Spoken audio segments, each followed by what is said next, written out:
Yeah.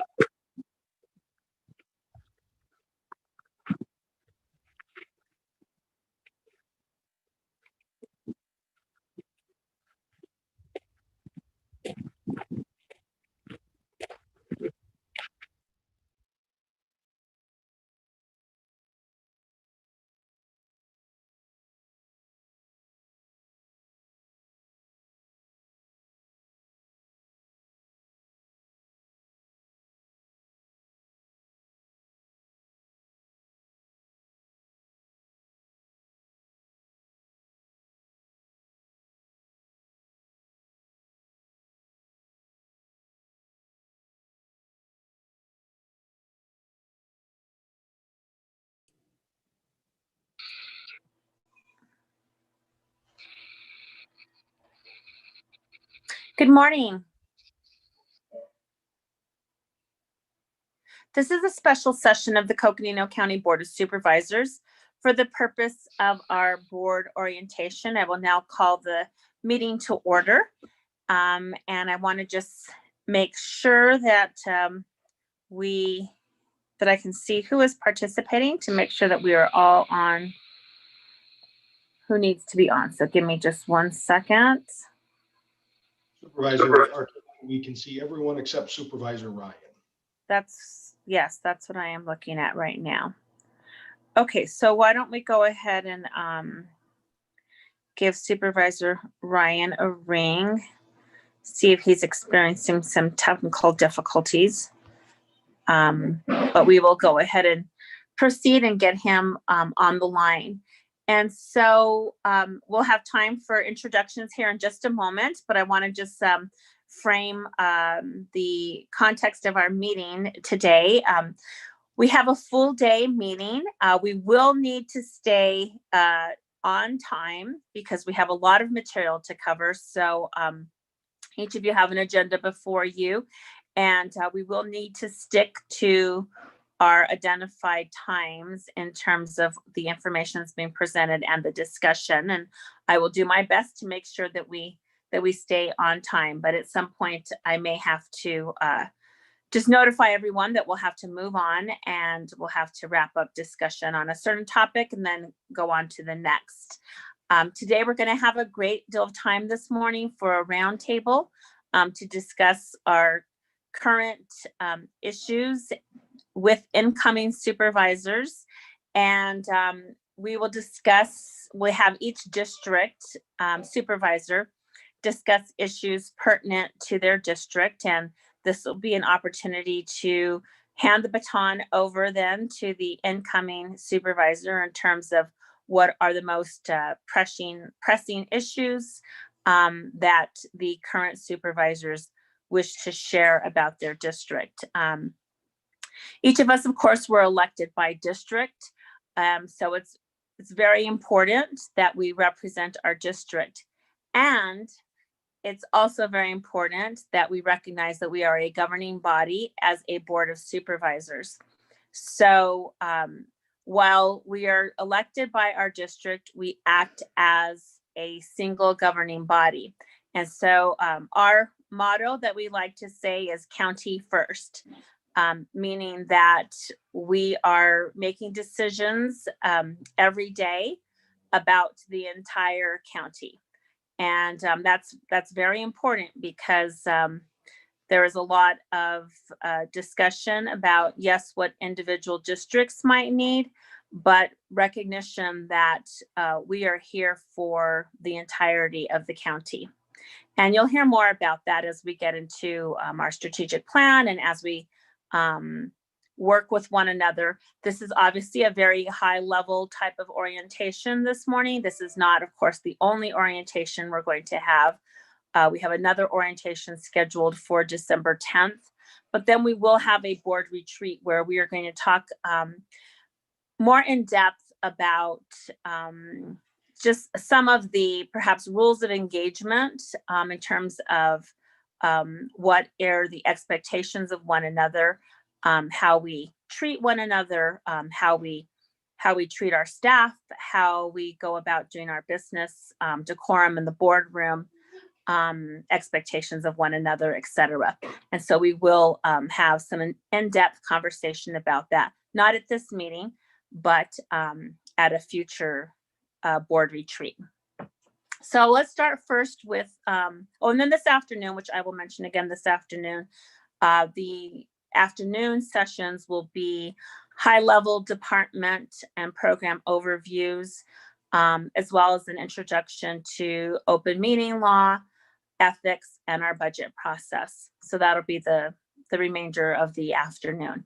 But let's start first with introductions of our supervisors elect, and the executive team. So this is just basically if you would tell us your name and maybe just share, of course, share the district that you represent, and probably anything else that you would like to share in terms of a little bit about yourself. But we'll want to do that quickly because we want to get to the meat of talking about district issues.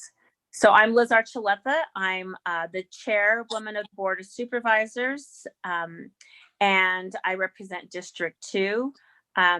District 2 is largely within the city of Flagstaff.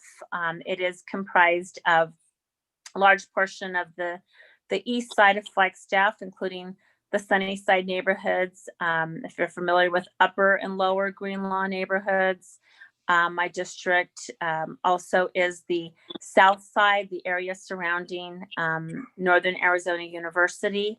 And then my district goes on to Highway 89 and encompasses some of the neighborhoods around the Flagstaff Mall, a good portion of the Fox Glen neighborhood, and then the unincorporated areas. You continue to travel on Highway 89. My district includes the Timberline, Fernwood area, and then it meets up with Supervisor Fowler's district right there around the Gray Mountain area. I'm a native of Flagstaff. My family's been here for 4 generations. And I am the first Latina to serve on the Coconino County Board of Supervisors, and really want to welcome everyone. Look forward to working with Supervisors-elect Horstman and Supervisor-elect Begay. Thank you. Supervisor Babbitt? Thank you. Good morning. Art Babbitt, current chair for the next, not current chair, current supervisor for District 1. I've been in for 8 years. Issue have been important to me: forest health, water, economic development, small business stuff. And just to appreciate the start of this transition. And District 1 goes much of downtown up to the Grand Canyon, over to Havasupai, over to north of Seligman. Some of the largest ranches in the state are in this district, and looking forward to today's conversation. Thanks. Thank you. Let's go to Vice Chair Fowler.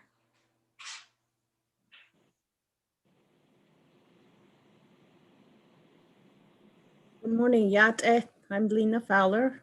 I am the vice chair for the Board of Supervisors, and I am I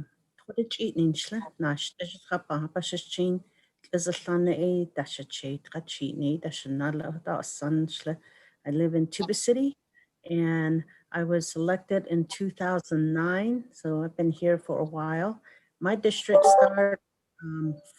my district is the only district that does not touch Flagstaff. So it starts right at about the Tuba City Junction, and I have 7 Navajo communities: the Tuba City, Ottaway Gap, Copper Mine, Lachii, the Kaipato, Inscription House, Navajo Mountain. Those are the Navajo communities: City of Page, Fredonia, the North Rim of the Grand Canyon. And if you're on the South Rim and you're driving on the road on the South Rim side and you're on the rim side of the road, then you're in my district. So all of the Grand Canyon is in my district. And I have the most beautiful, harmonious district of all the counties. about on the whole county.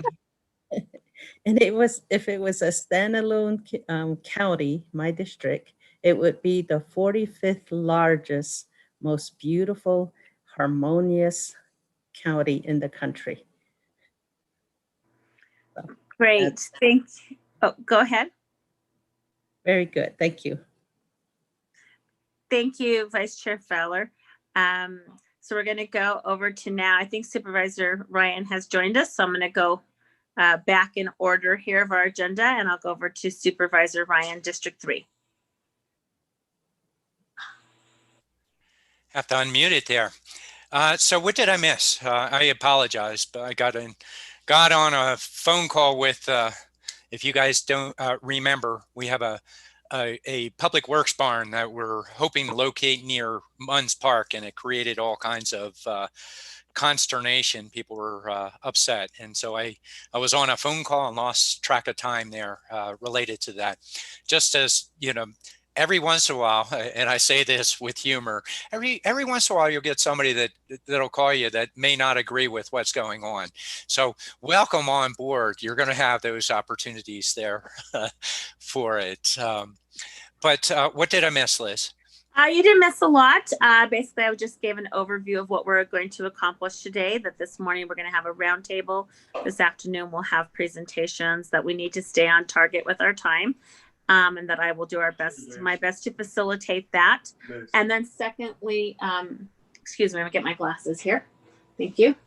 And then probably most importantly, just that I mentioned that each of us are elected by district. And yes, that is very important. And at the same time, we are an elected body. We act as a governing board. And so that our motto is county first, and that we would go into a little bit more of that as we have our board retreat and as we go into further orientations. But just wanted to put that out right away, and that we would also have further discussions about expectations of one another, how we treat one another, decorum in our boardroom, how we treat staff, etc. As we continue with our orientations. All right. And I assume I see Patrice there is, and I would assume Judy's out there too. We are all present. Yes. Is Judy? Could I see you? Do you have a video? And I hope you guys don't mind. It'd be neat to just see you all. Just I know protocol for Zoom during a meeting is turn off your video until you're talking. But if we have a chance. Well, there you are. You're hiding in. Oh, I recognize that room. So there is a real life Judy Begay out there. There you are. All right. Oh, welcome. Well, and as Liz noted, mutual respect from all of us. But now I have to tell you what really happens here. First of all, Lena Fowler tries to claim that she has the most beautiful district, but District 3, I don't. I try and tell it secretly. Really, my district's it's more beautiful. I'm the best of the best. Yeah, District 1. I think Patrice is trying to say, yeah, right, mine's better. But oh, look at that. Yeah. So mutual respect, but it's neat. We have 4 years to work together. We're not going to always agree with each other. But the most important thing is we're trying to do the right thing for everybody. How do we do it? And if we don't agree, let's maybe we can talk about it and see why, understand why we might not agree with each other, but mutual respect. We're all trying to do the right thing for our communities. If we could do it all and do everything we wanted, it would be absolutely wonderful. But we do have limits associated in many ways. We're under statutory obligation as a function of the state that we have to work within the county system and the laws within the state laws for the constitutional officer position that we're in. but I think I'm probably getting ahead of some of the conversation, so I'll swing it back to my district. So I have four of us have a chunk of Flagstaff. I end up having southwestern Flagstaff. I used to represent all of NAU, but we've been through redistricting, and over time, District 1 and District 2 have picked up more of NAU. Liz always had a little bit of a chunk of NAU, but we split it by a third at this point, each of the districts. Of course, we have redistricting coming up, and we'll see what we can do. Hopefully we can stay consistent with the Voter Protection Act, which we've always tried to do, and you'll get to learn more about that as we get into that. But it's an area that we'll have to concentrate on this year. Outside of NAU, I don't know how much you know of the Flagstaff communities, but I have Flagstaff communities around Lake Mary Road, and University Heights Highlands, Ponderosa Trails, Bow and Arrow. I live in a county island. In the 60s, Flagstaff and Williams knew that I-40 was going to go through their areas, and the city councils back then expanded their boundaries really far into the national forest to make sure that I-40 would fall within their city boundaries. And so once they did that, any public land that gets converted to private land would fall under the jurisdiction of the city for land planning rather than the county. So my county island predated that. It's called Mountain Dell. Flagstaff was much closer to downtown when this county island was created. Go outside of my district, further west, I have the new community of Belmont. It used to be just industrial activity in Camp Navajo, but in the last 15 years or so, we've approved subdivisions out there, and that's, if you want to look at an area where a lot of growth has occurred in in Coconino County, unincorporated area, it's out in Belmont. We have Camp Navajo there, so we have an interface with them, and shared with District 1. We have the Naval Observatory, and actually going into your area. So I used to represent Mormon Lake, Blue Ridge, and Forest Lakes, the south end of your district, Judy. In 2016, not 2016, 16 years ago, 10 years ago, I represented for 16 years those areas. 10 years ago, we redistricted, and I had to lose 5,000 people out of my district. And so those communities went into District 4, and mine became more consolidated. But you have the interferometer that the Navy has, which is really an important installation. And with time, we'll talk about coordination that we're doing with the Navy and the National Guard and the Army on some of our land planning. But I represent those areas, and some of what we're doing goes beyond to the other districts. So I look forward to those kind of conversations. Go beyond that, I have the community of parks, which are a bunch of little tiny private property islands within the national forest. Head west, I represent the city of Williams, and I have the areas surrounding them. I almost reached down to Ash Fork and touched District 1 over on that end. And going north, I'm halfway between the community of Valley, now called Grand Canyon Junction, I believe, Petticoat Junction. Now you got to start singing it. But halfway. Wrap up pretty soon, Matt, because we're just doing basic interjections, and then we'll get into more about our districts in just a minute. I'm just beginning. This is the tip of the iceberg. That's why mine's the best of the best, Okay. Head south. I have Kagina Village and Mountain Air and Munns Park, so all the I-17 communities as you head through the county before you get into Yavapai County. We're down 89A. I have the few communities near Flagstaff, or you get Sedona. I have the Coconino County side of Sedona. That's split between Yavapai County and Coconino County. And that's just the beginning of me telling you how special my district is. All right. Great. Welcome. Thank you so much. Let's go over to Supervisor Parks, District 4.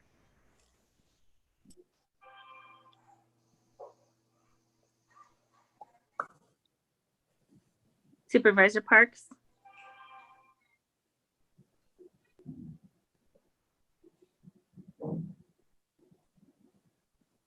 I put him to sleep. Well, I saw him earlier. He was on. I don't know if he's having technical difficulties. Madam Chair, I'll run down and check on him. Okay, thank you. Madam, There he Madam- is. Great. Madam Chair, Yes, go I'm ahead. here. I'm trying to convert from my telephone over to my computer, and my snag is that I can't. Okay, here we go. All right. All right, we have two views. Great. I've now been let in, so, all right, thank you. No problem. We just called on you, so when you're ready, it's your turn to go. All right, well, thank you very much. Section, sure. If we want to talk about beautiful districts, I think that I'm not going to brag on my district. I'd just like you to take a ride through the district, and you can judge for yourselves which one is the most beautiful district. I go from half of my district is on Navajo Nation, from Gray Mountain over to the county line, from Tonalea down to the boundary at below Gray Mountain. Below that is Babbitt Ranches, which I worked for several years. And then we have several ranches in the district all the way down to Forest Lakes and Blue Ridge, which I worked for a couple of ranches down in that area as well. I've been horseback over most of that country. And I think that if you ever take a horseback trip through that country, you'll have to disagree with Mr. Ryan and Vice Chair Fowler about whose district is the most beautiful one. Okay, enough of that. I don't want to get into a fist fight with anybody here, so we'll move on. My district, as I just stated, goes from Tonalea all the way down to Forest Lakes.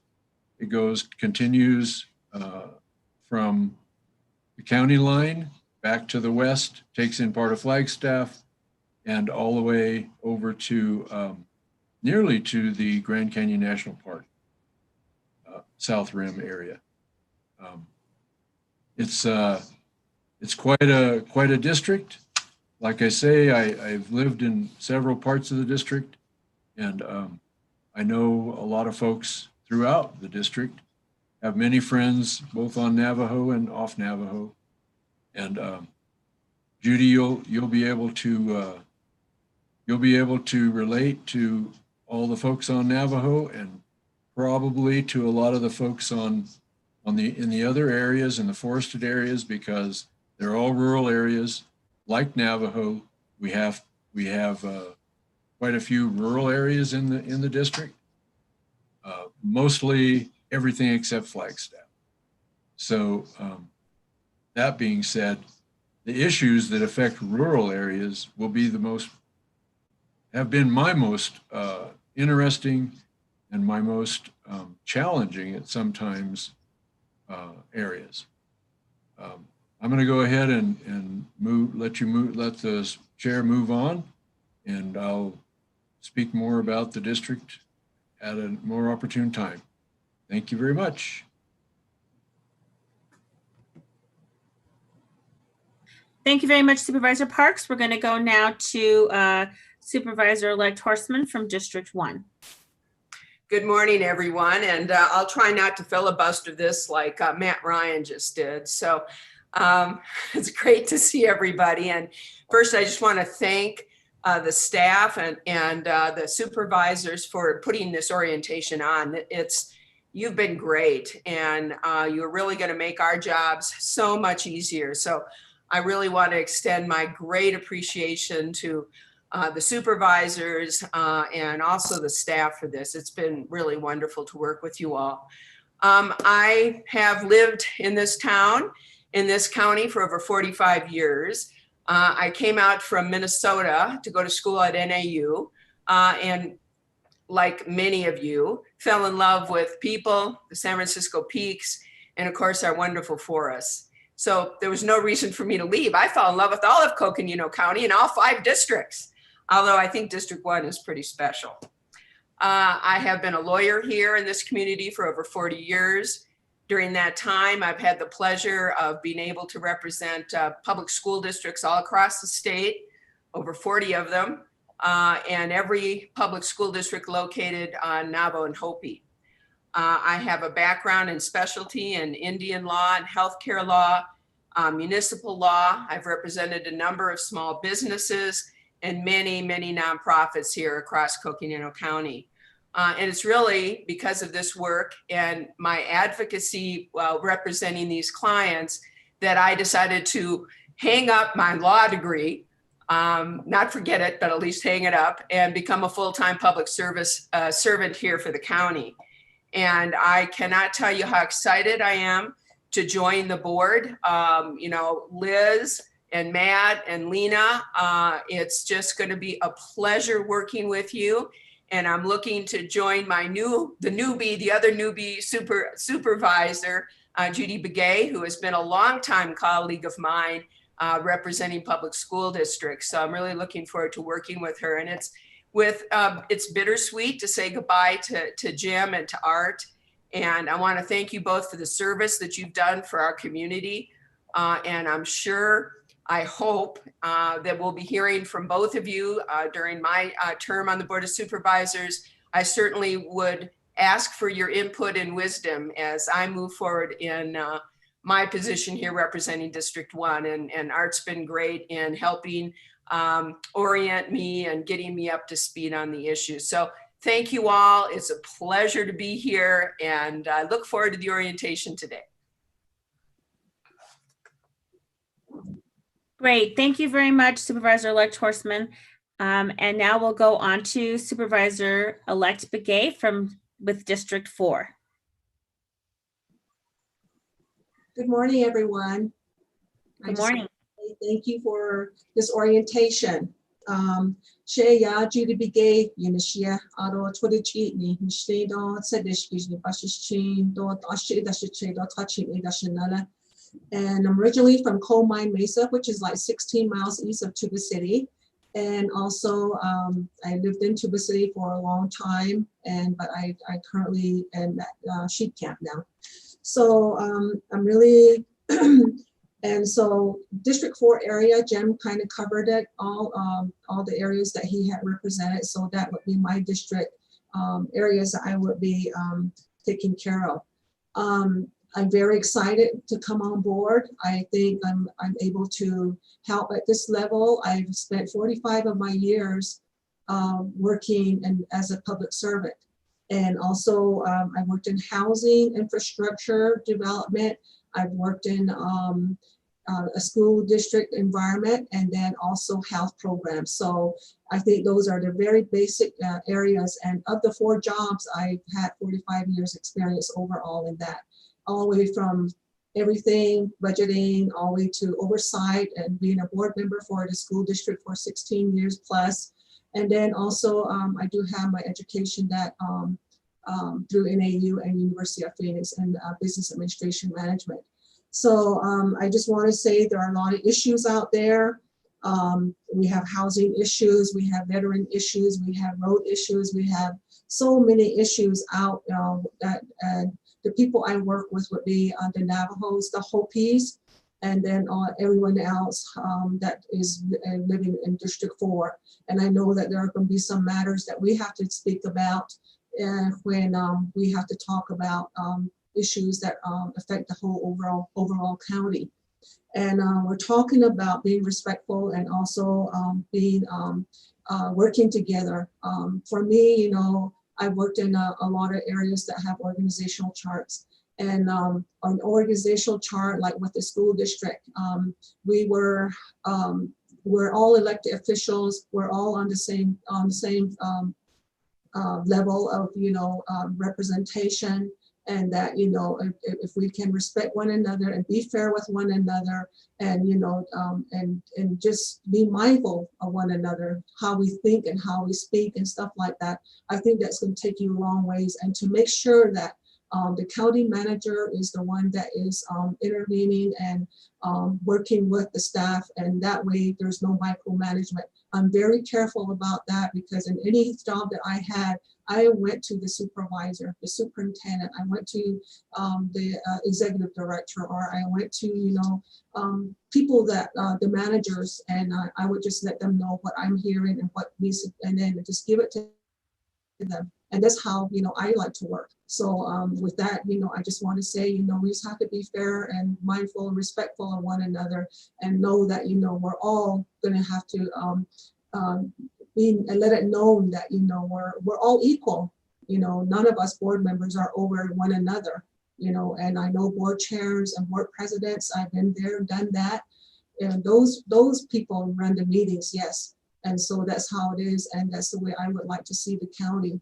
And so I just want to thank the staff. They've been very great, you know, getting me on issues, and also the county manager, and they really helped me. And then also the IT department setting me up and things like that. And I'm really looking forward. I'm excited. I feel I'm competent enough to hold this capacity. And I just want to say thank you for your reaching out. Fowler Shadeja, Supervisor Fowler is my sister clan-wise, so we are related. And Patrice, we've gone over 30 plus years. I'm really thankful, you know, that you're here too. And I'd like to get to know the other Board of Supervisors. And for Art and Jim, I wish you the best of luck.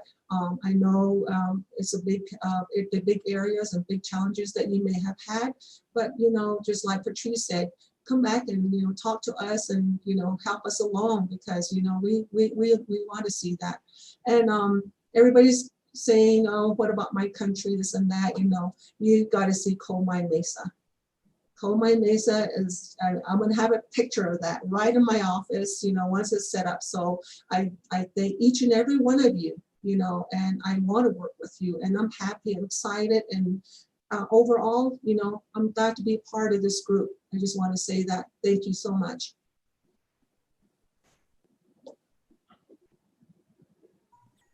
Thank you, Supervisor-elect Begay.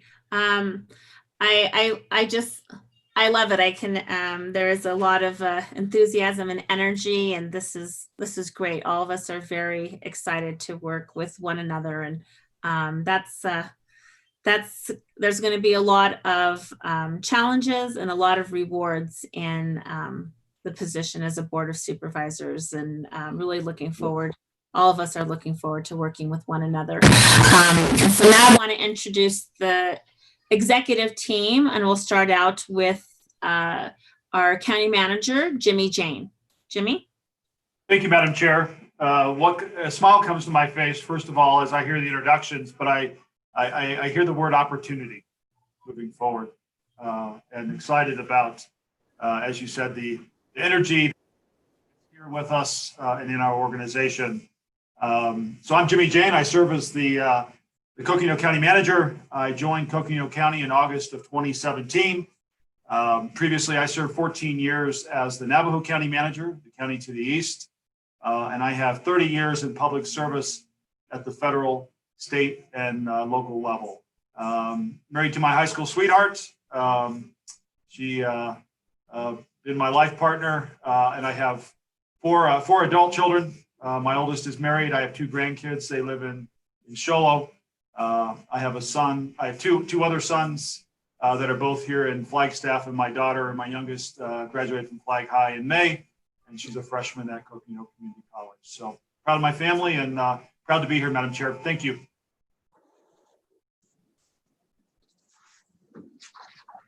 Thank you, County Manager Jane. And now we will go on to Deputy Manager Keene. Well, good Joanne? morning, Madam Chair. I didn't know if you were going to go in alphabetical order. Well, I'm not sure. I'm just going here by our little agenda. So That's fine. I was prepared. Well, good morning, everybody. I'm Joanne Keene, and I'm a Deputy County Manager here at Coconino County. I actually just returned back to the county in March 23rd was my start date back at the county. I served for about 5 years as the Executive Vice President and Chief of Staff at NAU. And then prior to that, I was with the county for about 8 years doing all of the government relations, legislative advocacy, public information work, and then also in an interim assistant county manager role as well during that time. I have about 25 years of service, just like County Manager Jane, in federal, state, and local. I spent about 8 years on the congressional level, working in Arizona, and then also in Washington, D.C., where I had the great opportunity to first meet the chairwoman, Archuleta, Supervisor Ryan. I remember them visiting me when I was in my congressional office. And I also remember Supervisor Fowler as well. So, and Supervisor-elect Begay, I feel like you and I have connected at some point as well. So I've been back in Flagstaff for about 16 years. I moved back here. I did my undergrad at NAU in the early to mid 90s. And I just really treasure this community. I have a husband, and he actually is also a county employee. He works in the budget office, and no children, but I have 2 fur babies, a 14-year-old dog, and a new pandemic puppy that has been added to our home. And she's 4 months old, and she's currently sleeping, but you may hear her at some point today. So welcome. I'm so excited to work with the new supervisors and continue all of the good work that we're doing here at the county. So thank you. great. Thanks, Joanne. I'll now go over to Deputy County Manager Lucinda Andriani. All right, good morning.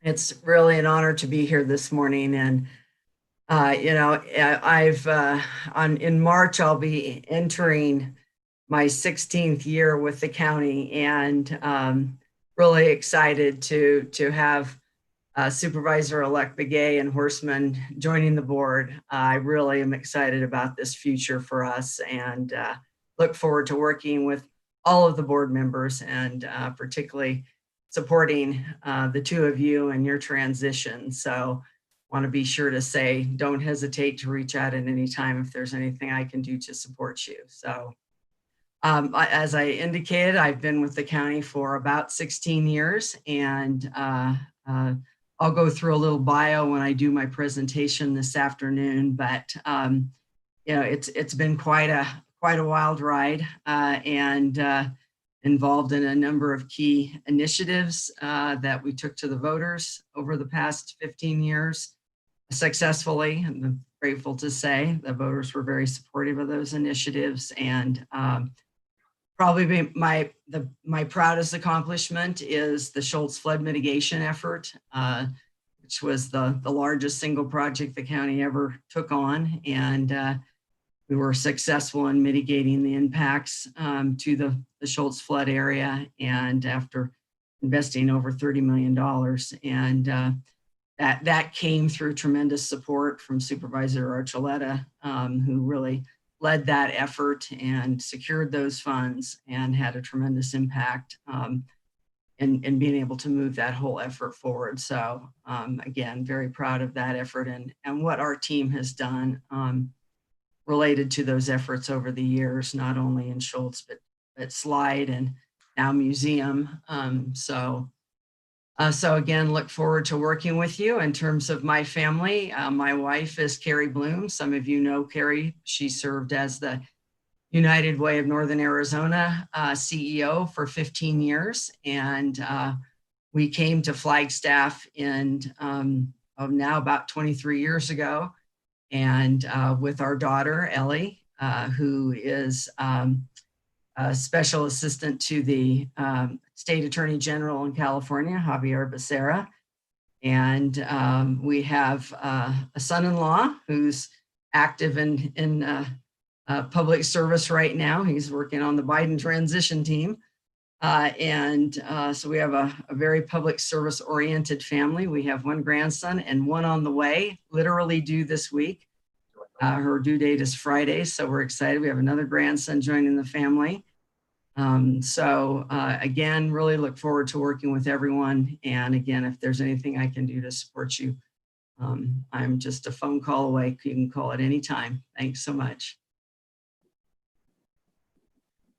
Great. Thank you, Lucinda. And yeah, I look forward to sharing with the two new supervisors all of our adventures, challenges, and successes around the Schultz fire. That is one that will definitely go down in the history books for a number of different reasons, but most, I think, to show the resilience and the tenacity and persistence of Coconino County, and certainly a model of leadership in times of crisis. So really, really appreciate that.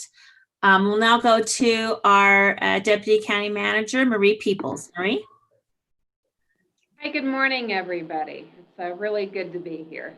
And I'm not sure I want to go behind Joanne or Lucinda. They've got such great biographies, and I don't have fur babies or grandkids, so I'm at a disadvantage here. I'm gonna have to get one of the two. I'm not sure how, but it is just a pleasure. I get to be the DCM over Health, Human Services, and Criminal Justice, and I look forward to sharing with the two new supervisors more about those departments, and then sharing with our other supervisors some additional things that are going on and the accomplishments. We all have such great teams across the departments. I am particularly proud of my teams, especially as we talk about health. I personally believe that health crosses across every spectrum, every industry, and impacts everybody's life. It doesn't matter what we're doing or the work, social determinants of health play a part. So excited to talk with each of you about that more. I've been with the county a little over 7 years. I've had the privilege of serving as Deputy County Manager for around 2 years. Prior to that, I served as the Chief Health Officer for the Health District for a little over 5 years.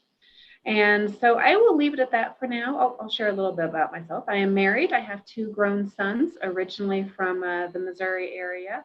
And again, have just, it has been quite the privilege being here, and I really look forward to learning and listening and hearing from our new supervisors as well. So thank you so much, and see you later today.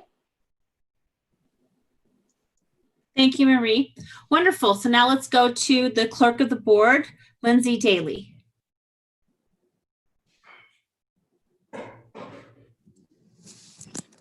Good morning, Chair Choletta, Supervisors, and Supervisor-elect Horstman and Begay. It's nice to be here this morning with all of you. I've been with the county this month. It'll be 17 years. I can't believe it.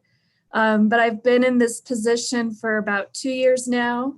I started working for the county when I was in graduate school at NAU, and I worked for the elections office with Candy Owens and Patty Hansen. I was there for about 3 years doing mostly voter registration work, and then moved over to work with Steve Peru and Jerry Flannery in the county manager's office. And I did a lot of legislative research, bill tracking, policy research and writing. So that was a great experience.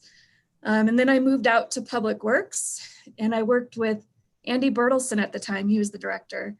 So I was there for a few years doing public relations and information coordinator. And I also joined Chair Choletta and Lucinda on the Schultz flood team. So we worked on that response, and that was a great experience. And then I went to work for Supervisor Ryan. And what a great— Best of the best districts, right? Yeah. I was there for 7 years working with Supervisor Ryan, and built a great relationship, and also got to build my relationship with the current board, and just learned a lot about some of the things like community development, land planning processes that I really wanted to learn about, and just loved working with citizens and constituents on issues that would come into District 3's office. So it was such a great experience. And then moved over and was appointed, my position is appointed by the Board of Supervisors, and moved into the clerk's position 2 years ago. And Val Weber, the deputy clerk, is on the call right now on the meeting, and she's doing minutes for today.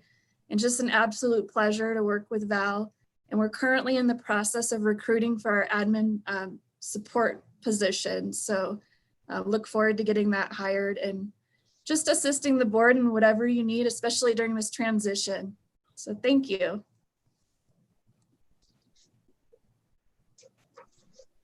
Thank you very much, Lindsay. Appreciate that. And let's see, we should, I know there are other folks on the call, so why don't we go ahead and just have folks introduce themselves as well, because I think that's just really important. So I know we have Rose Winkler. She's our civil attorney out of the attorney's office. And so Rose, would you like to say hi? Certainly. Hi, I'm Rose Winkler. Hi. Just real quick, I've been with the county attorney's office for 10 years, just hit my 10-year anniversary. As the senior attorney for the civil division, I oversee 4 other attorneys. So between the 5 of us, we handle all the departments of the county, all the work of the county, as well as a number of special districts like fire districts, some school districts, et cetera. My husband actually is a prosecutor in the county attorney's office as well. And,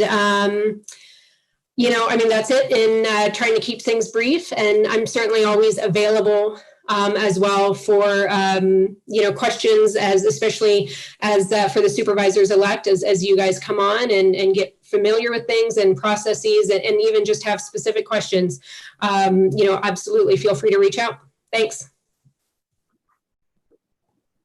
Thank you very much, Rose. We appreciate it. And Eric, why don't you quickly introduce yourself too, and then we'll go to Val. Good morning, Madam Chair and Supervisors. Eric Peterson, the Public Affairs Director for the county. I'll be back on a little later to tell you about what we do in public affairs, but happy to be here today and look forward to the orientation. Thank you. Thank you. And Val, would you like to introduce yourself?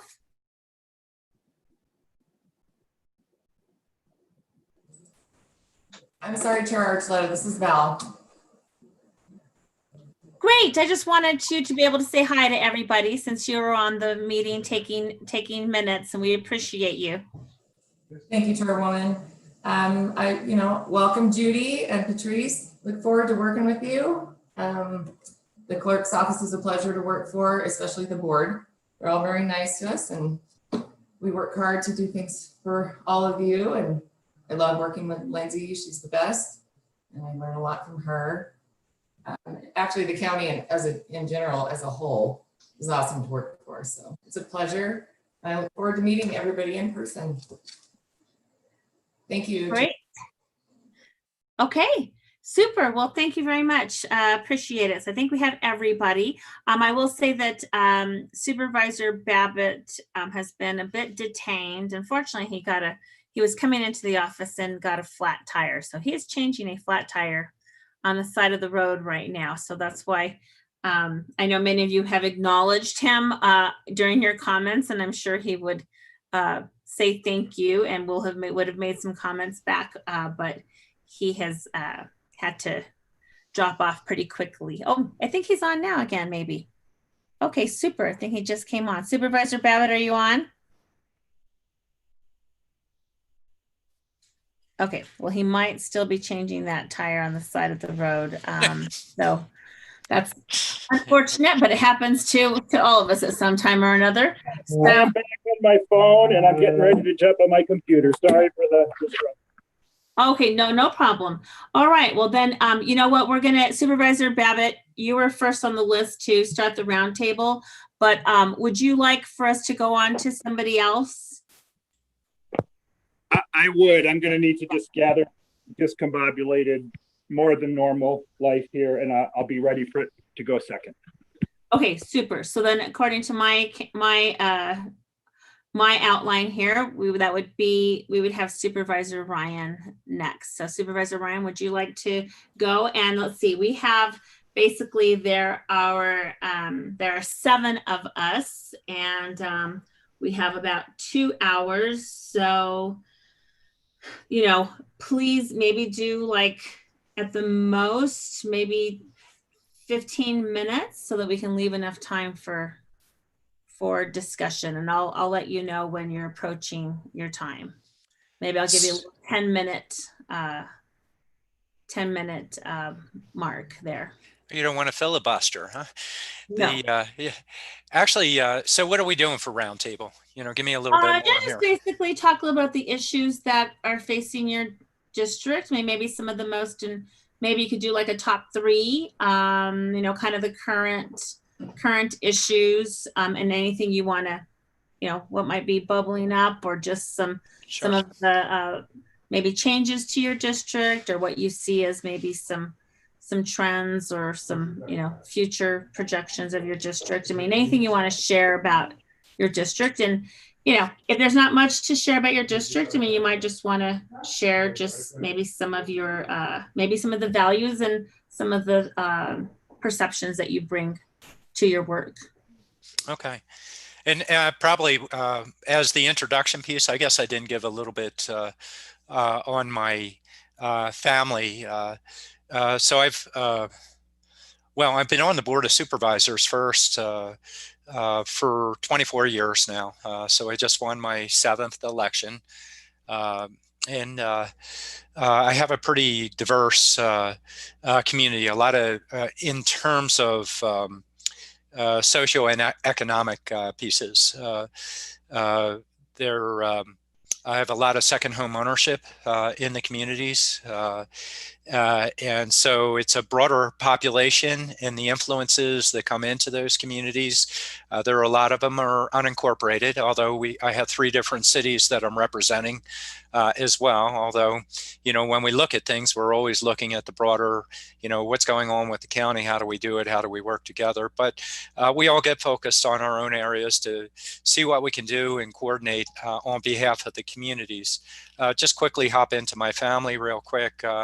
I've been married to Teresa for, actually, I don't know. I better remember before January 5th, our anniversary is coming up. But I think we're going to go we're at 41 years right now of marriage.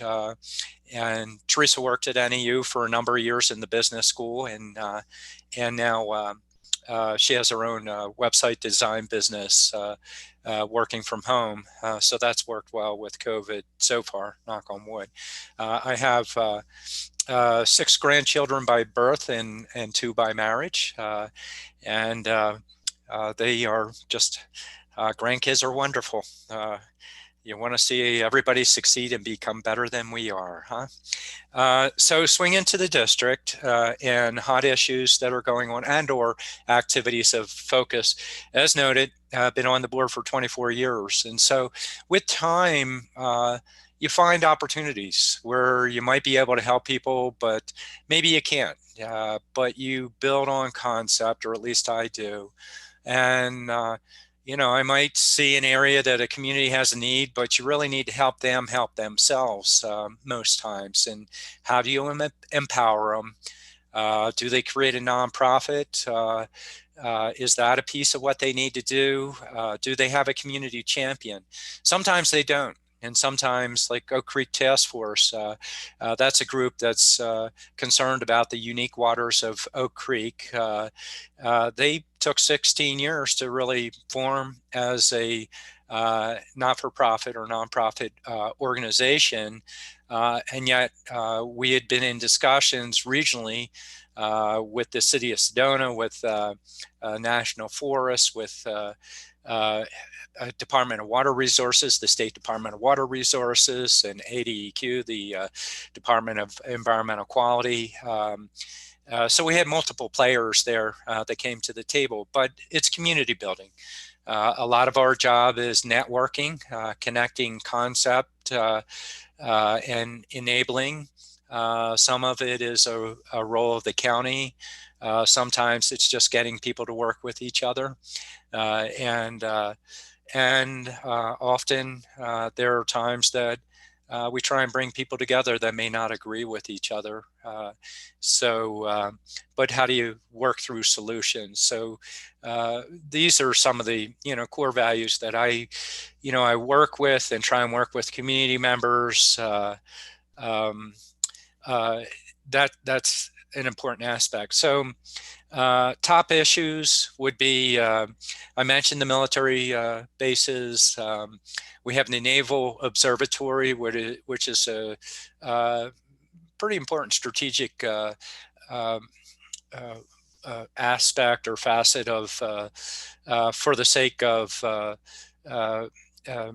our military in much broader sense, and in some ways for all the private sector. They actually they map the stellar sky, and the world clock and the US clock are dependent upon the map of the stellar sky, and everything electronics dependent upon that.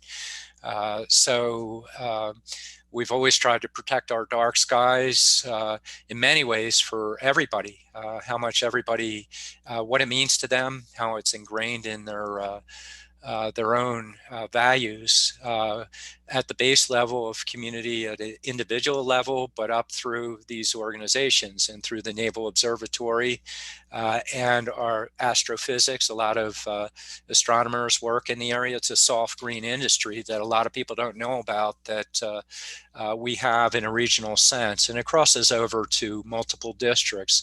Along with them, there's Camp Navajo, used to be an Army base, but was bracked, and part of bracking is they reduced their mission, but they set up an industrial mission, and they rent out storage space quite a bit to help pay for their operation to some degree.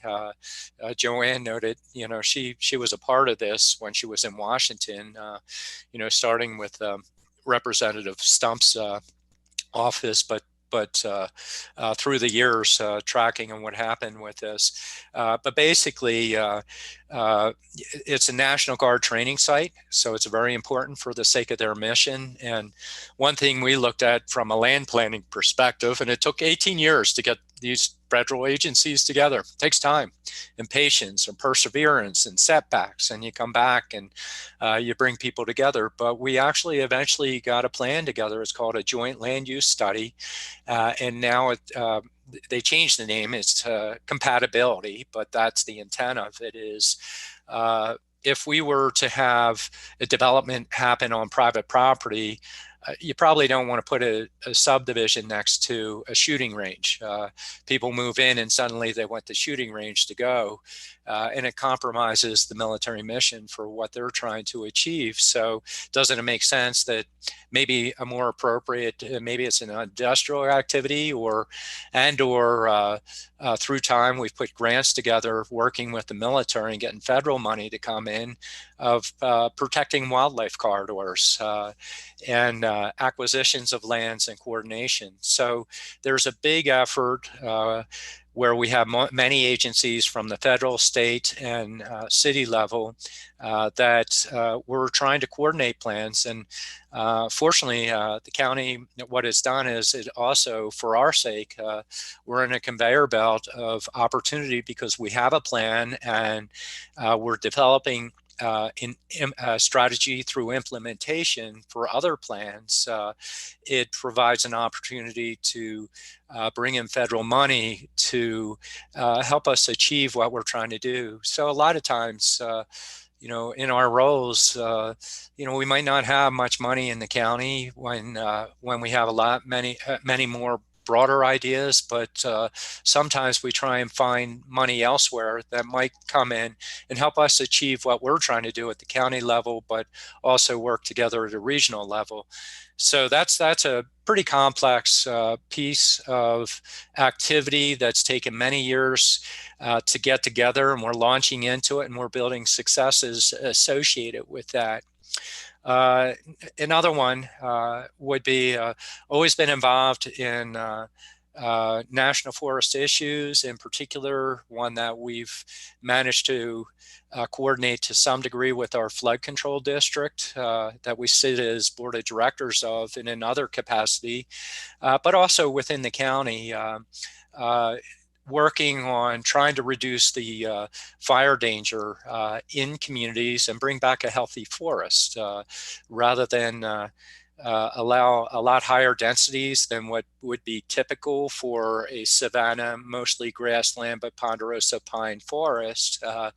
We have these dense stands that pose a greater threat to our communities, both from a wildfire perspective and from flood control. And they would be probably our highest, they are our highest public health and safety issues that threaten many of our communities in Coconino County. And so working at various levels, whether it's trying to coordinate with fire districts to get thinning or to have cleanups, to have people to bring their waste to green waste sites, or working with the Forest Service and trying to get federal money and state money and a little bit of our own money to reduce densities and the threat of crown fires that just compromise all the landscape,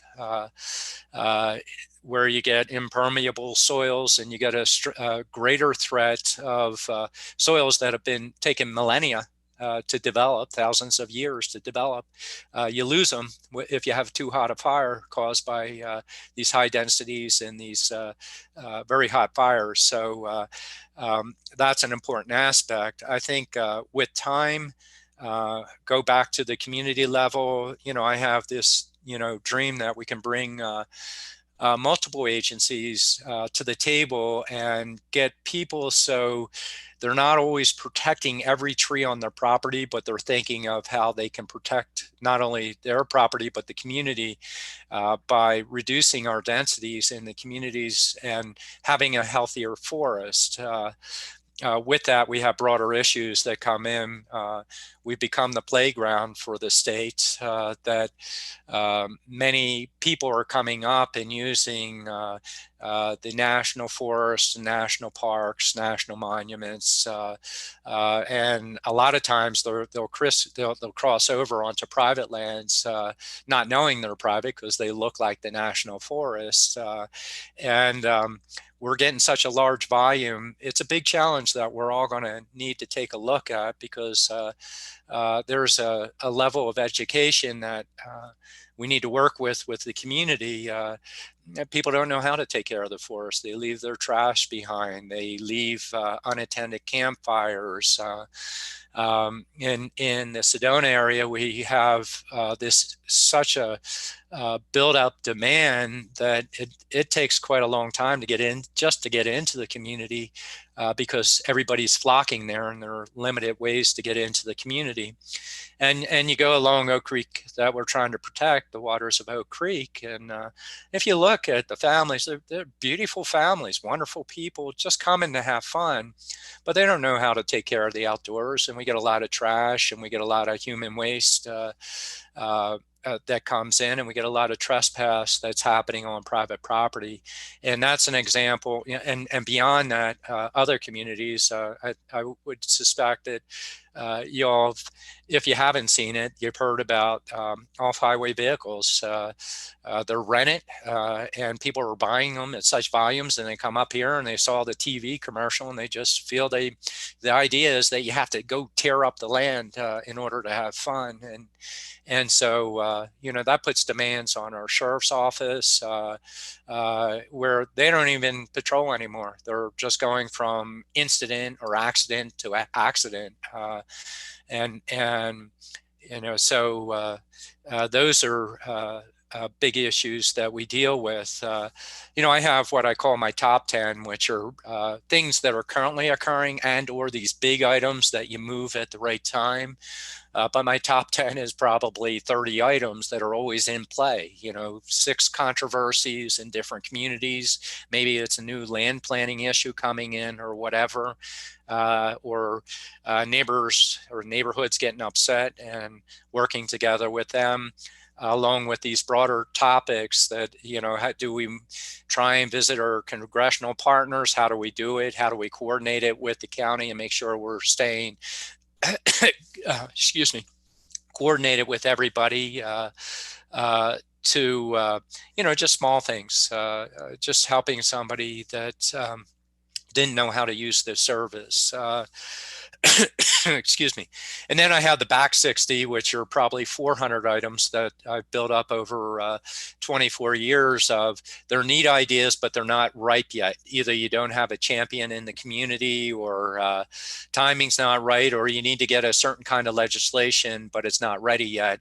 And you take it off the shelf when it's ready, or the opportunity's there, or you put it back on the shelf, wait for that opportunity, or try and build that opportunity.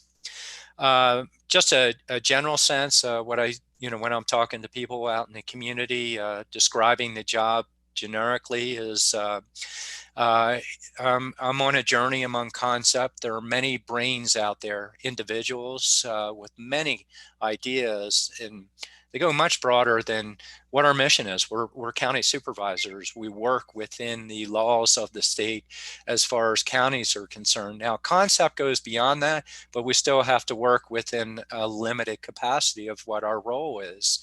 But a professional troubleshooter. A lot of times people don't know how government works, what we do, how we coordinate with each other.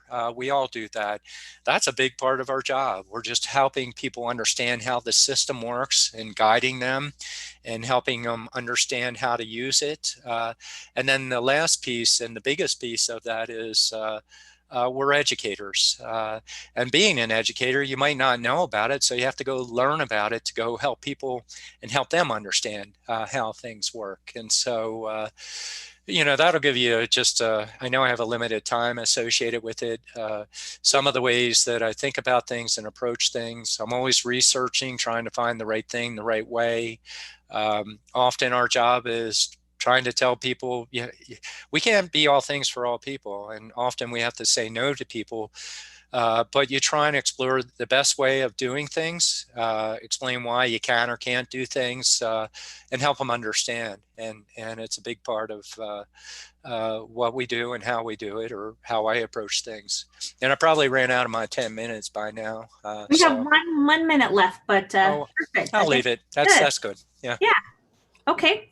Great. Thank you, Supervisor Ryan. I think it'd be ideal if we could wait for questions till the end. So if we could just like jot down questions and then at the end have them, that would be preferred, so we can make sure that everyone has their 15 minutes of time. Supervisor Babbitt, go ahead. You are next. Okay, thank you. Well, I appreciate it. Welcome, Judy. Welcome, Patrice. And close to your official capacity, super excited to watch the work you're going to do with in an impressive organization with colleagues who are here to make you successful.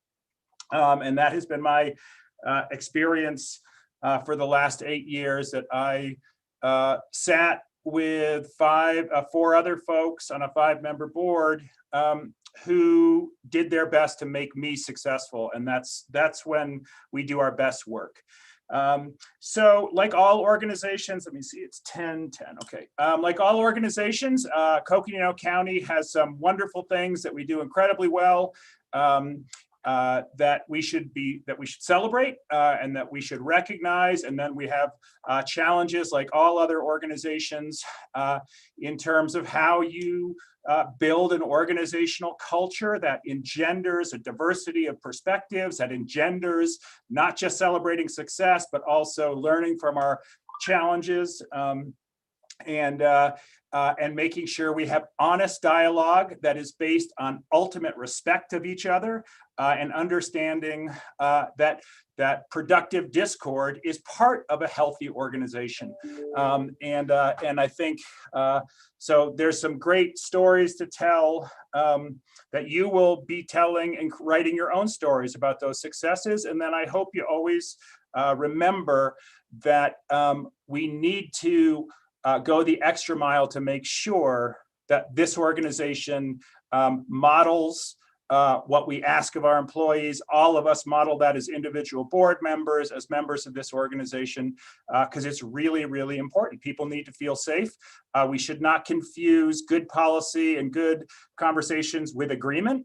We should celebrate those differences and really engender productive, difficult discourse around a variety of issues. So, and that has been my experience, that this board allows for that space. And so it's really, really great. So a couple things I'm going to go through some issues first, and then kind of end up with some values that I have.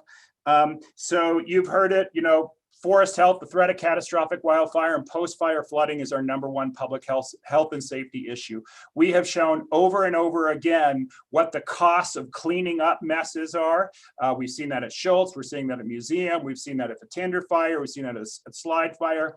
This county has really embarked on a path that very few are, which is playing an active role, very intentional resource role regarding forest restoration, industry cultivation, watershed protection, because at the end of the day, there's not enough money in either our budget, our $200 million budget, or the US Treasury to keep playing this scenario over and over. We have got to get into preventative mode on that. What we have seen is, this is what happens when you change your tire on the side of the road and you go shop at the 99-cent store.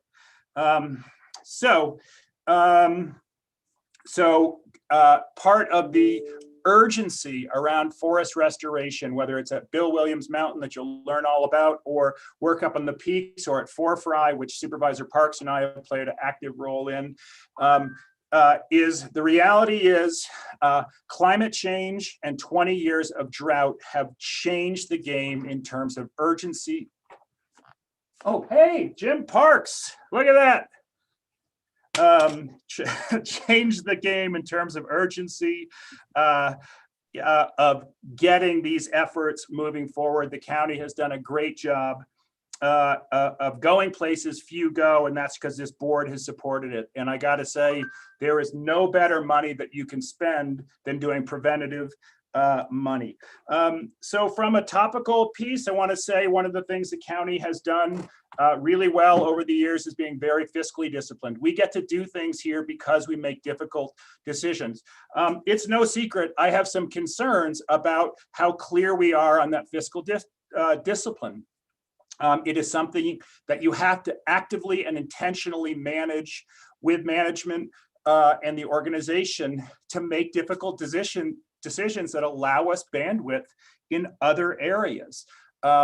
So, that is a vulnerability as far as given COVID, given what the nature of the public sector is and revenues.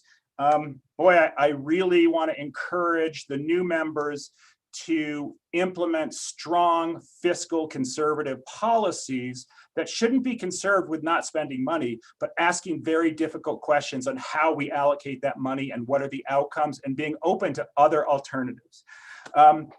Can't talk about drought. You can't talk about forest health, watersheds without drought and climate change. Water is going to continue to be a major issue. I really encourage this board to talk about minimum water adequacy for subdivisions. I think we should do it. I think we should have done it before. And it's going to take advocacy at the agency level. And it's going to be an emerging legislative issue.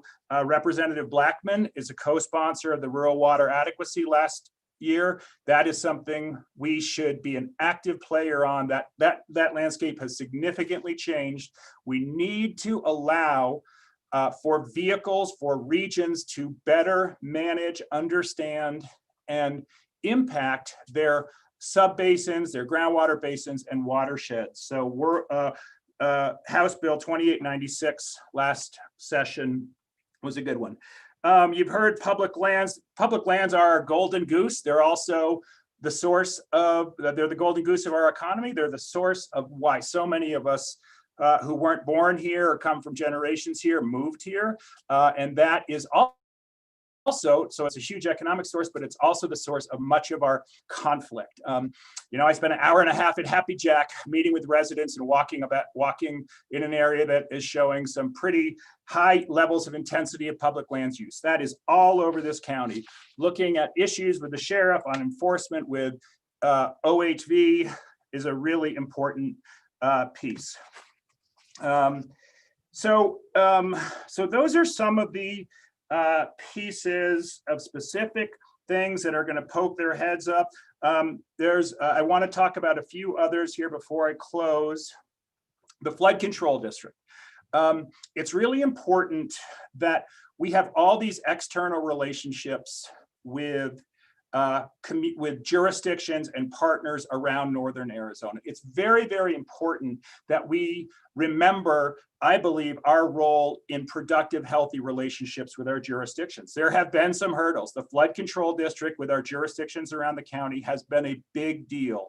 And we own a share of that challenge. We own a big share of that challenge. And I'm not saying it's all on us.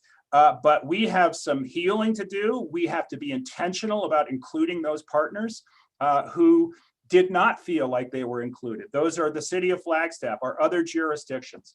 And it's going to take some work. So it's important that you, the two new board members, understand the history that got us here, because you can't just reset the clock because you want to. You got to work on it. The Bill Williams Mormon Mountain restoration conversation we had the other day at the board was a great example. We have work to do to heal some relationships that have had some dings put in it. Town of Tucson flood control district has significant issues with the county. Not saying right or wrong, but it's going to take work to maintain, build, and revitalize some of those conversations. Organizational renewal. You know, I think I've heard more from staff in general on organizational renewal than on a lot of things over the last few years. I really think it's time that the new board, sit down and really ask itself what it's trying to get out of organizational renewal, what the vision is. I don't think the organization is 100% kind of clear, and that's a great opportunity for the board to move back. So I'm going to close because I think I just have a couple minutes left. So what are the values? So Art, you can have, actually, I have you down until, no, you actually have a little bit more time. So you have about 6 more minutes. Oh, so okay. Yeah. Awesome. So let you know. Yeah, till 10:25. Okay. Great. Thanks very much. Okay. So organization, Jim, these are great glasses. Fantastic glasses. I know you do not shop at the 99-cent store. Oh, yes, I do. And you can have them. So I think that organizational renewal is a really important piece. I do think we need to regroup and reboot and really figure out, you know, what the tone and texture of it is, how it gets communicated, and the two-way sets of conversations that have to happen, because the hallmarks of healthy, good organizations, you know, are those, you know, respectful dialogue, understanding that divergent opinions are all part of that wonderful mix that we get to work on here in the public sector. And it is such a privilege to work in the public sector, to bring creativity, energy, and effort to solve problems and create opportunities. That's what we're sent here to do. And we're sent here, you know, to do some specific tasks around fiscal management and spending other people's money. And I would just encourage you to carry that little piece in your pocket. Is we are not spending our own money. We're spending other people's money. And that's an awesome, great responsibility, but it's a really important distinction. It's one of those things that I always try and remember. I'm spending other people's money here, and so I want to make sure I'm thoughtful about it. This board has done a great job you know, having difficult conversations and making difficult decisions that we can defend and that don't show up on the front page of the papers. Doesn't mean it doesn't happen. We've had those pieces, and we need to own those and learn from them. And whether that is, you know, about allocations that might not have had the full round of thought behind them, or some that times have changed. And it's important that we change with those times, because the public sector, you know, does not have the luxury of having unlimited resources. And so we've got to be smart around that. So the last piece I want to get to is just kind of my values and what motivates me to be in, you know, kind of be in this job, and what are some of the advice, if I can, and you can throw it away or you can keep it, that seems to have served me well in 15 years. And so one is that very, very first piece of what I just said, is remembering other people, taxpayers pay my salary, and that is who I ultimately have to answer to. I answer to them electorally, but I really answer to them in a much more responsibility way. Because of that, it is so important we ask ourselves, and I know I'm sure I've had my shortcomings on this, you know, am I being, you know, absolutely the most transparent I can be? Am I being ethical in how I spend and carry out my tasks? Do people feel like I am accessible? Do they feel like they can pick up the phone and have a conversation or a coffee? We owe them, this is my personal perspective, and that's one of the reasons this board has been so hardworking, is when people call, we call back. It is an expectation that is reasonable that they have on us.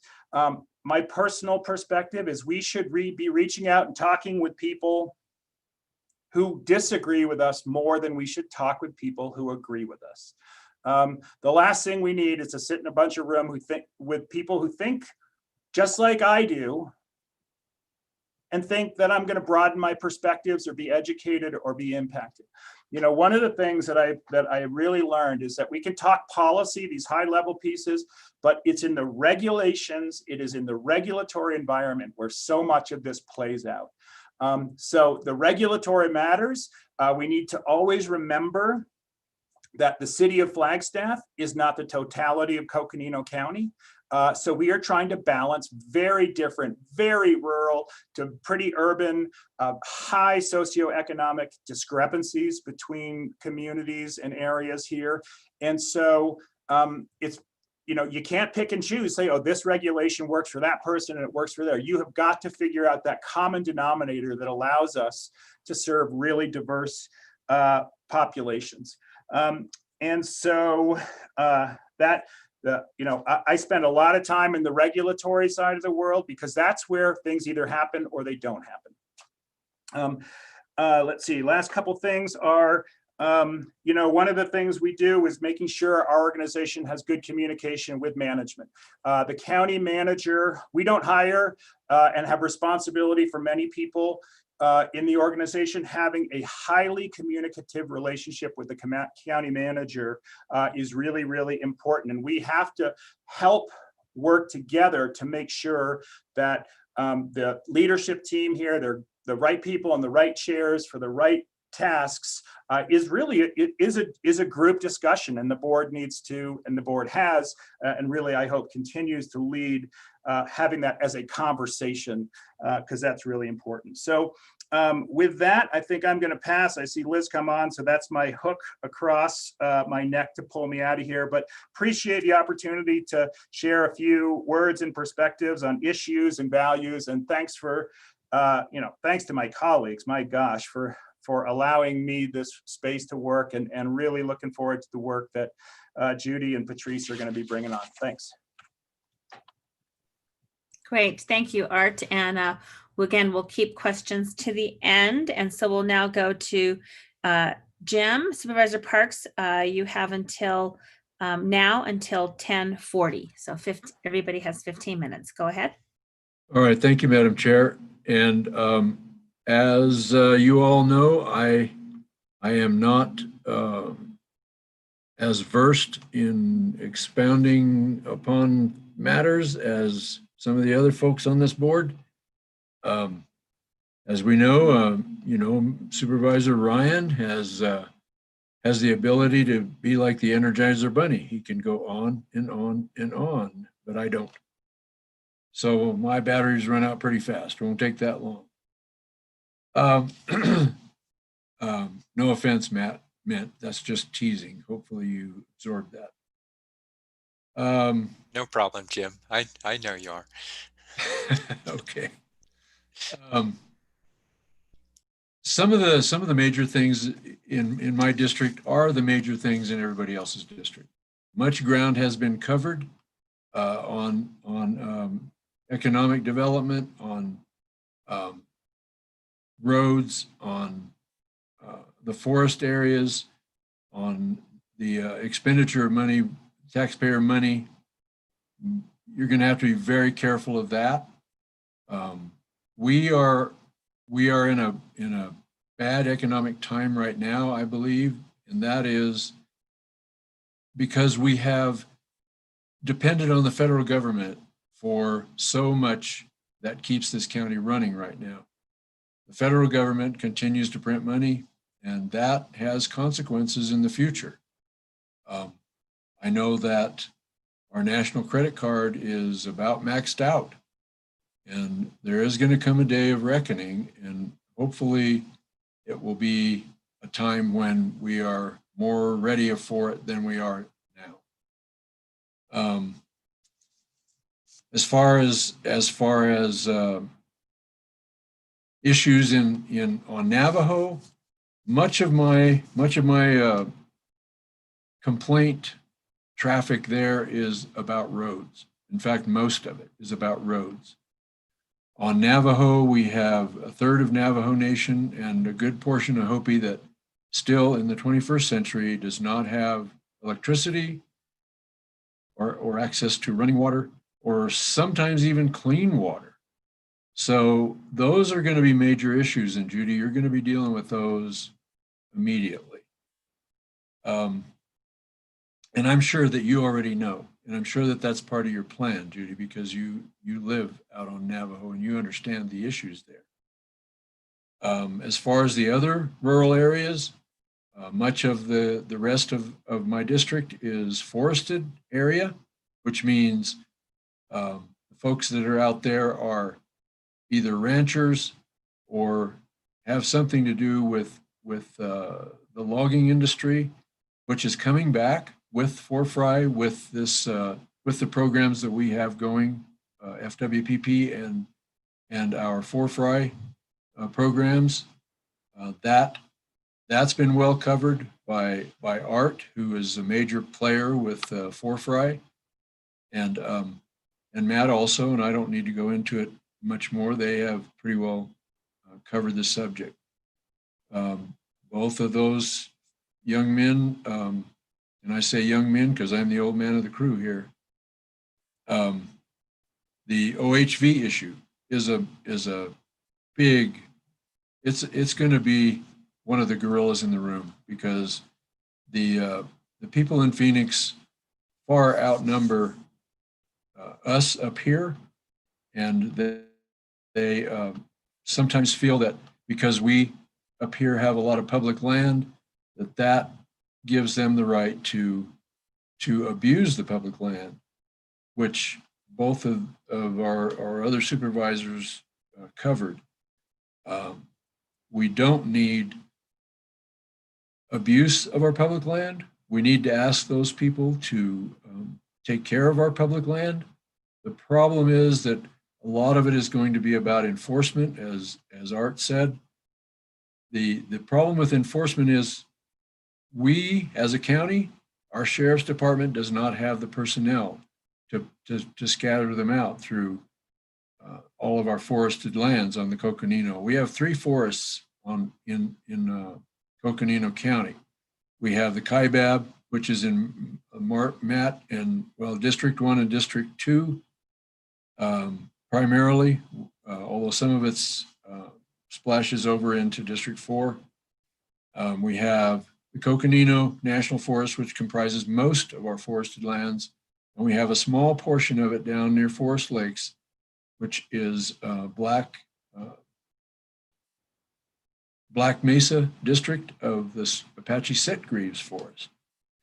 And so those three forested areas, those three forests are part and parcel of our timber industry, and a great deal of our focus right now on fire and the prevention of fire and the prevention of flooding. We had some serious flooding in Liz's district after the Schultz fire. That has awakened all of us to the possibility of flooding. And although we have flood mitigation out for the Schultz fire, we have not had any significant flooding, well, any flooding at all, actually, from that fire, but the possibility still exists. And so mitigation for flooding is a prime mover in all of our county expenditures. Our flood control districts are very important. I did want to touch on horse racing a little bit for Judy and Patrice. I have been working for several years to try to bring horse racing back to Fort Tuthill. It is a pretty slim chance that that's going to happen. It hasn't happened for several years. I've had several groups come and look at putting on horse racing in the county. It was a well-loved sport back when it was being done. A lot of the people were very upset at the time that it was ceased at Fort Tuthill. About 2008 or 9, I believe it was, that it was stopped because the county couldn't afford to subsidize it. And so what has happened is the Parks and Rec department has a new Parks and Rec master plan. It does not include the track. The master plan, when it was first initiated several years ago, about 11 years ago, I guess, it actually called for the replacement of the track with some parks and some other things, open areas. But the track still exists because that particular master plan, in order to accomplish the goal of that, of converting the racetrack into whatever they wanted to convert it into, was very costly, and so it was never done. We still have the chance of utilizing the racetrack for racing. And the latest group to become interested in it has been Turf Paradise from down in Phoenix. They had presented a proposal a few months ago, and we were just about to have them come and make a presentation to the Board of Supervisors. And they kind of got busy doing other things because their racing season is now. So they pulled back on that. They will probably ask to present their proposal in the spring. It'll be probably too late for racing this coming summer, but maybe in the future it'll happen. Anyway, my battery is now run down, so I'm going to turn over the balance of my time to the chair. Thank you, everybody.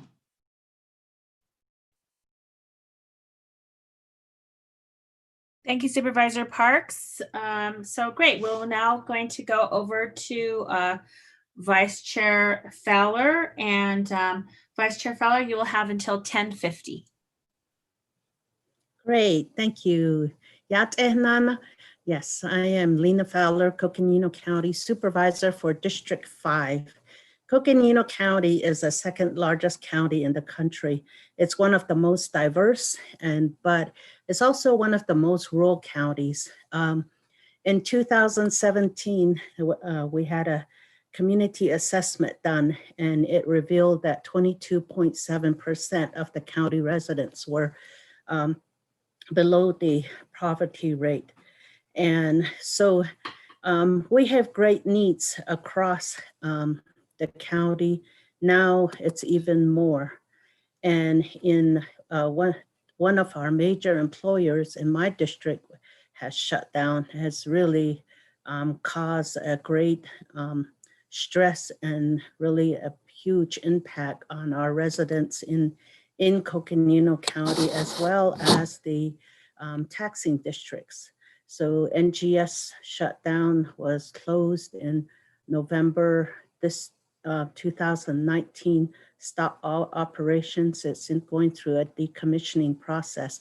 When I came on, or when I was elected into office in 2009, the discussion was about NGS closing in 2044 and how was it going to meet the timeline of all the approvals that had to be done. They had to meet all these standards. And then in 2016, in February, it was announced that the NGS was going to shut down in that July. And Navajo Nation was able to extend it to just this new shutdown. Since then, well, prior to that, we started talking about how is this transition going to happen? 2044 is just around the corner. So we started having conversations about having a regional economic development discussion and having studies done. And so we've been in that, as a county board of supervisors, we've been really conscientious about the activities throughout the county. And one of them is in my district. And just this few weeks ago, we were able to establish officially the Colorado Plateau Economic Development Alliance. It is an alliance that includes counties, that includes 2 states, state of Utah and Arizona, and also tribes, the Kaibab, Hopi, and Navajo Nation, and the cities. And we are now in the process of going to be establishing and incorporating that organization. Why is it so important? Because, you know, one of the things that we learned through this process of the shutdown is that our taxing districts are impacted. The Page District Public School alone is losing over $4 million a year as a result of this, because of the not getting the tax dollars from the NGS. Also, our library district, our community college, our health department, our flood district, that was flood part of it. So anyway, it really is costing, you know, it has a huge impact. All of the employees, for the most part, most of them were transferred out and with a guaranteed job. Some of them stayed and have retired. Once people retire down in southern Arizona, then they pretty much move back home. So with that, it has really changed our demographics. These were high-paying jobs. These are really high paying and high degree for the most part. And so we were concerned about attracting new business. How are we going to address that? And you notice I say all of our work is through partnership. Partnership is how we do business, and that's how we accomplish everything that we're doing. Partnership with our own staff, our staff partner with the other staff in other organizations. They're really great at working with each other. We as elected officials work with other elected officials, no matter what organization that they are from, or local agencies, local governments, state governments, national, and it's a true partnership. That's how things get done. And that's how we've been working on all aspects of everything that we've been talking about And so we were able to,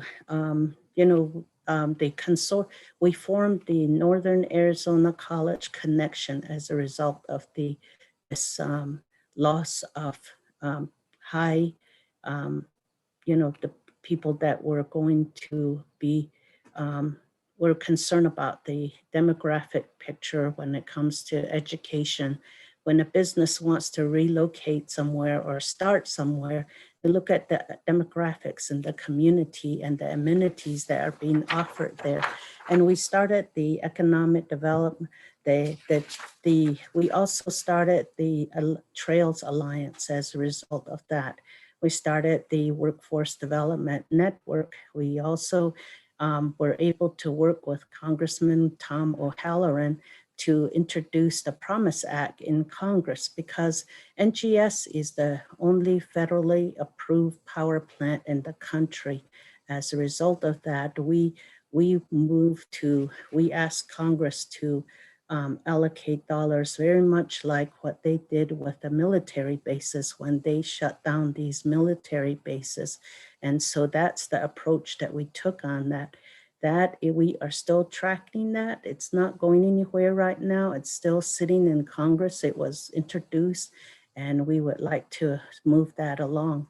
What that does is, what it would do is provide open doors to federal programs and grants that we currently are not, may not be eligible for. It'd be easier for us to get those, and then really be able to access some other dollars that we are trying to seek through that act. We have been working on broadband. We started the Tuba City networking and Mokopi and San Juan, Southern Paiute, and all the region within the Tuba City area. Back in 2000, I think it was 17 that we started that group.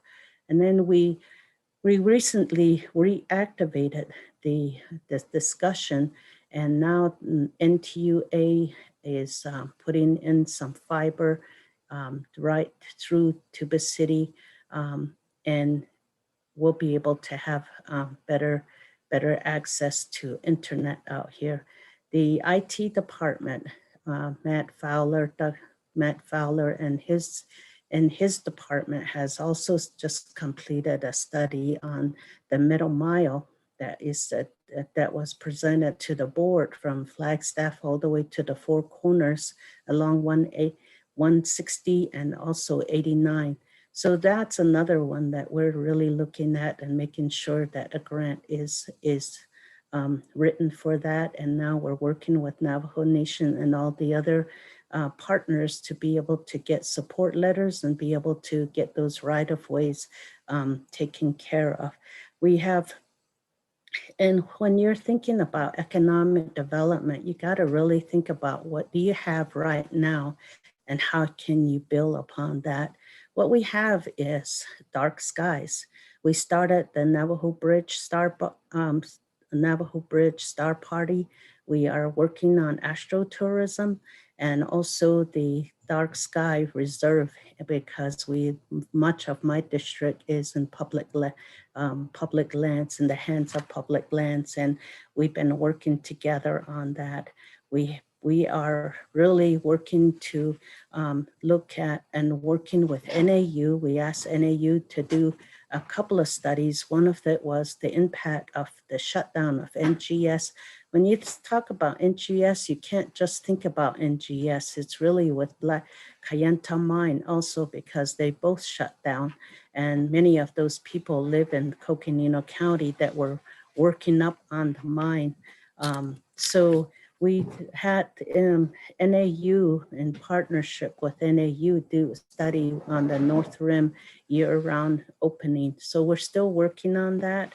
The Colorado Plateau Economic Development Alliance, that study was done by Econa, and it's another partnership that we just value and was able to really help us to see what we're looking at. By the time that we have really studied everything, we learned that there were about 21 studies that were done. So when you're really working on behalf of the people, you really have to do your homework, and really a lot of that homework is in partnership and really working with your staff and seeing how where those studies already have been done to be able to educate yourself. This year, I really believe with this pandemic, I learned that our unemployment benefits are way too low. $900 a month for an individual that is unemployed is not enough, not even to pay for housing in our region. And so I really like to keep that or really introduce the conversation at the state. I don't think we can really pass anything this year, but I think that conversation needs to take place and really hear from the people from here. We've done, I've gotten to starting to doing Zoom just to educate people. And, you know, Eric Peterson, our public affairs director, and his staff have been wonderful in helping me out and getting the Zoom out and having to educate people on various topics. And unemployment was one of them. We continue to work on the late birth certificate. Native Americans, number of years ago, I learned that they were not citizens, and where they don't have, they don't have citizenship in the state of Arizona. I thought it's a Tuba City issue. Turned out, and then I thought it was Navajo Nation. It turned out it was all 22 tribes in the state of Arizona. So we had to change the state law to be able to make it easier for people to obtain those birth certificates. So we're still assisting our citizens with that. We really believe in providing free tax service for citizens. We really want to thank United Way for partnering with us all these years. And we want to continue to be able to provide that service in some way. You know, we've been talking about Forest Service. We have forests, the National Kaibab, where there was a huge fire, really impact the businesses, impact the watershed, wildlife, and just really just the whole region. As we drove through there, county manager and Jimmy Jane and I drove through there. It was just amazing just to see where the fire had gone. It's really something that we really have to continue to work on. Working with the National Forest Service on it, BLM. BLM is in my district, and we're working closely with them. We have the county we maintain 286 miles of roads on Navajo Nation on a daily basis. We have operators that are working on every day out on Navajo Nation. We really value them. And once again, that was a complete partnership with all the Board of Supervisors to be able to get that as a through and educate the community why we need that. As when you think about, you know, our values, I think what I always think about is, you know, today, what was presented to me, the information that I had on hand, did I make the right decision? If I can go to sleep at night, I have to tell you, I sleep too much. And I make that decision with the information that was before me. Was that information, the decision good for me consciously? Am I going to feel good about it? And was it good for the citizens of Coconino County? That's how I make my decisions. I think it's really valuable to work with in partnership and work beyond boundaries. I work with Utah quite a bit and all these other counties across the Mojave County, San Juan County, Utah, King County, Utah, and the others, because it is working regionally. So it's really a good partnership that we have. So I just thank you and welcome to the board. I'm really excited for the next 4 years. Thank you so much, Madam Chair. Thank you, Vice Chair Fowler. Great. Well, I'm going to go next. So a little bit about me. I mentioned I was fourth generation resident of Flagstaff. I'm married. My husband is Franklin Willis. He's a professor at Northern Arizona University. He teaches fine art, oil painting. We have one son, Demetrius, who's 11 years old. I grew up working in the family business since I was 9 years old. And so have my parents are still alive, and I have 2 siblings, a brother and a sister. We all live in Flagstaff, and we all live in a 3-block radius from one another. So I'm very fortunate to be able to have my family close to me and to be very supportive of me and of my public service. I grew up learning that public service is probably one of the best professions you could possibly have, and knowing that giving back to community and serving community was an expectation, as well as speaking out for those who don't have a voice and always promoting equity. And so that drives a lot of what I do as a community servant. My great-grandmother, and also fighting injustices. My great-grandmother helped with a lot of other Hispanic pioneer families in Flagstaff when she got here in the early 1900s, 1906, build the first Catholic church specifically for Hispanics to worship in, because they were not welcome in mainstream churches. And so my family's been trailblazers for a long time. My grandfather was one of the first Hispanic business owners, had a market in downtown south side of Flagstaff, and called it Everybody's Market during a time where Flagstaff was segregated.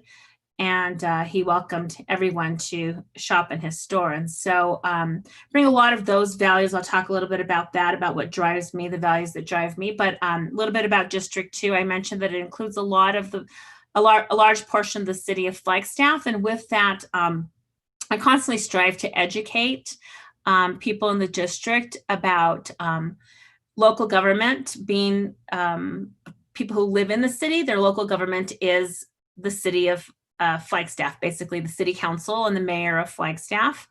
That is their local government.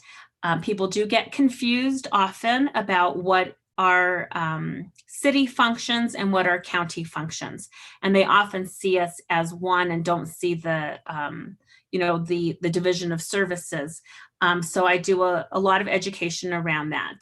So when someone calls me who lives on a city road and said they need to have, the road fixed, or they're concerned about some other type of city service, then I basically connect them with the city and try to educate in terms of what it is that we do. We are, however, the local government for the portion of my district that is unincorporated, which I mentioned was the Timberline Fernwood area. And that, of course, then we make land use decisions, ordinances, et cetera, that apply to that area. And it was mentioned a couple of times about the Schultz fire and flood back in 2010 was when the Schultz fire took place.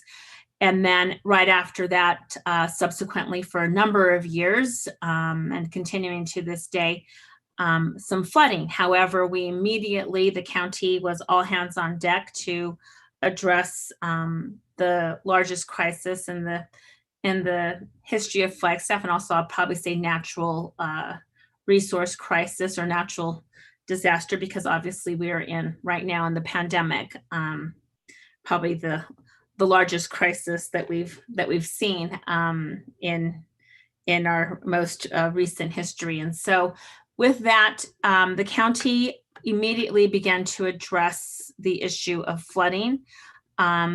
We knocked on a lot of doors in Washington, D.C. in order to get the funding to address the flooding in the Schultz area. Our main goal was to protect lives, and then secondarily to protect property, but the main goal was to protect lives. We learned a lot going through the Schultz fire and flooding, and we've applied that learning to many other areas in the county. We've applied it to our flood control district. We've identified areas throughout the county where forest restoration needs to take place. And when Matt was talking about Bill Williams Mountain, I mean, we're basically looking at areas that put communities at risk, put water supply, watersheds at risk, and really advocating and working with the Forest Service to complete forest restoration on those areas, and even going so far as to putting in our own county resources to make sure that that gets done. But that is a constant point of advocacy. If you talk to any county in the Western United States, they will say that their greatest, most single threat is wildfires. And of course, we've been seeing that play out in California, New Mexico, other areas, not just in our area. And so that is a constant item on our agenda, federal legislative agenda, is to make sure that we have on the radar policies and processes at the federal level that enable forest restoration and that basically assists the industry, the private industry related to forest products to take hold so that we have some place to be able to take that timber that we're getting out of the forest, which is very low value timber, to be able to produce some type of forest product. And so we'll obviously continue to be engaged in that for a number of years, since we are in the middle of the world's largest ponderosa pine forest. That is one of our claims to fame.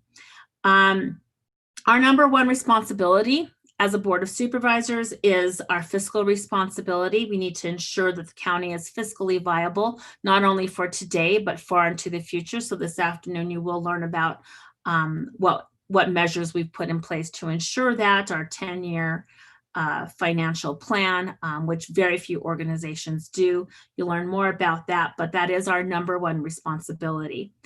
Health and Human Services are very, I have a high regard for Health and Human Services in my district. My district is extremely diverse, both in ethnicity and socioeconomics. And I have a lot of working families. I have families who are struggling, who are either in the poverty area or right on the edge of federal poverty levels. And so Health and Human Services are very important to me and to my district. And so I do not believe that it's just for a person's zip code to determine their basically lifespan. And to me, that is equity in terms of access to health and human services is something that I'm always striving for. And that's one of the areas that we'll continue you'll learn about in terms of our public health services district and in terms of the demand. Obviously, right now with COVID, we have a tremendous demand for rental assistance, utility assistance, mortgage foreclosure assistance, basic food assistance. And so that's a constant area that I have my eye on. I'm very committed to justice reform. I have been leading and championing this effort for quite some time. I am a very strong proponent of non-monetary bail. I'm a strong proponent of alternatives to incarceration. Strong proponent of giving judges more discretion in terms of assigning people to community service as opposed to keeping them in jail. We do have, there was a point in time, I'll give you just a snapshot in time. Last October, we had 3 people in our jail that were in there because they could not pay $3. It ranged from $3 and some cents to up to $5 and some cents. And they were there for 30 days in jail because they couldn't pay that amount of money. Well, if you're poor, you're not going to be able to pay $3 and you're not going to be able to pay $100 and you're not going to be able to pay $1,000. And so, there is no need to keep somebody in jail because they can't pay $3. And we're basically paying for that person to be in jail every single day in excess of, $80 a day. So something has to change. And so I'm very much a strong proponent of justice reform. I've developed a high level of expertise in public lands policy, natural resource policy, that is and water. I'm the founder of the Coconino Plateau Water Advisory Council.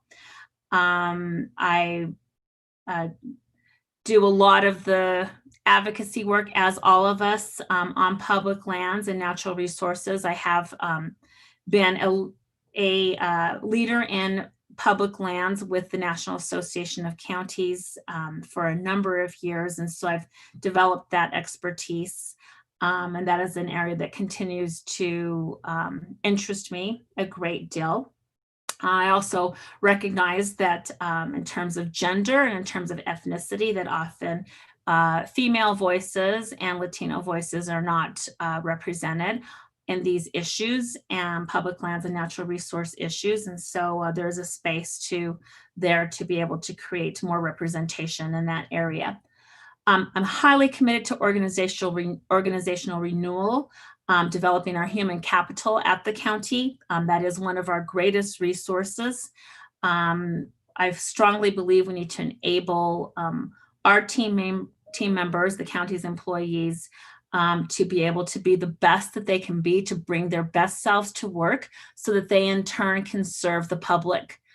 Being their best selves. That's what the public deserves. So I'm a strong proponent of making sure that our employees understand that their input is valued, that, whether you are out snow plowing or greeting people or being in a management position, that each one of us has leadership potential and responsibility, and each one of us represents the county. We need to put our best foot forward. So I'm very committed to the work that we're doing in terms of organizational renewal, in terms of diversity, equity, inclusion, that work that we're doing. I certainly believe in equity of voices, and I believe in community engagement. I like to be able to I'm really proud that the county puts our information out in multiple languages, that we reach out to the community, that we engage the community, that we make efforts for community to provide input. That's very, very important to me. That does drive me, access, equity, community engagement. For me, it's an honor to serve on the Board of Supervisors. I am excited about this work. I'm starting my 25th year in January.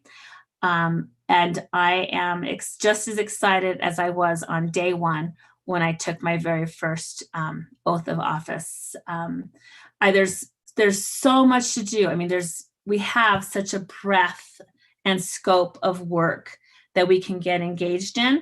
There's actually probably too much to do, and there's probably too many subject areas and things that we could get involved with. So, the challenge is how do you go from wanting to do everything and focusing and really focusing the county and being strategic about our work. And so we'll be doing some of that as we go through a strategic planning effort, and looking forward to having all of our voices represented on that. But I will close with this. On my computer for 25 years, I've had this tiny little paper that says, I am a verb.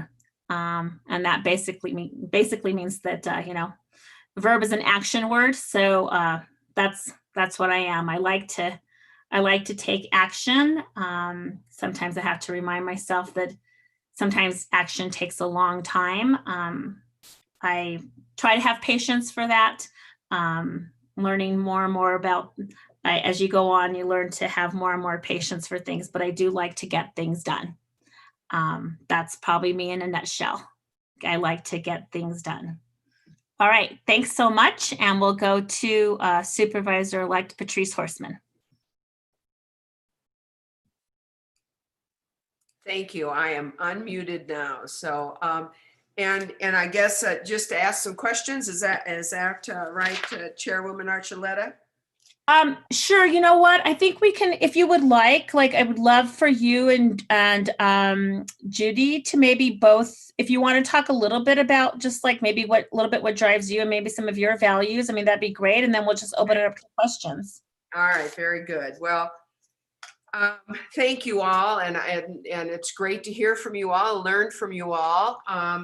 You know, and I would have to say many of what you all have talked about, what drives you is similar to what drives me. I think that our diversity in Coconino County is one of the strengths we have.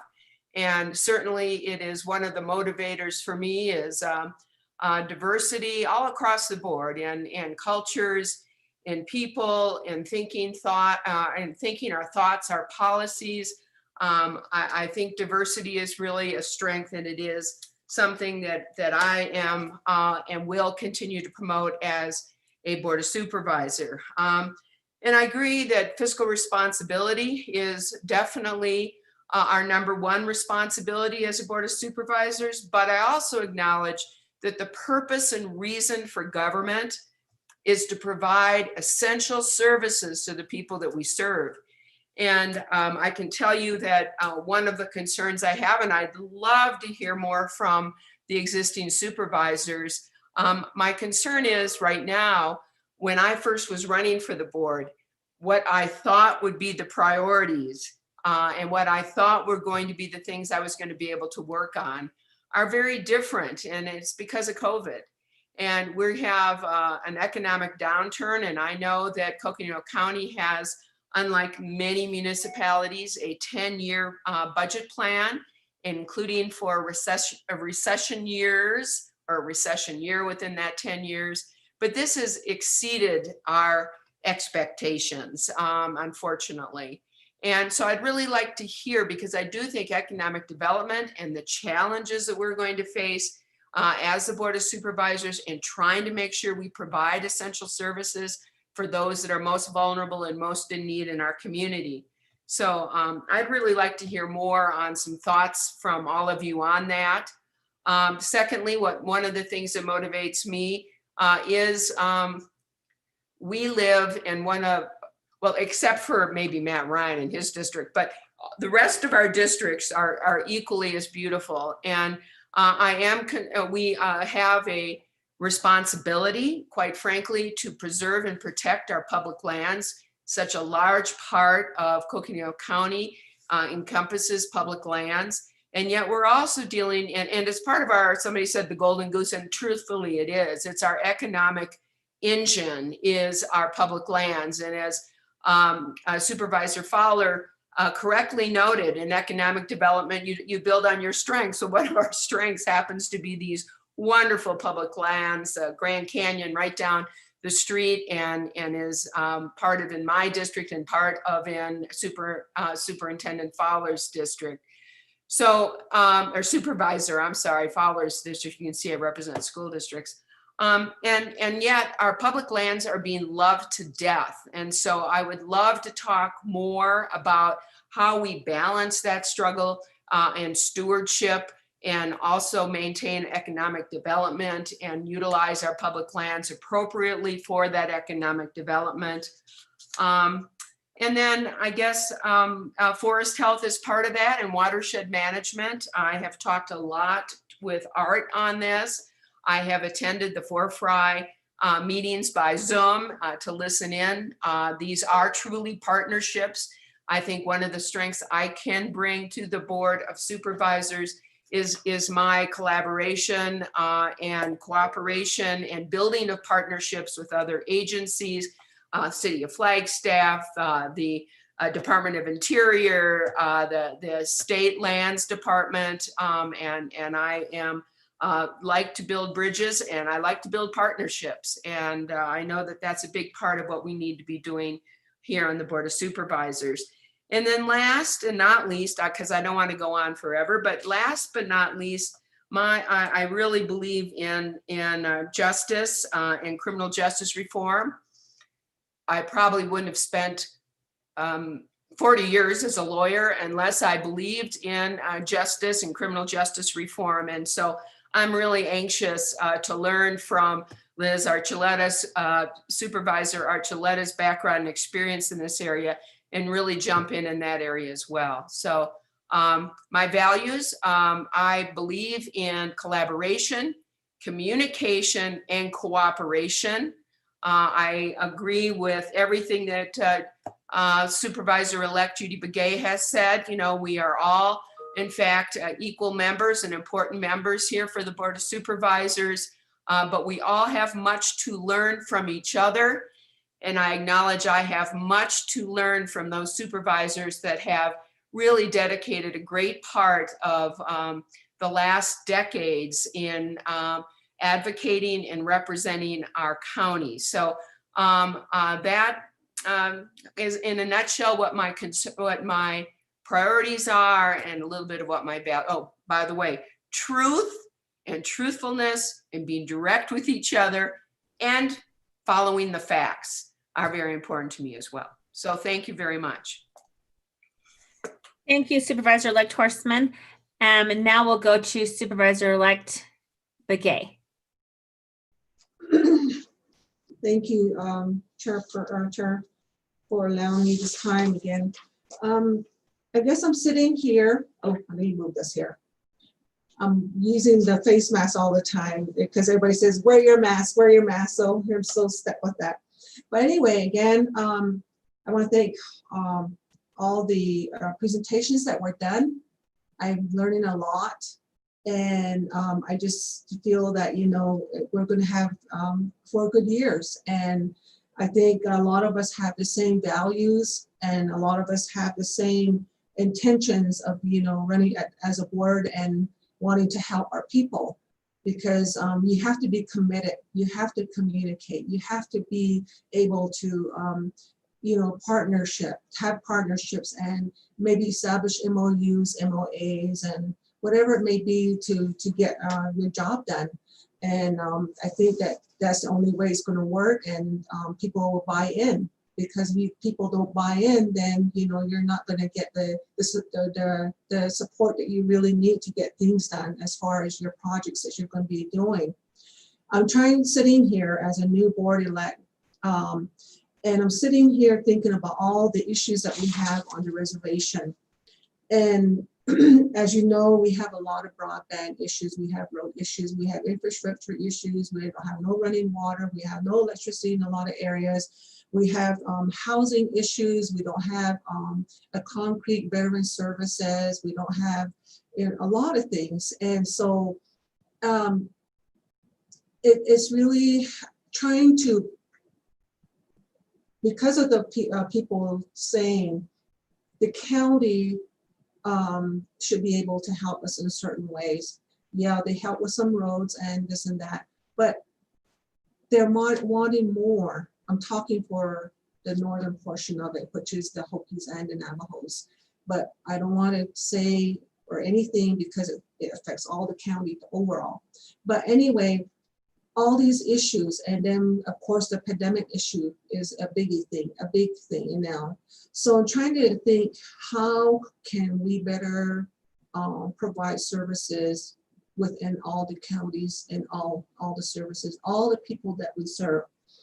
And I know that, you know, the county is very diverse. We have all sorts of, you know, people that are nationalities and people of different cultures and things that, you know, we serve.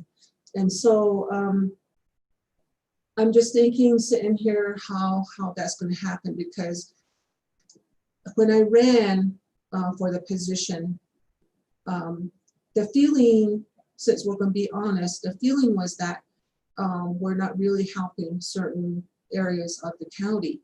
And so that's the reason why, but as I hear your presentation, there are some partnerships that are developing. There's more partnerships, the opportunities that can happen too. So I'm thinking in those lines, like the health department with the Navajo Nation, the Hopi Nation, and all across the, what kind of enhanced services can we provide, you know, to have this feeling that the county is there. I know there's something that the county does in areas of health. What about the jail system? Are we orientating each other's, you know, the traditional aspect of it, like bringing in sweat lodges? I'm pretty sure that's happening. And how is the jail system working with other jails on Coconino County, not necessarily just District 4, because we're all Coconino County, and we have to think for everyone, you know, the newborn all the way to the elderly, whatever we're faced with, whatever they're faced with. And I think for me, like I said, I have 45 years experience in working with people, and I've set myself out to work as a public servant for those many years. I love working with people. I like to listen to them. I love to help people. And that's the reason why, you know, I thought this would be another step for me. I lost my father 3 years, it's going to be 3 years in January 31st. And he's the one that really wanted me to run for this in this capacity. He wanted to see it. But, you know, I knew he was with me during the election. But I just want to say that I'm here, and he would have appreciated it, and I know he does. But I just want to say, how do we enhance our services to provide for everybody in the county? I know we're not going to please everybody, but and then there was a comment made earlier, you know, we're not going to please everybody, you know, and to work with the people that are really working against whatever is happening.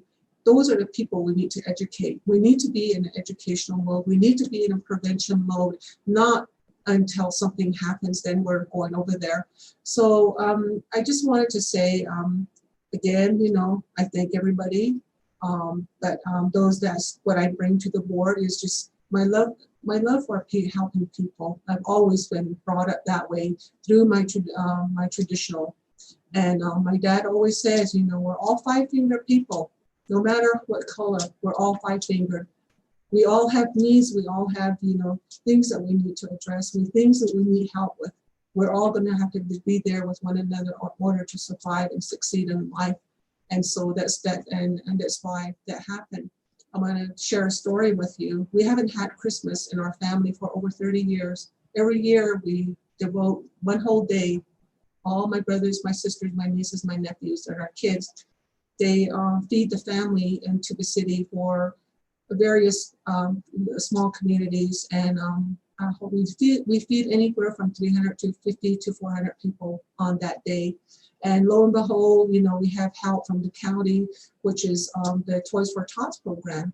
They give us toys, and then we have people that started, you know, helping. And how it started was my mom just said, one day, you guys are not going to have Christmas.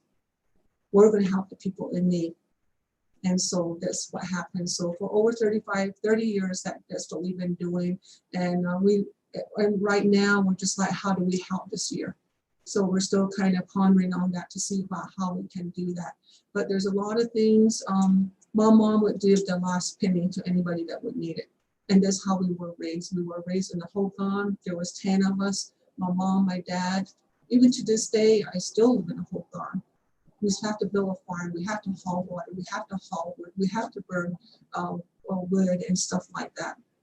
And we still have to use candles. We use sheep fat, and then use that for candles to, you know, light up the house. And I love it. And we do have livestock. We ranch, we farm, and stuff like that. I love my animals. I had to have somebody herd sheep for me today to be here. I love that. I like to hang on to that. And then also beyond that, it's just like I love working with and everyone. I put myself in people's position. How do I want to be treated? What do I want them to say to me to make me feel that I have been helped, or they've heard me, or then if I can't help them, I try to find other resources for them. I try to refer them over there and constantly ask feedback and to see how they've helped me. I try to help families or anybody from the beginning to the time that they can get some kind of help. So, but I'm really, really concerned about the veterans. Like I said, the veterans, they're out there on the streets. They have no housing. They're just living with family, and they are the reasons why we're still here. They're the reasons why we can sleep well and eat, any kind of food that we want to eat. And and here yet, we're not really serious about a lot of things, because they're suffering out there. And in the traditional way, when they raise their hand and they say, I give my life up in a way that I'm gonna, if I don't come back, then, that's, they gave themselves up, they gave up their lives. And when they come back, they're supposed to have a certain type of ceremony to bring them back and to undo that oath, but we're not doing that for them. That's why you see a lot of them in jails. They just kind of keep going and keep going and keep going. Where are we going to help them? So I'm thinking about possibly grant writing, and possibly again, enhancing and doing more partnerships, more MOUs, MOAs. Anything is possible, and I know with this board we can do it. And I like to be honest. I like to be upfront. I like to be told when I'm in the wrong. I like to, it doesn't matter to me, because every day we learn something new. Every day, we're out there, and for others. And it's not about me anymore. It's not I did this. It's we. We are in this together. All our staff, us, in the county, and different organizations and departments. And I'm so glad that I learned a lot this morning. I've been trying to keep up with my notes, and it's a good thing I know how to do speed writing. So I just want to say thank you, everyone. And I don't know how else, and always be thankful, because you don't know what's going to come tomorrow, is what we're always told. Be nice, be thankful, be respectful, be humble.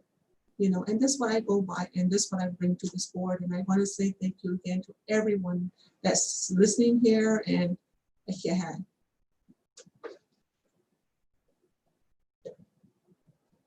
Great. Thank you, Judy. Appreciate that.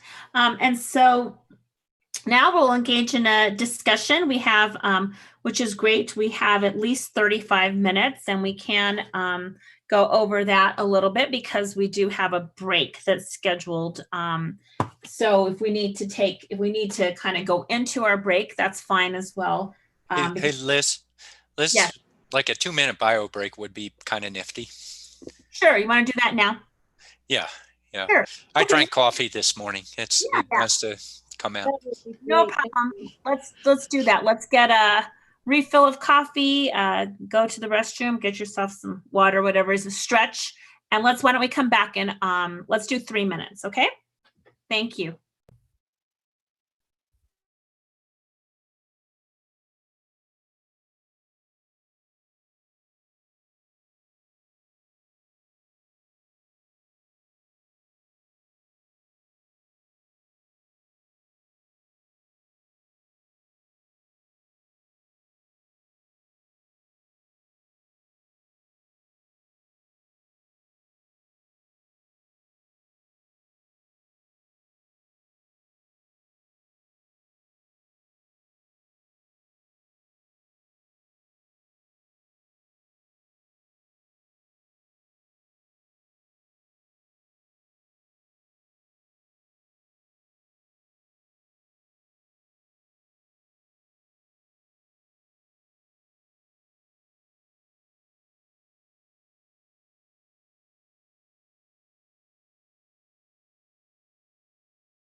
Okay, well, we'll start getting people back.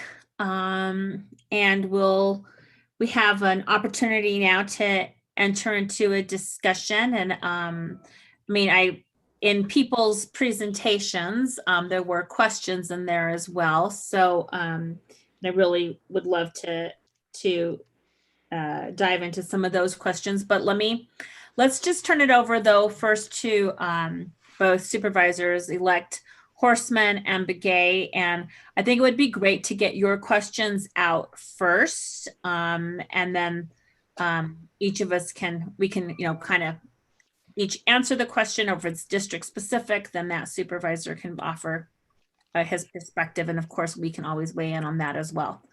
Okay, so go ahead. Okay, want me to start? Go ahead. It's kind of what I was, in my stream of consciousness response here, it's kind of what I was coming up with before, and that is that, I understand Coconino County has been in a great position and has been able to do a lot of amazing things and be involved in some amazing things because of the fiscal responsibility that's been shown by this board. My concern, I'm sure all of our concerns, has to do with the economic downturn because of COVID and how that is going to greatly affect even the soundest fiscal management of the county. And so I would love to hear from you all, in your opinion, how has this changed your priorities going forward here for the next couple of years? And what are your thoughts on that? Mm-hmm. Okay, great. Well, I'd be happy to open it up to everyone. I mean, obviously, I will just say this: we're keeping a very close eye on the budget. We actually get an update monthly, but we are going to have a very in-depth presentation in January prior to the start of the budget formulation, the budget process. I think this afternoon you'll get some additional information about during the budget presentation. You'll get some information there. I think, Coconino County has been a leader. We did, step out, as you know, first to provide the housing for our unsheltered population for doing testing. We have been assertively seeking reimbursement for those items. We also have experienced that sometimes reimbursement does not come until a year later, sometimes 3 years later. We have that experience with Schultz Fire. So we do have to, we have to account for that in our budget. We continue to have, reserves that we can tap into, but those will need to be replenished.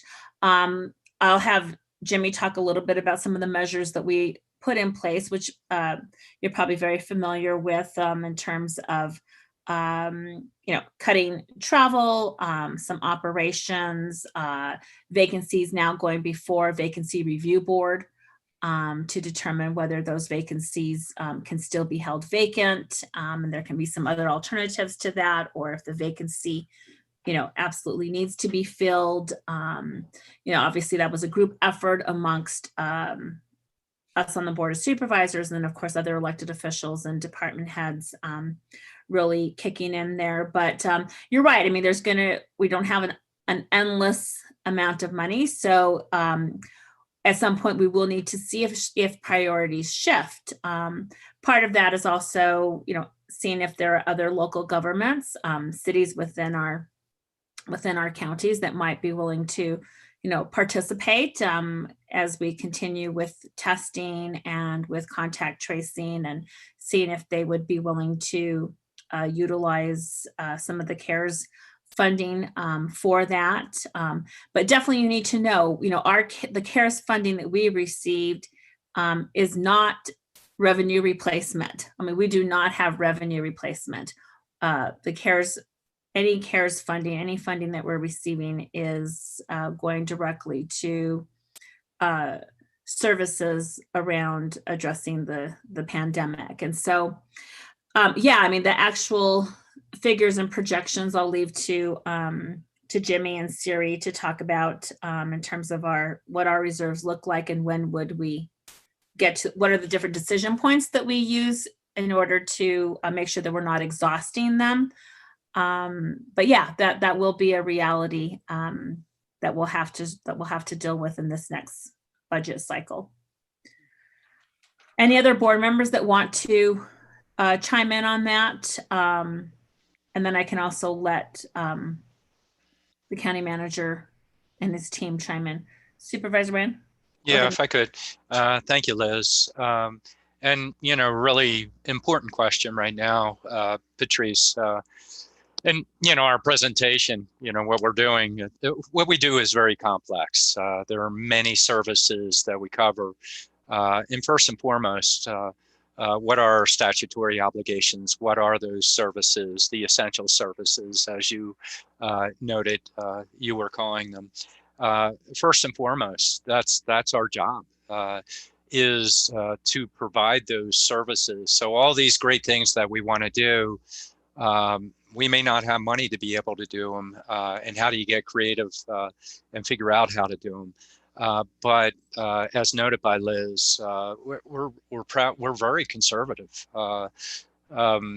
in terms of how we lay out our budgets, our 10-year forecasting that Liz talked about.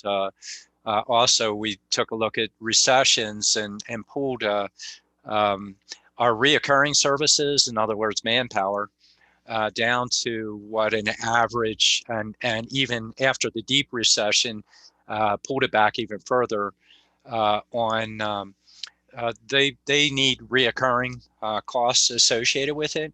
But we know during downturn, we're not going to bring in as much revenues as we need for the services that we're providing. So that's where our reserves are. A little bit of our presentation we had the other day kind of talked a little bit about it. We're dipping below those levels. So it's an area of, it's a very important area of concern. I mean, great advice I got as I came on, and some of my predecessors and fiscal managers in particular, first and foremost, protect your general fund. And with that, then how do you allocate and project for the future? Look at patterns, be conservative so that we don't get caught where we don't have enough money. And we've been through it before, where we hold vacancies. Departments start not having quite enough manpower to do everything they need to do. We hope we don't reach that, because we set our recessionary average to allow for the employees there. Our needs have grown over the years with growth of population, and then the state passing down more requirements of what we need to take care of, but not giving us money to do it. So we're pretty doggone tight, and it's hard, especially when you have people that are quite progressive within the organization with creative ideas, and yet we didn't get additional money to be able to go out and do them. And so these are pieces that we definitely need to look at. We've had forecasts presented that were very conservative, while right now we're doing a little bit better than what our earlier forecasts were projecting. We still haven't gotten through this downturn, and COVID's spiking up. And then we talk about COVID. COVID response, whether it's on the economic side of things or it is the health response, first and foremost there, we need to respond to emergencies. And this is our emergency that we do have, and we're not out of it. So, I don't have the full answer related to it. Our budgets are a little bit complex.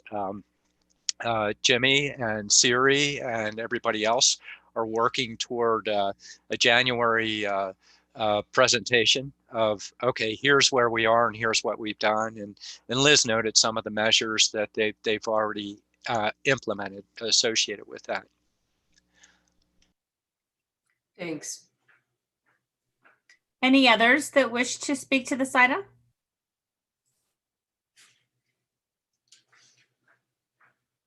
Okay, great. Other questions? Can I just say one thing, and I just want to compliment the Board of Supervisors and the staff and Dr. Peoples in particular, but really everybody's efforts on COVID. I think the COVID response here in Coconino County certainly is one of the top, not just in the state, that's clear, but in the country. And I know that that's something that is going to be ongoing. We aren't over this, even if there's a vaccine on the horizon. And we hope there will be one here soon in Coconino County that we can administer, and certainly for the Navajo Reservation. So, but anyway, I just want to say that, and I know that it was because of those reserves and because of that fiscal management that Coconino County was able to respond in the manner in which it was. So kudos to everybody involved in that. Vice Chair Fowler? Yeah, when you're talking about fiscal responsibility, we always have our lobbying efforts at the state level and making sure that those state mandates, we're always trying to protect ourselves from the state. That's really important. Everything else that has been brought up, but that's something that is still on our agenda and we'll continue to do so. So thank you. It is our number one priority to make sure that we are financially stable here. Jimmy, did you want to address this afternoon in the financial presentation, or do you want to say a few words now? I'd be happy to share a few words, and then we can talk about it more during the budget presentation. Thank you, Madam Chair. As stated, and we'll talk about more this afternoon, the budget is the primary responsibility, one of the primary responsibilities of the Board of Supervisors in giving authorities, departments authority to spend money. The county has been talked about. Supervisor Ryan and others mentioned has always had kind of a conservative approach. There is the 10-year plan, which, as was noted, you'll have a more detailed dive down into and education on in January. Siri has also done a refreshing of that. The bottom line is, we and Supervisor-elect Horstman referenced revenue smoothing, where there was, $3 million in a recessionary year, which FY21 is a recessionary year, that there was $3 million of revenue smoothing anticipated to be spent, in addition to another $3 million in reduced general fund expenses, $1.5 million in operations, $1.5 million in personnel. And we have accomplished those goals. But Madam Chair, this afternoon, I'd be happy to go into that deeper.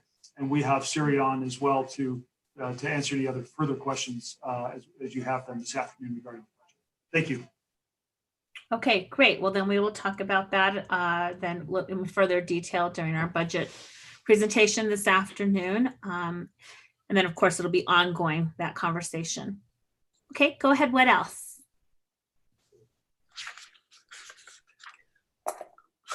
Yeah, just keep it coming, and Judy too. I mean, jump in too. I mean, this is just a free flowing conversation. So yeah, while they're thinking up, there are going to be a lot of questions, and there are a lot of areas, and it's a very complex. Many things that we do. I'm still learning or relearning. I forget things. Oh gosh, but. One piece that Lena had brought up is our legislative front. I mean, our authorities are delegated through the state, and often we are in a defensive posture where we're constantly working at the legislature to fight mandates where they don't require us to do more and not give us money for it, and or they take money from us. We set our budget up, we're doing really well, and then they pull money away from us, and then we need to be able to respond to that. And that's not uncommon, and there are substantial amounts that they often pull from us. With the CARES Act funding, as Liz noted, it's covering our COVID costs rather than a backfill of our general services. But the state's going to probably come after us and say, oh, you were given all this money by the feds that we passed through to you.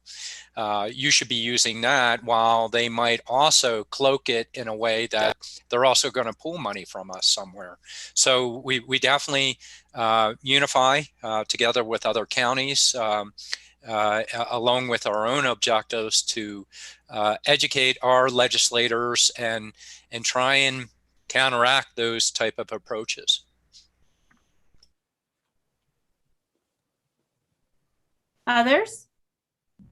So I just wanted to answer Judy's question about if we are doing some traditional things for our inmates and others, we have a hogan there. We do sweat lodge. Our sheriff is the person that you'd be talking to, but he does a really, he has a program there. And we have a individual that comes in and talks to the inmates that are there as well, Navajo counselor.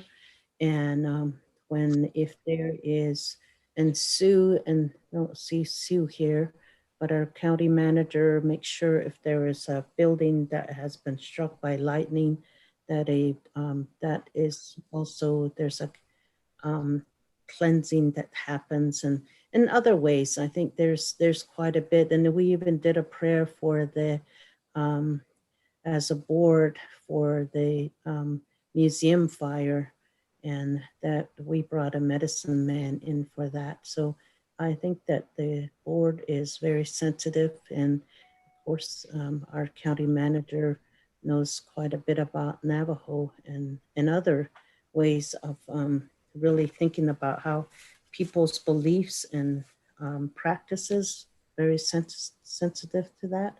And so I just thought I'd just answer that. Thank you, Madam Chair. Sure, thank you so much. Okay, go ahead. And obviously there'll be more about that when we have our visit with departments on the 10th. And so that'll be something that the sheriff can go into more as well in terms of the programs that exist in the jail, and then in partnerships with various nonprofits when people do get out of jail. Okay, yes, go ahead, Patrice. Yep. All right. I know that Supervisor Babbitt brought this up, and a little bit in terms of water and how water has got to be our priorities here for looking into the future. Some of this, like rural water adequacy, is really something that's not in our bailiwick, even though I wish it was. Really is in the state legislature that needs to deal with that. But as part of that, I also know that the county is looking at the renewable energy ordinance. And I would just love to get some input from the board members on that, their thoughts on that, and how that's progressing.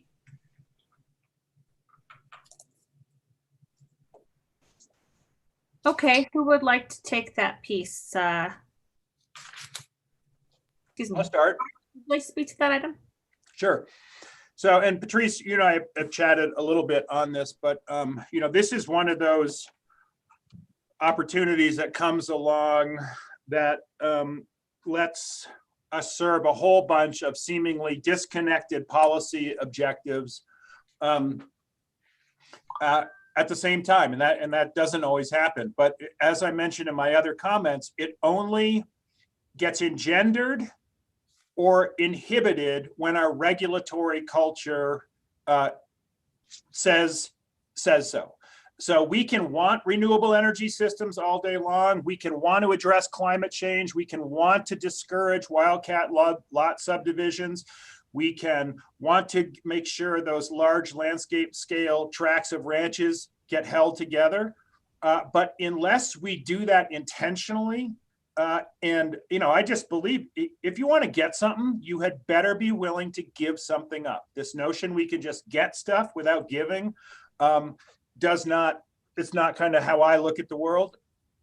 And so what do you have to give up in order to get those things about climate change, about drought, about ranching, about wildcat subdivisions, about economic development, and the unbelievable amount of financial resources that come into the county when these things come forward. And so it's going to be a process. The county is going to have the 5 board members are going to have a really great opportunity to say either this is something we want and we are going to align our regulatory world to serve what we want, or maybe you all don't want it. But this is going to be one that we're going to, if we want renewable energy and climate change initiatives and ranching viability, that means we're going to have to give something. And probably not all will be happy. I'm not saying that you have to go all or nothing. There's no one who's suggesting wind turbines need to ring the peaks. But the reality is if you want something, you got to give something. So it's one of those things. I'm sorry. It's probably one of the more important pieces I've seen come on the board lately. And I think you all will figure out how much are you willing to give to get these things. We had a 400 megawatt wind farm go on in southeast Coconino County. Get approved. We'll see where their build out goes, but it is colossal, the amount of revenues, the amount of power generation, what that's going to do to maintaining those landscapes. And, boy, if I was on the board, I would want that. And I would be willing to give something to get it. The other thing around that, I want to just last thing, and then I'll stop talking, is once those ranches get subdivided, that is forever. They are never getting put back together again in terms of their land mass. These renewable energy systems, forever is a long time, 20 and 30 years, which is what wind and solar installations do, is an incredibly short time. This is not forever. This is providing bridge opportunities that, when those wind towers become unviable, they get taken down. That's part of the deal. And so how we look at this over time is incredibly important. So that's my piece. I think it's really, really important opportunity that the county has. And I would err on the side of making sure if we want it, we give them a regulatory, them being the ranchers, those who believe in climate change, something to really go after. Yeah, I'd like to follow up on that some as well. And there are different levels that we speak about this.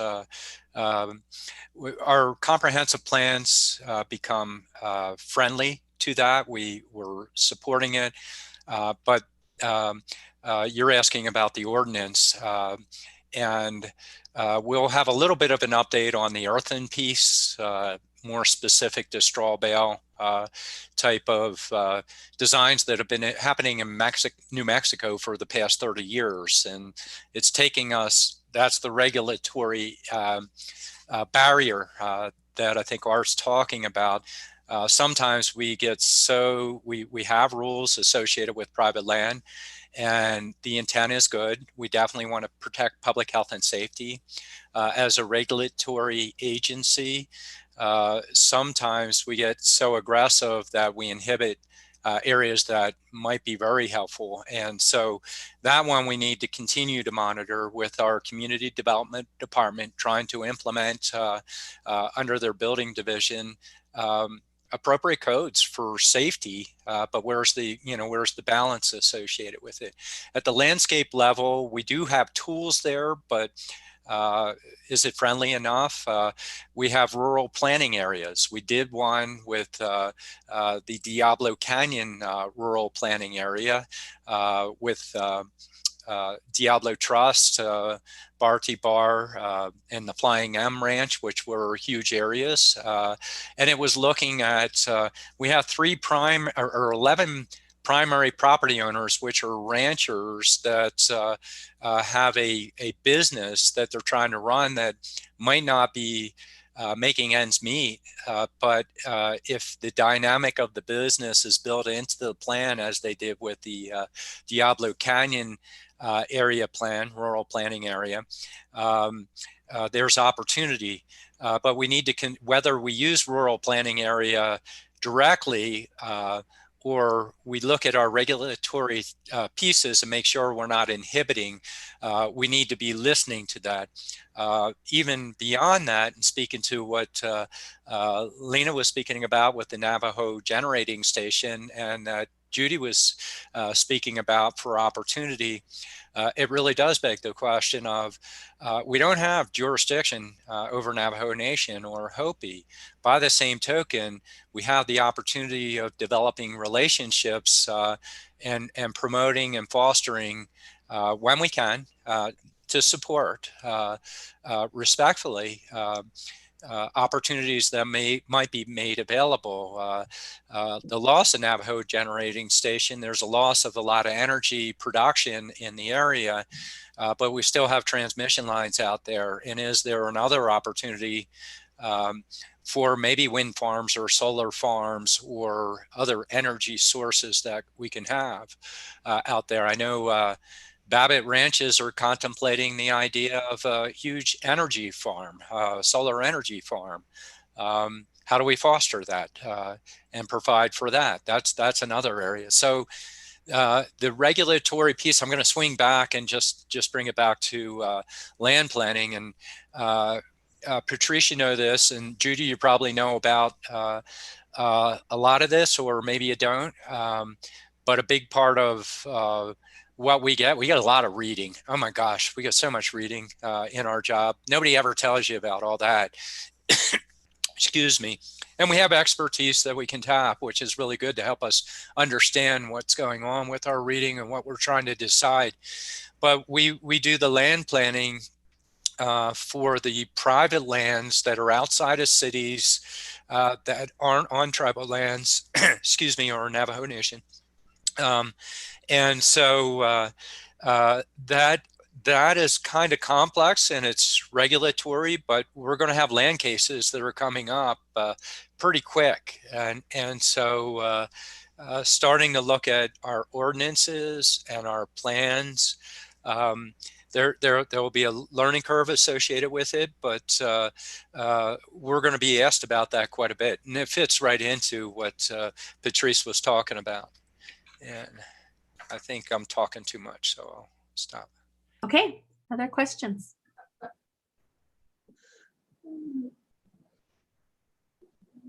I just have a comment to make, or maybe question too, but in looking at, I've looked at the organizational chart as it was given to me, and I was thinking on the organizational chart, we're saying that we need funding, and we're lacking funding for services out there. And is one of these positions doing any kind of grant writing for the county, for our Coconino County, the services that we provide and programs that we overlook? Mm-hmm. Yeah, so we have several departments that write grants. We don't have one central grant writer. We did at one point in time within the organization where we had a central grant writer who would basically assist various departments to write grants. But that's distributed now out into the departments, and they write the grants, and we do get a tremendous amount of grant funding, either federal or state. We've received some foundation grants in the past, but yes, we highly encourage all of our departments and all of our staff to identify and to write grants, and we assist in the identification of grants as well. We have a system, the eCivis system, that can be used to identify grants, and then out of our public affairs office right now, federal grants related to COVID and opportunities. Every Friday there's information that's put out about, here are some grant opportunities to take a look at. And so absolutely, yes, we do write many grants. Okay, thank you. Actually, if I can, along that line, not just the grants, but when you start looking at the broader budget, which we'll get more of later on, you'll find that, or you'll see that through our departments, part of it our mission, part of it is opportunity that's been provided. A good chunk of our overall budget is federal and state money that's been brought in. That's beyond just the local taxes that have been collected in our general fund. Mm-hmm. Go ahead. Go ahead, questions?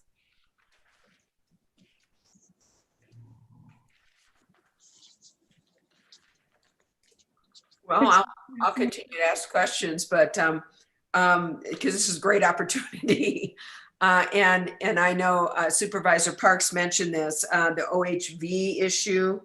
I'd love to get some input from everybody on that as well, because I know that is coming forward. Thank goodness it's coming forward on this board's watch, and not Judy's and mine, but I'm sure it's going to be coming forward in the future as well.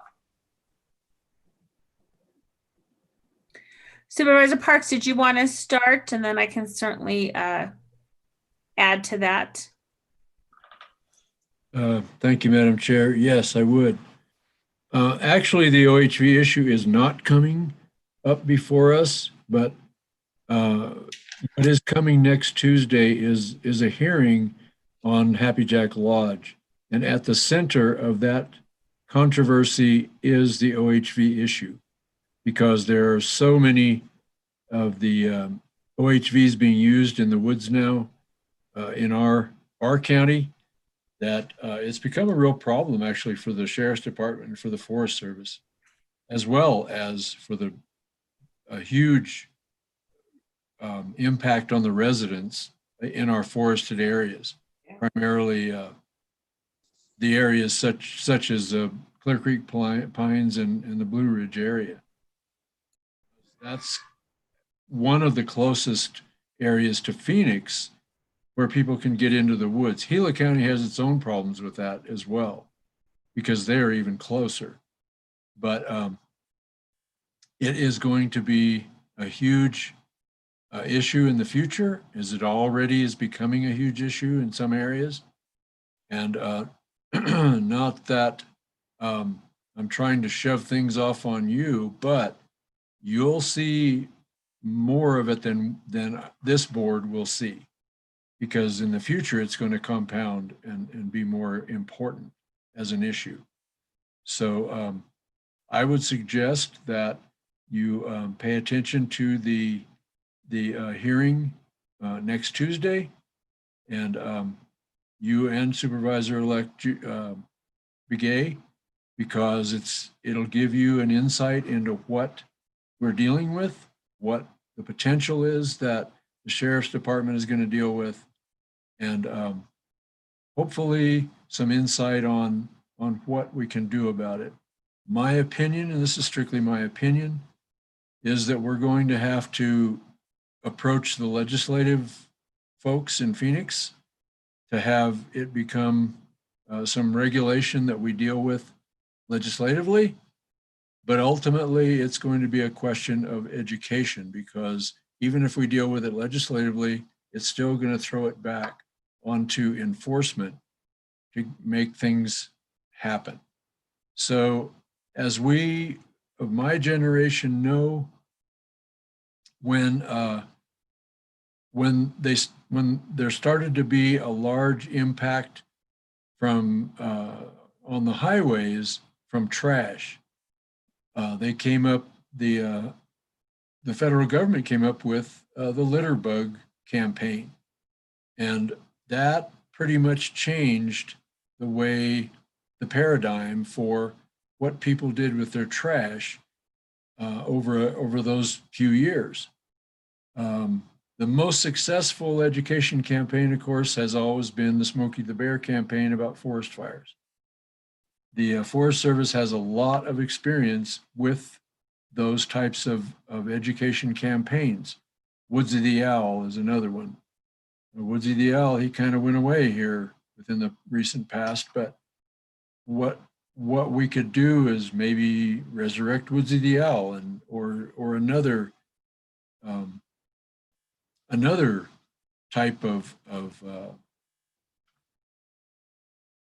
I want to say a cartoon, because what we're dealing with here is educating the kids. If you can educate the kids and get them to stop or to take a look at what the problems are with the OHVs in the forest, i.e. tearing up roads, private property, tearing up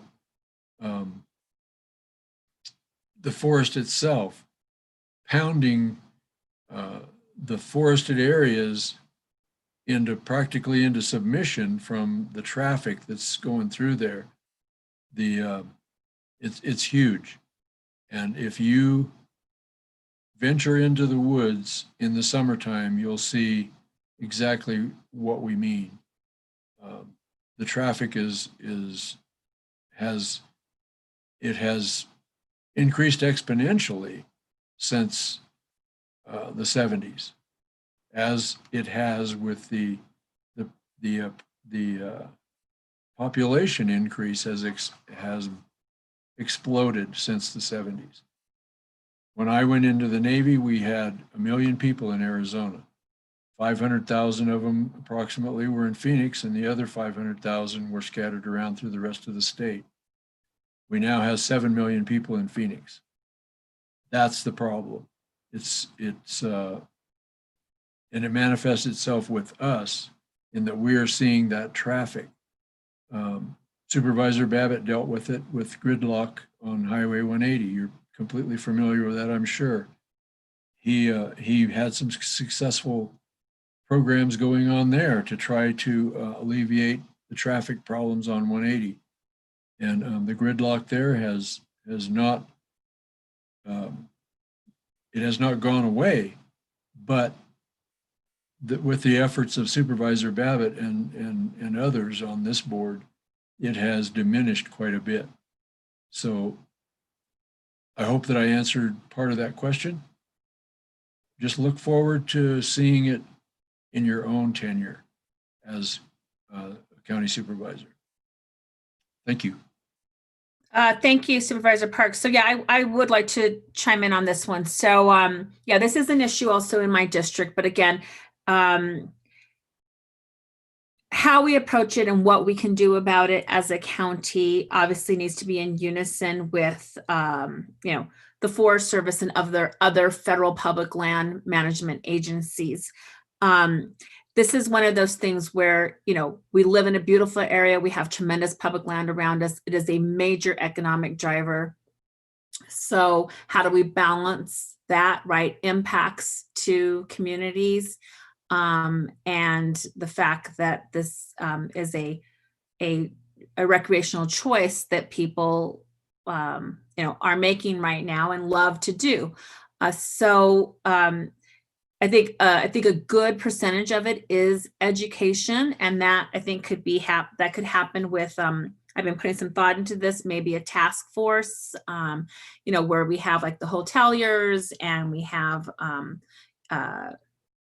cities within our county as well, having their convention and visitors bureau there and talking about, how could we actually get information out, like in hotel rooms and at visitor center, and maybe it's a brochure, educational information about like knowing the difference between private lands. I mean, the issue is that people are not, a couple of things. They're not recognizing boundaries of private land, especially if the land is not fenced. I mean, people are either using snowmobiles or during the non-winter months, they're using the recreational vehicles and they're, trespassing on private land, or they're really in that urban forest interface where they're right in someone's backyard because the person's backyard is the forest, right? It's right there. And so it's creating disturbances, or they're inappropriately using trails, or we have conflicts with people who are on foot or equestrians. And, we have that meeting up of people on recreational vehicles and people who are doing other types of recreation, and it's not compatible. And so, again, it's like, what is the county's role? What is the federal land management agency's role? How do we come together on this? And, is it what type of fix is it? Is it an educational fix? Is it a legislative fix? All of those have to be put into have to be put into kind of a thinking box and figure out how do we get partners with us, because we can't solve it alone. This is not solely a county issue. It's obviously impacts that the forest is having or that public lands are having on county issues or on county residents as well. Supervisor Fowler, did you want to add? Yes, please. And thanks for the question. It is an issue, and how we're trying to address it in my district is through the alliances, the Trails Alliance and other partnership. This is a true partnership that you have to establish, and that's how it's being addressed. I know that it's been an issue out in the Utah area, and so that's where we really try to work across borders. So just want to add that. It's an important discussion. So we're about up against our time, just because we need to take a little bit of a break. I don't know if people need to grab lunch or whatever, but we do have ethics and open meeting law in 5 minutes, excuse me, 6 minutes. So I think we should get to that. And that will be Rose, Winkler, and Lindsay. So why don't we take 5 minutes? The next break is at 1:15. So I think this would be the best time if people are going to grab something to eat to do that. And, obviously, this is casual, so feel free to just bring whatever you're eating with you, and we'll just eat while we're actually on Zoom too, okay? Thank you all. Madam Chair. Oh, yes. Oh, go ahead. Yes, Supervisor Babbitt. So I'm going to be ducking out. I'm going to let you all have your new conversations, but really appreciate the conversation this morning. Great questions, and looking forward to helping both supervisors elect in any way I can as they get their feet. So really appreciate it. No, you can't go. You got to stay until December 31st and put all hours in. 11:59. That's right. Till I turn into a free man at midnight. Yeah. Uh-oh. Thanks. All right. Thank you. Supervisor Parks? Yeah, Madam Chair, I too would like to leave the meeting. I know that you all have important things to talk about, and I would enjoy being part of it, but I do have a commitment, so I'm going to have to go.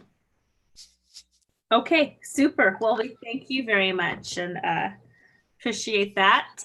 Good discussion this morning. So let's reconvene like at 12:17. I think that'll be okay. Let's give us a full 5 or 6 minutes to try to grab something. Okay. Thank you all.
Okay, well, thank you. We're going to get out of recess here and reconvene. The next item on our agenda for this afternoon is a discussion on ethics and open meeting law. And we have Senior Civil Attorney Rose Winkler and also Clerk of the Board, Lindsay Daly. So I'll turn it over to them.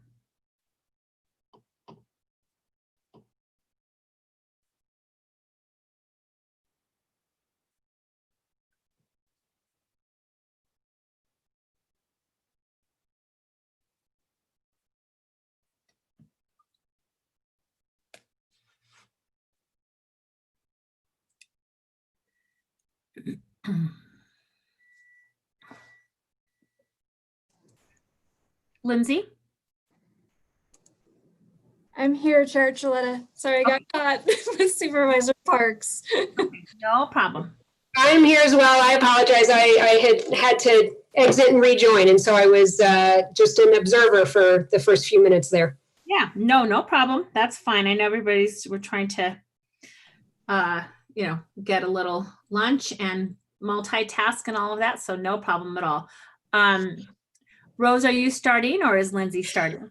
I'm starting, but Lindsay, can you put the PowerPoint on your screen? Yes, hold on one second. I'm going to pull up, share my screen. Hold on. I'll just say while Lindsay's doing that, obviously we've got not quite 30 minutes. We'll certainly do our best to keep it, keep it short and keep it within the time frame. And, fortunately, both our supervisors elect have experience either in, being on other public boards or representing, providing legal counsel to other public boards. So certainly I know you are both, quite familiar with the open meeting law.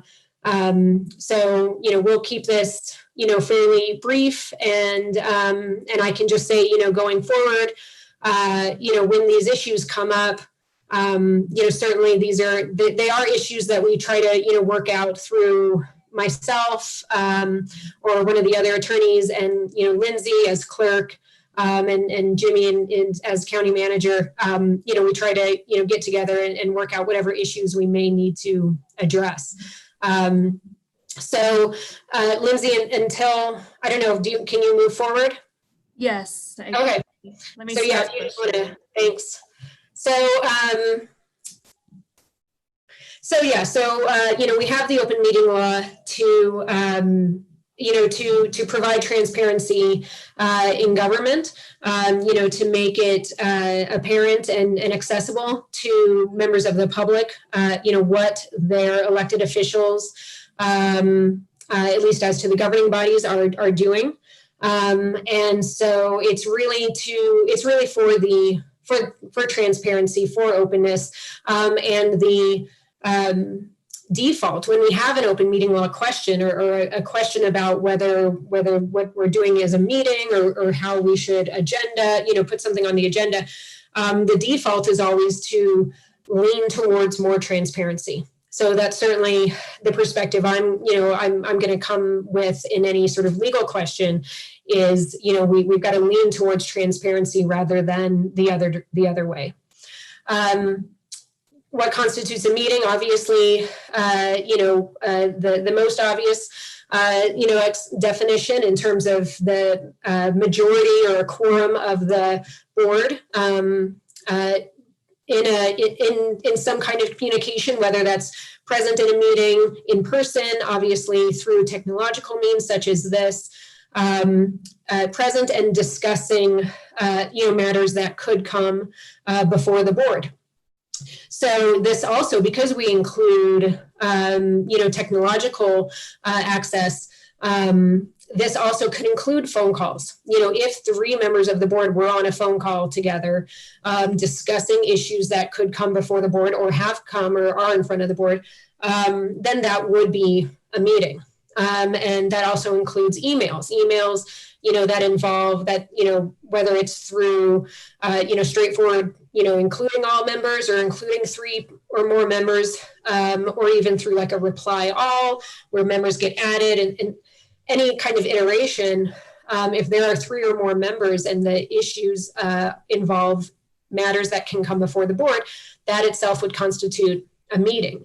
And in those cases where, you know, there was no agenda created, there's no access, you know, by the public, that would be a meeting that is held in violation of the open meeting law because it's not an open meeting. So, you know, obviously, you know, our advice and our practice avoids those kinds of communications between board members in order to even avoid, you know, raising the question of, you know, whether an open meeting violation has occurred. Who must comply? Obviously, the board itself. You know, there's an entire, you know, definition in the law as to what kinds of boards or committees have to comply. You know, the board has advisory committees, and for the most part, when that committee is created by the board and has appointments made by the board, those committees also have to comply with the open meeting law. So when those questions come up, you know, we certainly go to the definition to see, you know, to see who meets that definition. But again, that's where we're going to lean towards transparency and lean towards compliance with the open meeting law. So you see the sort of general list right there of what is required under the open meeting law. I see that this is just the presentation overview, and I'm trying to answer these questions. So we'll go into a little bit more detail. I may have already addressed some of it, but we can move on, Lindsay. So here, you know, as I said before, you know, the purpose of the open meeting law is to allow access to the public, and then to ensure that meetings are conducted openly, that there's sufficient notice, you know, that there are minutes obviously made of the meeting so that the public is aware of what's going to be discussed at a meeting and what was discussed or decided at a meeting. So again, we avoid decision-making in secret, and we ensure accountability by putting these actions in front of the public. So the, you know, again, the why, we protect public officials in this way as well, because, you know, meetings cannot be held to the exclusion of particular officials. Again, we have the, excuse me, obligation to create the agenda and minutes, and all these other, you know, reasons for having the open meeting law. So again, what constitutes a meeting? You know, gathering in person or through technological devices of a quorum of the public at which they discuss, propose, or take legal action, including deliberations. You know, this includes obviously our, you know, how we've adjusted under COVID with remote meetings like this.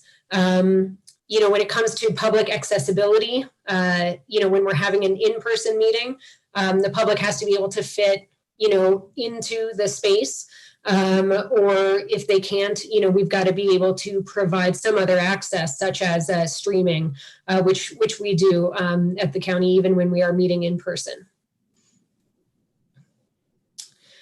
So again, you know, generally public bodies have to comply with the law.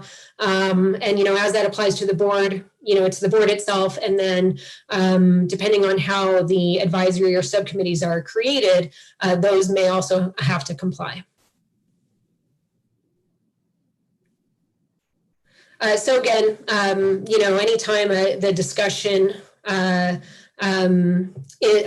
matters that, you know, are before the board or could come before the board, that is an open, or that is a meeting that must comply with the open meeting law. And so it's also, yeah, it's whether there's a presentation of, you know, that's purely factual, maybe from a department or from a third party, you know, or it's the actual discussion itself between board members. It all is subject to the open meeting law. And I'll cover the notice. Thank you, Rose. Under open meeting law, we have to provide notice. So each year we have to post a disclosure statement on our website. And this basically states where our public body will post our individual meeting notices. It also identifies when our board's regular meetings will take place. So currently, the board meets the first and fourth Tuesday of the month at 10 a.m. and then the second Tuesday of the month at 6 p.m. And that's considered our regular meetings. So anything outside of those days or times are identified as special sessions because they're not part of that disclosure statement. And then notices for the meetings have to be posted at least 24 hours before the meeting. They must be posted on our website. And then they also have to be posted on any other location that we've identified in our disclosure statement as to where we post. So here in our building, we have a window in the front first floor, which has actually been convenient with our building being locked. So it still is accessible for the public to view the meeting notices and agendas. And what we do here is we actually post our meeting notice with our agenda. So it's one document because the agenda also has to be posted 24 hours before the meeting. And then we also have to provide the notice and agenda to the supervisors, not just the public, within 24 hours. And then for social events where we may have a quorum of our board, we post courtesy quorums notices, and we post the date, time, place, and what the event is. And the board can't discuss business at those events. Agendas, we must contain information. The agendas have to have information that's reasonably necessary to inform the public of the matters to be discussed or decided. And sometimes we call on Rose if we're not sure, we're making sure we have some of our agenda items. If there's any question, she always helps us with that. And then we have to make the agenda available 24 hours before the meeting. It has to have a date, time, and location of the meeting. And as you guys all know, with virtual meetings, that has been the Zoom links lately are a phone number so that we're providing access. And then if there's a public hearing that's needed to be had at the meeting, that needs to be identified on the agenda as well. And we can't do things generally like new business and old business. Each item must be specifically listed on the agenda. Go ahead, Rose. Okay, so we get into what the public's rights are under the open meeting law. They, as you can see here, they have the right to attend, to listen. They can record, either audio or video of the meeting. Except within, a designated public hearing, there's no right for the public to speak or, engage in the meeting. The meeting is for the county to conduct business. And so there's not a specific right of the public's to speak, and certainly not to be disruptive.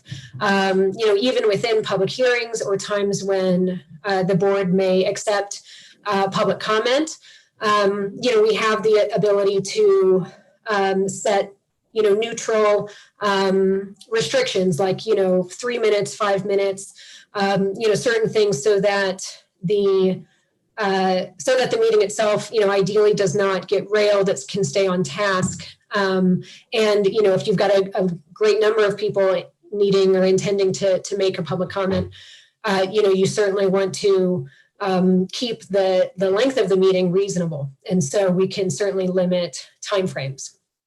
The board does routinely place a call to the public on the agenda. It's not something that is specifically required by the law, but certainly is allowed, and it provides the members of the public the opportunity to make comments, to raise issues that that certainly are not on the agenda, and maybe raise issues that might not otherwise be obvious or apparent to the board or to staff.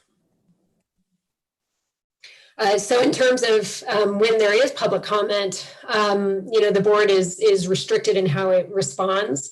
An individual officer can respond to criticism. The board can ask staff to review an item or ask that something be placed on a future agenda. But whatever the member of the public raises cannot be discussed either really with the presenter or among the board, because that particular issue was not on the agenda. So, generally these are things where, we, may point the member of the public to the appropriate staff person to discuss issues with, or, advise the member of the public that, whatever concerns they're raising will be looked into and potentially addressed on a future agenda. So here's, a summary, again, primarily on calls to the public. It is a standard agenda item on our board's agenda. We can, limit the speaker's time. We can kind of try to avoid duplicative statements among members of the public and otherwise set other ground rules just to, again, try to ensure a smooth civil meeting that the public can, that everyone, can attend and view and hear everything without things getting hopefully too antagonistic. So as you both know, the open meeting law has the exceptions of certain matters being able to be held in executive sessions. Those are limited and we have to kind of construe these exceptions narrowly, again, in order to lean towards transparency. In executive sessions, certainly the board is present, and then any staff necessary for the session may be present. That's at the discretion of the board, but members of the public are not present in executive session. So this is a list of authorized topics for executive sessions. You both may already be familiar with them, but I'll specifically point to numbers 8 and 9, which is they are new additions. It's highly unlikely that number 8 would be an issue that would come before the county board of supervisors, but certainly number 9 would. And so that's a new area of executive sessions, but otherwise, the others are all areas that, have been around for a while, and I'm sure you're both familiar with. So the agenda does need to provide at least some information about what is to be discussed, but certainly, we have the ability to limit that in order to preserve any confidentiality or prevent undermining the purpose of the confidential executive session or the attorney-client privilege, assuming there will be communications with the attorney going on within the executive session. There's no vote or other action taken within the executive session either. And then I'll go ahead and cover minutes. So under open meeting law, we are required to take minutes of the meetings where there's a quorum of the board. And this includes executive sessions as well as our public sessions. The meetings may be recorded or written, keep in mind that the outcome is the permanent records must be on paper. So it buys us a little bit of time that we stream our meetings because we have the recording. So legally we have to be able to provide within 3 days of the meeting, if requested by the public, the minutes of the meeting. So we can do that with the streaming as well. The minutes must include the date, time, and place of the meeting, the names of the members of the board that were present or absent, a general description of all legal actions proposed, discussed, or taken, and the members of who proposed each motion. So who made the motion, who seconded it, and then what was the vote on the motion. Also, we have to record who were the people at the meeting making statements during the presentations and providing material. And then any material that's handed out during the meeting that wasn't part of the packet, we also have to retain that as well. The executive session minutes must include date, time, and place of meeting, names of members of the public body present or absent, and then a general description of matters considered, and an accurate description of any instruction given. And then other matters that are deemed appropriate by the public body too. The minutes are a recording of the public session and must be open for public inspection no later than 3 working days after the meeting, except as otherwise provided in the statute. Any handouts, like I said, provided during the meeting, we must retain. And the minutes of the executive session must be kept confidential.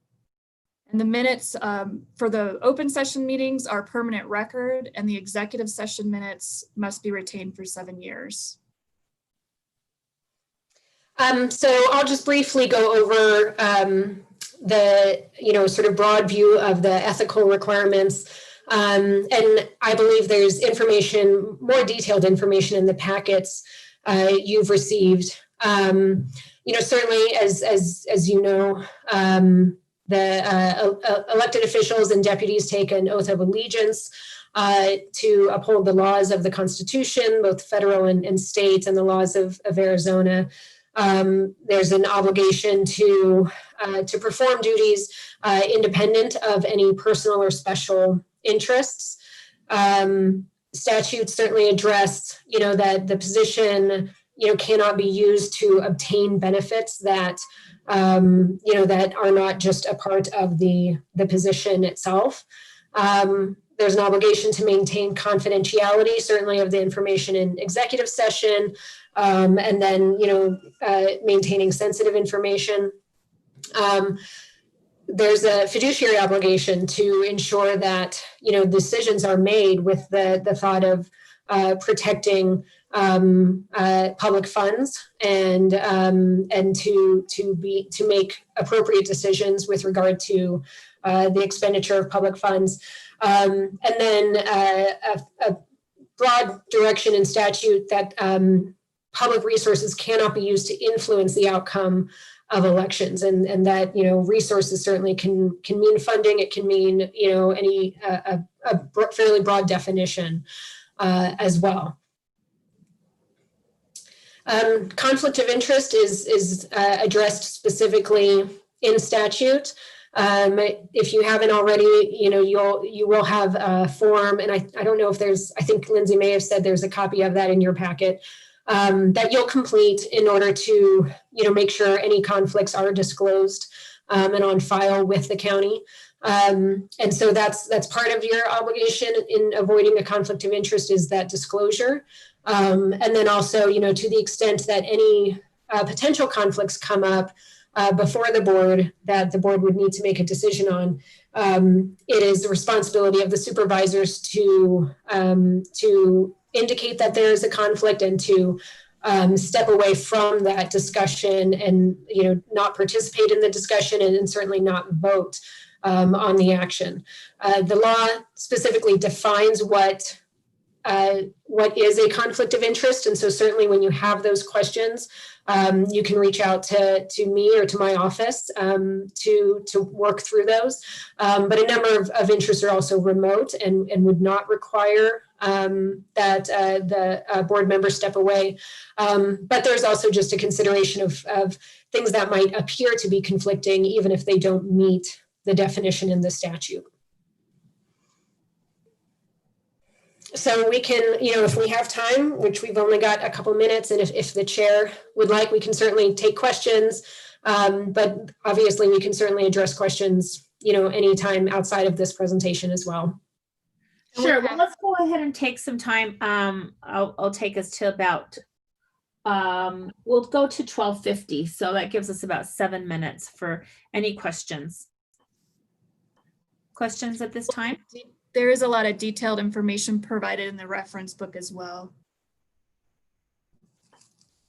Yeah, and I read every page of that one too. Thank you, Lindsay, for that support, and Rose. Liz, just a comment. As noted with Rose, I think was pointing to, or Lindsay, that we have to fill out those forms, and I think we need to get them in pretty soon. It's a reminder to us, but we also have the financial disclosure statement that we have to submit at the beginning of our term as well, and each year, beginning of each year.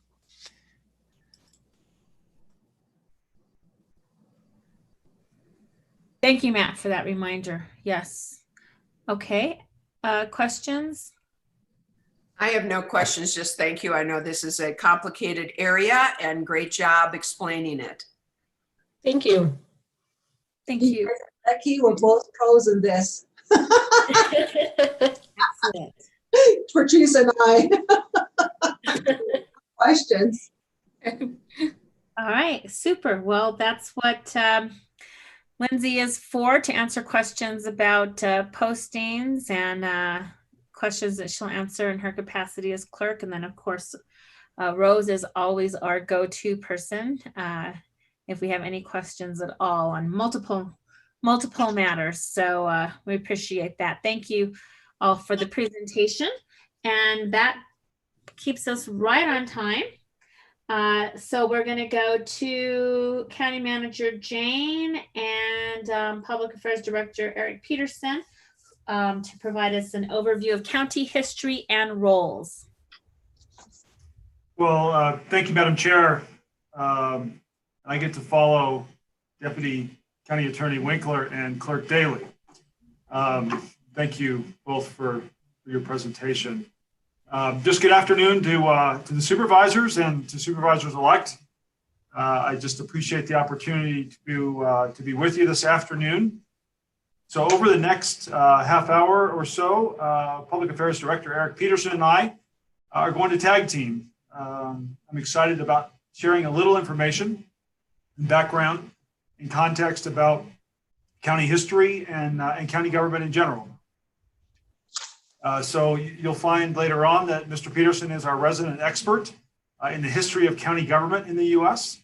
On slide 11 specifically, he will share some of that wisdom with us.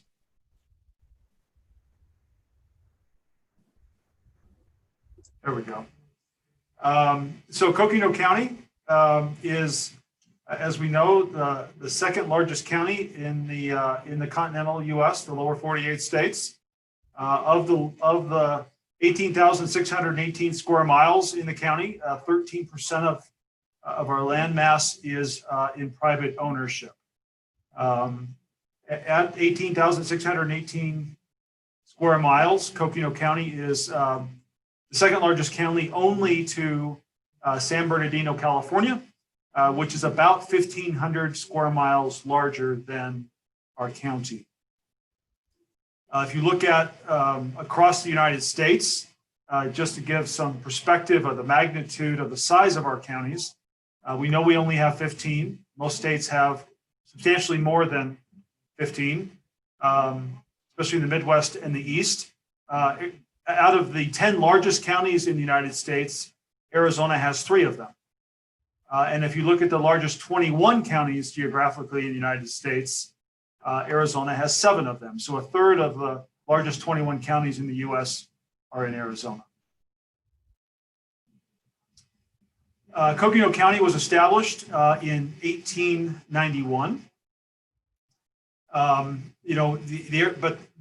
to that, the Arizona Territory was created by the Congress in 1863 out of the New Mexico Territory.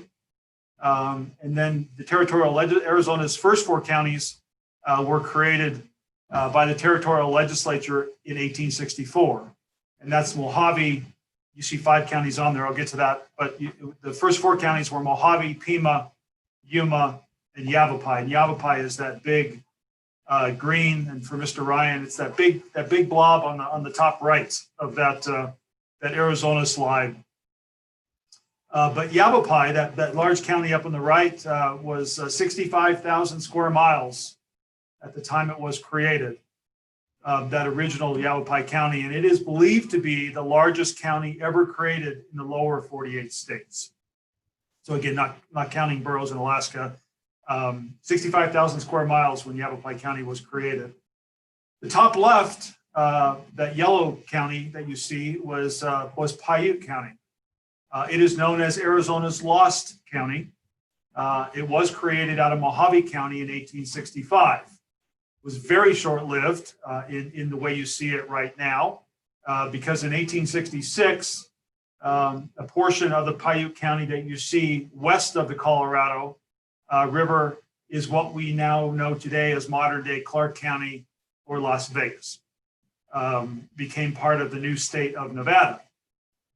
And then that remaining portion on the eastern side of that yellow former Paiute County, again, Arizona's Lost County, was merged back with Mojave County that was created out in 1871.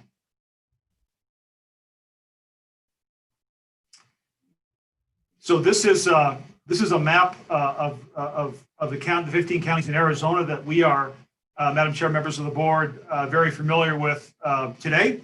And also have included the seal of the territory of the state, again dating to 1863 when the territory was created.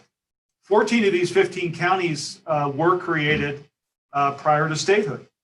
The only county created after Arizona became a state on February 14th, 1912 was La Paz County, which was officially formed into existence in 1983. Again, that's was formed out of Yuma County. I stated previously in 1891, the territorial legislature formed Coconino County, again, out of Yavapai County.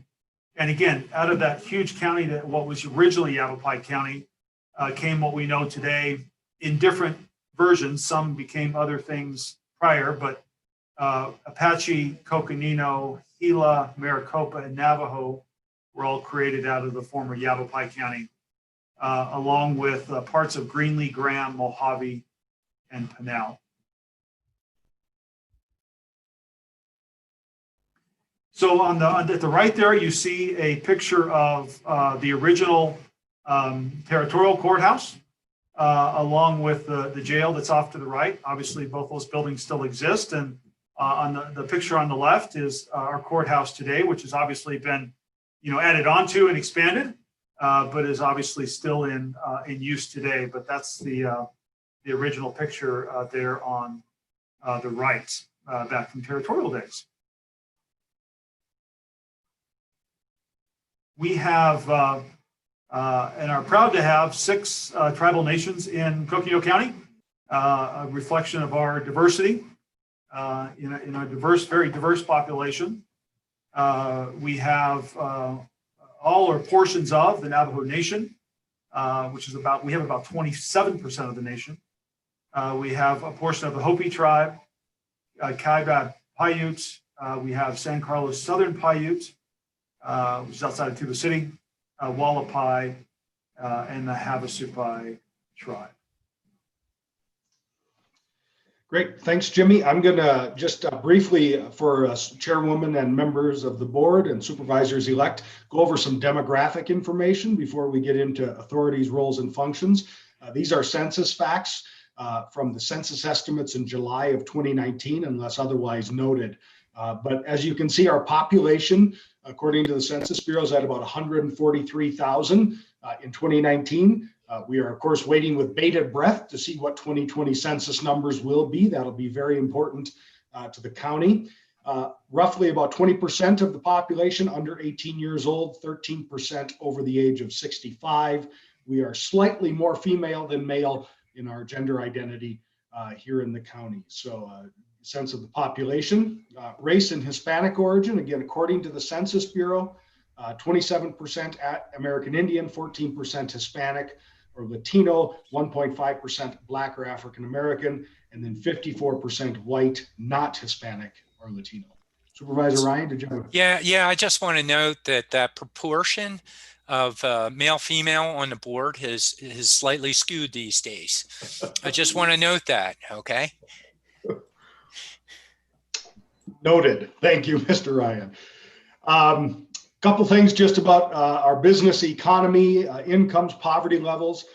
We have, this is 2012 data, we'll see the next round in 2022, over 10,000 business firms. That number's likely gone up within the whole of Coconino County. Annual payroll paid out across the county, not just the county, but all those businesses and firms, over $2.2 billion paid out in payroll. Probably over 4,000 women-owned firms now, over 2,100 minority-owned firms. Income and poverty, our median income in the households was 57,000 and some change. The percentage of people in poverty, just under 16% in 2018. I included some housing data here. We're going to talk lots about housing in the coming years as you go through this term as an issue in Coconino County. That is not a hidden subject. I just wanted to give you a sense of what the census data reports, that we have over 67,000 housing units. Our owner occupied rate is just a shade over 60%. The median value is 261,000 plus. That's the median rent. Of course, that doesn't necessarily apply to become what the average rents that people see are, but across the county, that is the median gross rent. So just some demographic numbers there to give you a sense of who we are in the county and our residents' population and issues they may face. So this is county government time. The county manager laid out that this is my favorite portion of the County 101 presentation. And I won't go through the quizzing that I usually do, but counties are really old institutions of government. This is not an American institution the way that counties at their core, at their DNA. Goes all the way back to the 8th century of England. And you think about that, the Robin Hood tale, who's the villain? It's the Sheriff of Nottingham.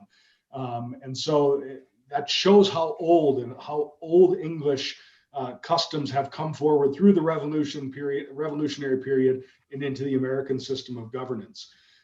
Go back to 8th century England. The king created shires, Yorkshire, Hampshire, places around England. He first appointed an earl. Earls became members of the nobility, so that they then created the office of shire reeve, which from Old English to New English translated into sheriff. The sheriff was an administrative officer appointed by the king to do the bidding of the king and handle administrative measures in that area. So that system of government has continued in England and has been brought forward into America. And it's really at the core of who we are as what we do. And we've talked about this already today, the state mandate. The state mandate is a function of county government fulfilling the sovereign government's role that it is given to it. And that is part of what we are going to talk about today. Counties in Arizona, again, we were created in territorial days, so this predates statehood. But of course, once statehood happened, we have a new sovereign government, the state of Arizona, and that is our proverbial sovereign government that we are serving. Again, looking back at the English model. Dillon's rule came about actually before our statehood, but it is an important concept to make you aware of. Not many people know who Judge Dillon was or what happened in 1868 and why that's important in county government. But Dillon's rule, Judge Dillon, who is an expert in local government, provided a ruling about the concept of home rule and whether or not counties have that power. And the state has adopted this. And essentially what it means is we must have express permission, express language, powers from the legislature to do the work we want to do. Whether it be mandated work or even permissive work, we need to find a place in statute that gives us permission. It's the difference when you look at charter cities, such like Flagstaff and others, that have home rule granted to them. The difference between having to have permission to do something, that's our world, or doing something until the state says this is a matter of statewide concern, and we as the state reserve that power for the state. So that is where Dillon's rule comes up. You will hear that especially as we talk with other counties around the country. Many of the eastern counties, eastern states, some of them do not have Dillon's rule. They have granted home rules and such. I just wanted to make you aware that that's a term that will come up. We still serve the mandate of the state as a Dillon's rule state.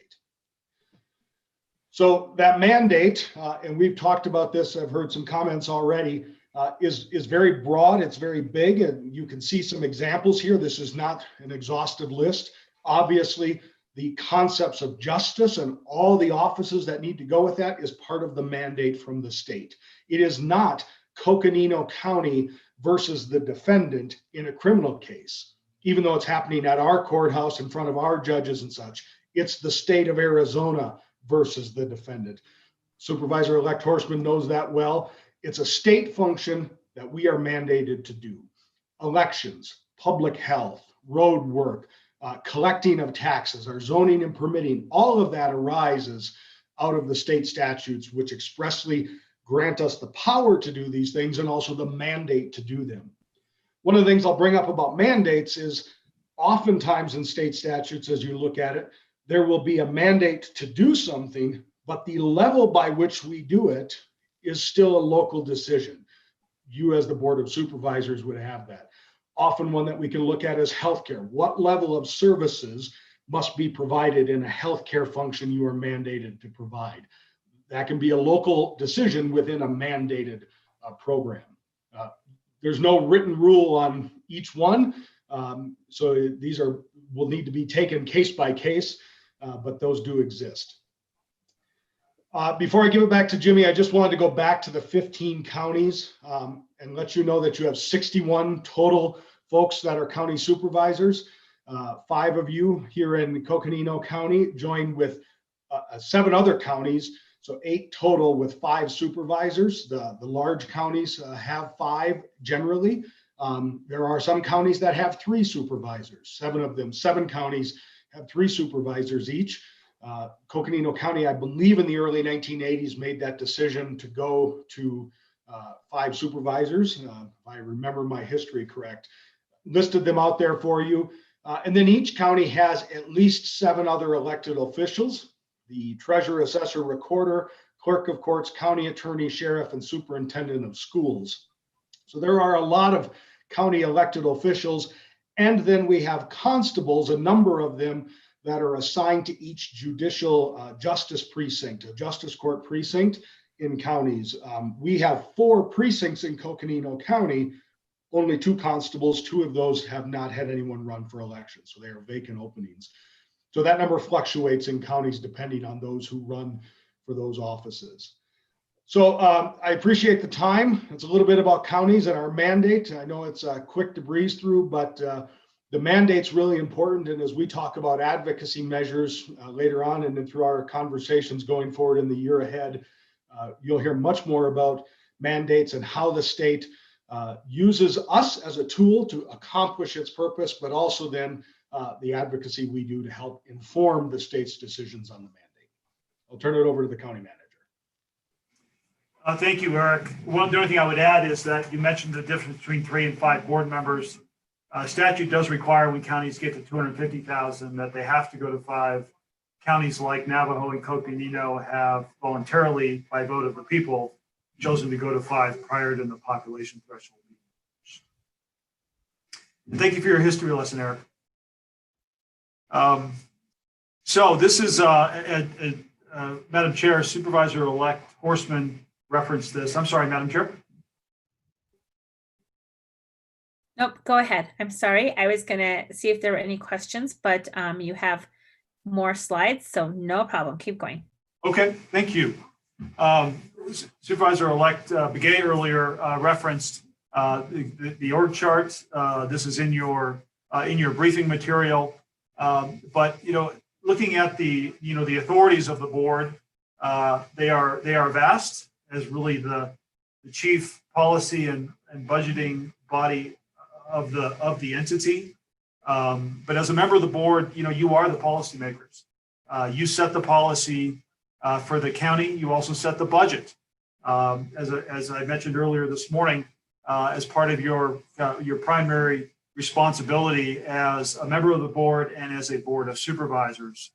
So the board creates policy, Madam Chair, and members through many ways, through ordinances, resolutions, policy documents that are adopted, and direction to staff. In a board meeting, the board will give direction to staff to, whether it's, writing a letter or taking an action, or, you give us direction in public meetings that we are to then execute on your behalf. You're making the policy, staff is implementing that. Board policy does represent the values and the views of how you feel the county should be operated. And part of that policy includes the county annual budget, as we've talked about. And Siri's going to talk some more this afternoon. But the budget is both a spending document and a revenue document. So you grant authority and an amount for departments to then spend. And there's categories behind that. You set the FTE level, for example, the full-time equivalent, so how many bodies we have in the organization, and then put the resources behind that. So again, you give the policy direction, and then staff execute that under the direction of the board. The board does have some statutory appointments and permissible appointments. One permissible appointment is the county manager, but also the statutory appointment of a clerk of the board, county engineer, a public defender, and a medical examiner.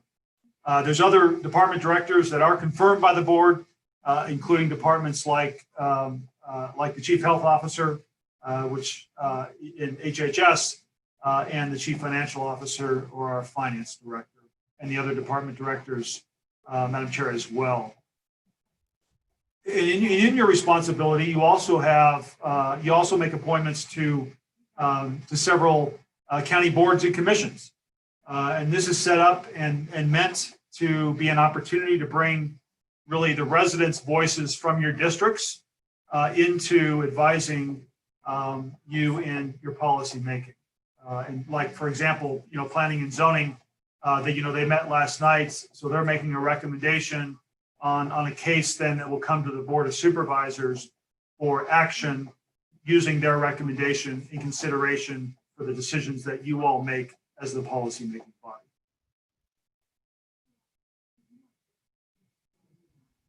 Part of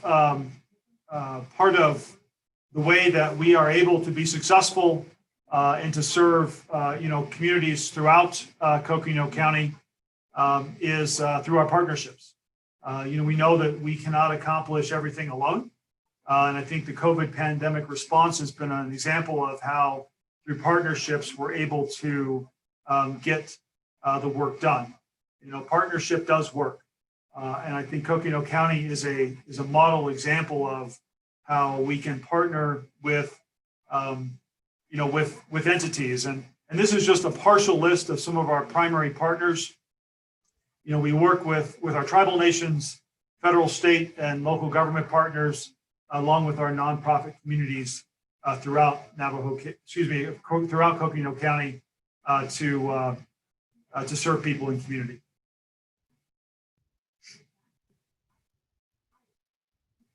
Including the Navajo Nation, I should say. This next slide, Madam Chair and members, is an example of a partnership the county is invested in, the Alliance for the Second Century. The Alliance is a group that was formed some years ago, that exists of NAU and Mountain Line, FUSD, CCC, the city, and the county.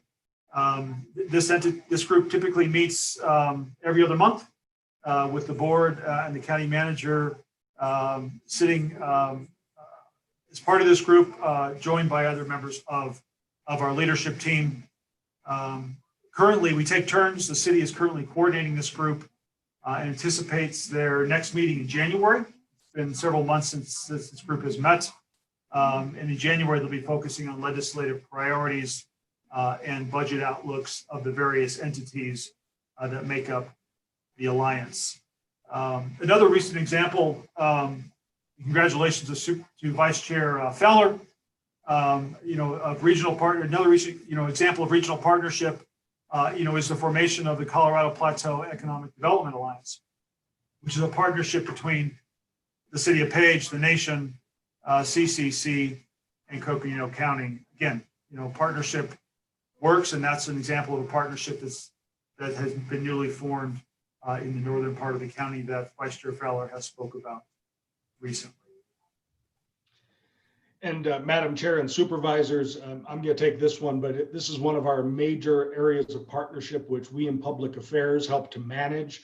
And you will hear a lot, if you haven't already heard a lot, from CSA, ACO, and NACO.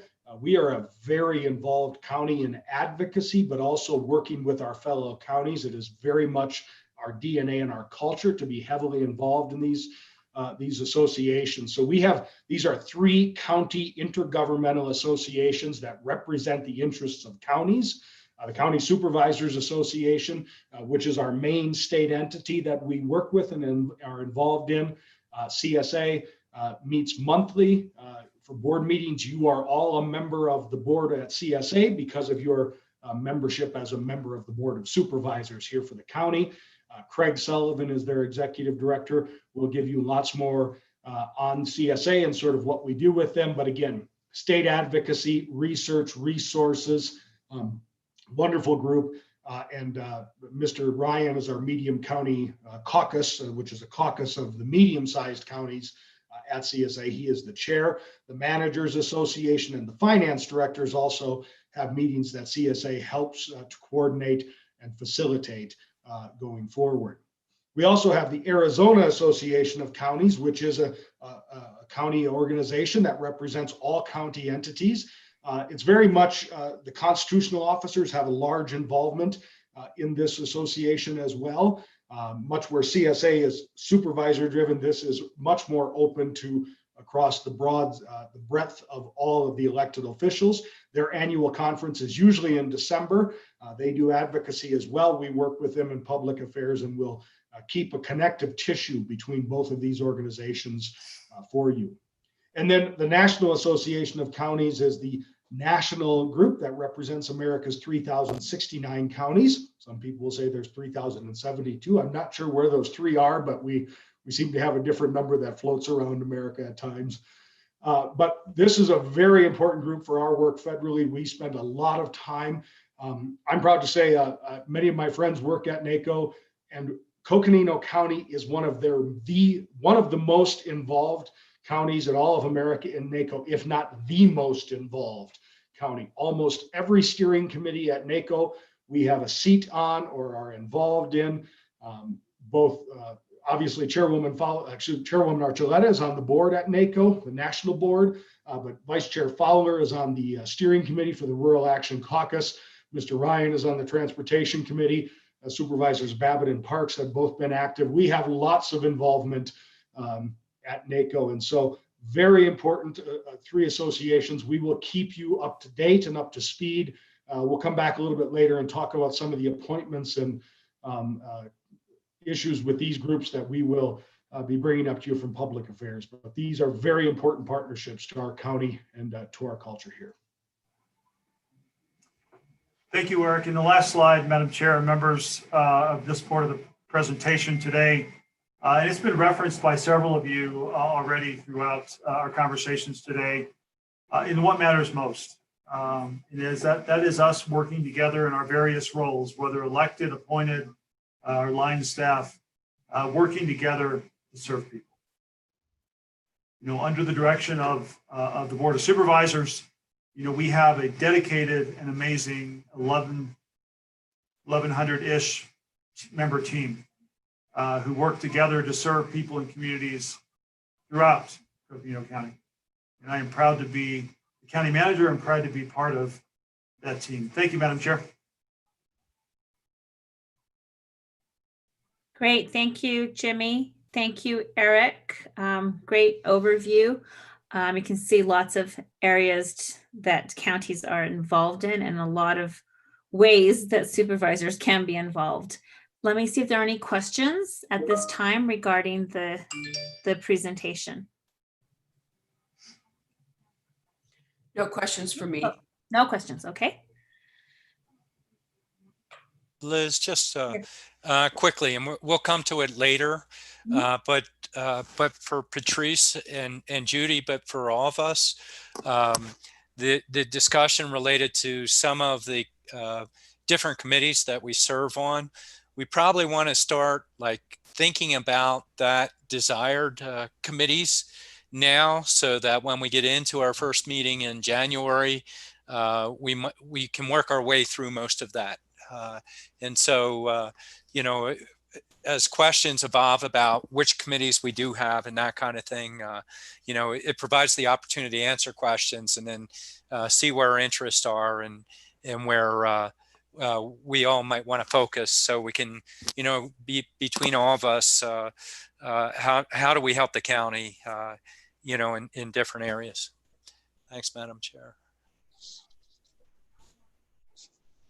Muted, Madam Chair. Thank you for helping me out there. I was muted. Jimmy, I don't know if you have anything else you wanted to say about that. It sounded like you had something. Yeah, Madam Chair, thank you. So there is some, Eric has provided, Eric, I'd like you to chime in briefly, material in your packet that has that list and opportunity. It is currently scheduled, Madam Chair and Supervisor Ryan, for discussion at our evening meeting on January 12th. Eric, could you talk briefly about that? And Eric will be touching base with you going into that meeting as well. Certainly, Madam Chair, Supervisors. So there are many different boards and commissions that you as members of the board do sit on and have seats on and determine things. The library library board under the agreement for county libraries, CPWAC, which is the Colorado Plateau Water Advisory Council, the NAPTA board for transit, just a couple examples. We have a roster of members and who is sitting in those seats. Obviously, with 2 members leaving the board, we'll be bringing that up. You can find that list under references in your book. Thank you, Clerk Daly, for providing that. And Public Affairs generally helps walk through that list during our roundtable time so that you can look through that. I will also be reaching out just to answer any questions you may have about some of these entities and groups. There are other committees as well, like at NACO, the national committees. That process will come to, in the middle of this coming year, those seats will become open for appointment as we head towards the annual conference in July. So some of the things on that list you will see are not yet open under the national group's schedule and bylaws on when those appointments will happen, but we will sort of prep you and walk through and help you identify what interests you may have. Especially since with COVID, we haven't been able to meet in person with these organizations. So, but when we can, obviously, then there are committee meetings and lots of great collegial networking and experiences to be gathered from each other, best practices on issues and topics. And Liz, I might just follow up real quick on that. And not all those committees are board designated committees. Some are just voluntary. Sometimes they're appointments by other organizations. So you have a comprehensive list that some of us have wandered into other appointments related to them. But if you start, there are some of these organizations that are kind of chomping at the bit, for a lack of a better term, but they really need to get on to coordinating their meetings, putting their legislative groups together. So the sooner you start to look at those and that we filled, you know, the 12th, we might have the opportunity to fill a good chunk of them. If everybody starts to put their names in, we could go through that conversation on the 12th to figure out who's on them.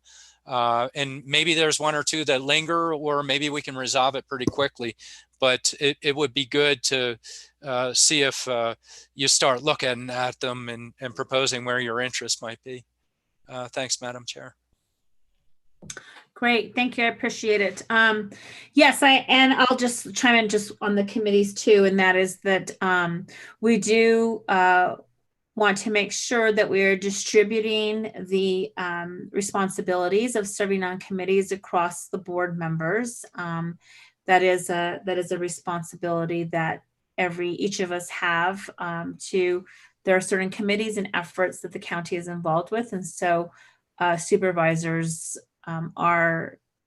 represent the county on those committees. And we do try to work with people's schedules because meetings are usually date certain, and usually we know well in advance when the meetings are.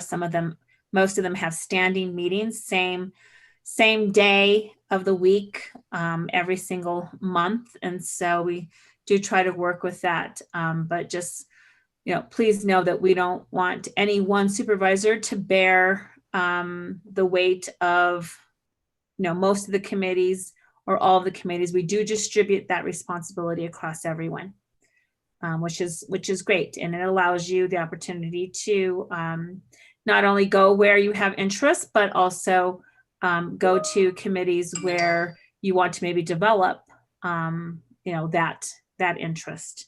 So there's plenty of opportunity to continue to learn. Any other comments or any questions? And Lindsay does say that the current boards and commissions list can be found under references in your book.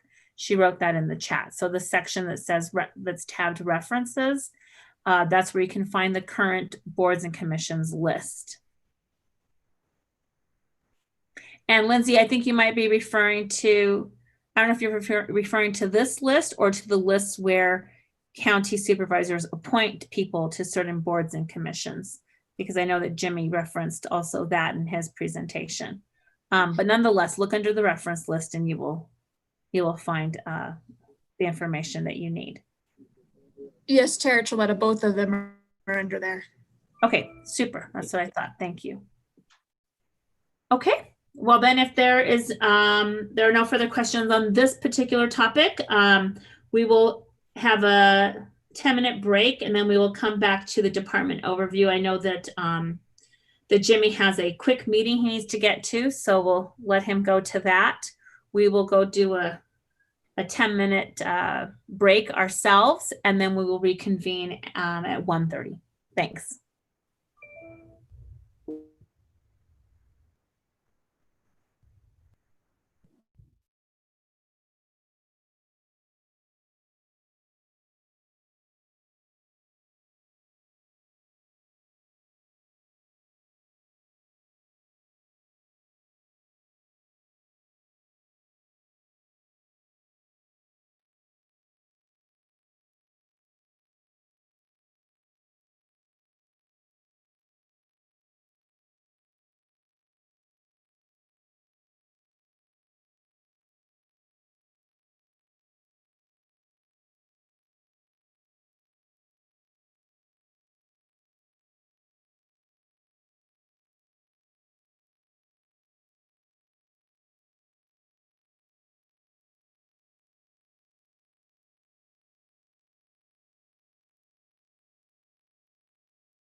Well, thank you for that recess. We're now reconvening, and we are going to go through department overviews, and I'm going to turn it over to County Manager Jane, who will lead us through the next 4 department overviews. County Manager Jane? Thank you, Madam Chair, and members and members-elect. It's good to be back with you again this afternoon. For this section, I will be tag teaming with Clerk of the Board, Lindsay Daly, to give you some high-level overview of the county manager's office and the Clerk of the Board's office.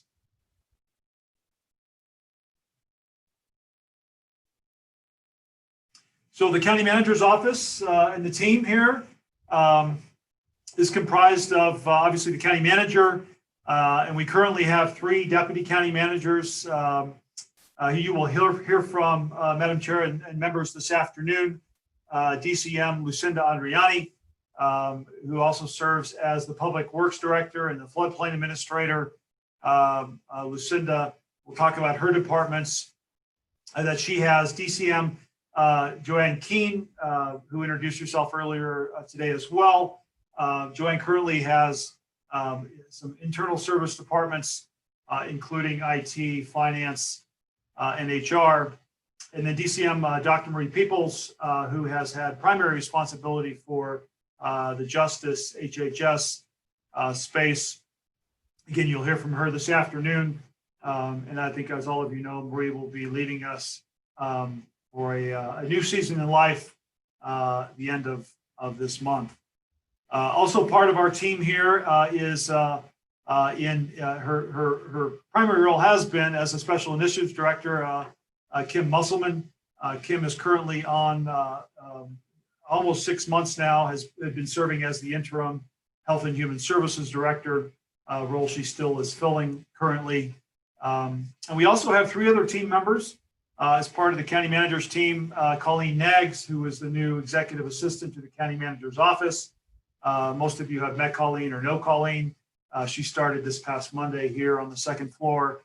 Felice Weems, who is a smiling face when you get to the top of the stairs and enter the office here in board and admin. And then Stephanie Nez is a half-time employee that works for the county and providing county services in the Tuba City region.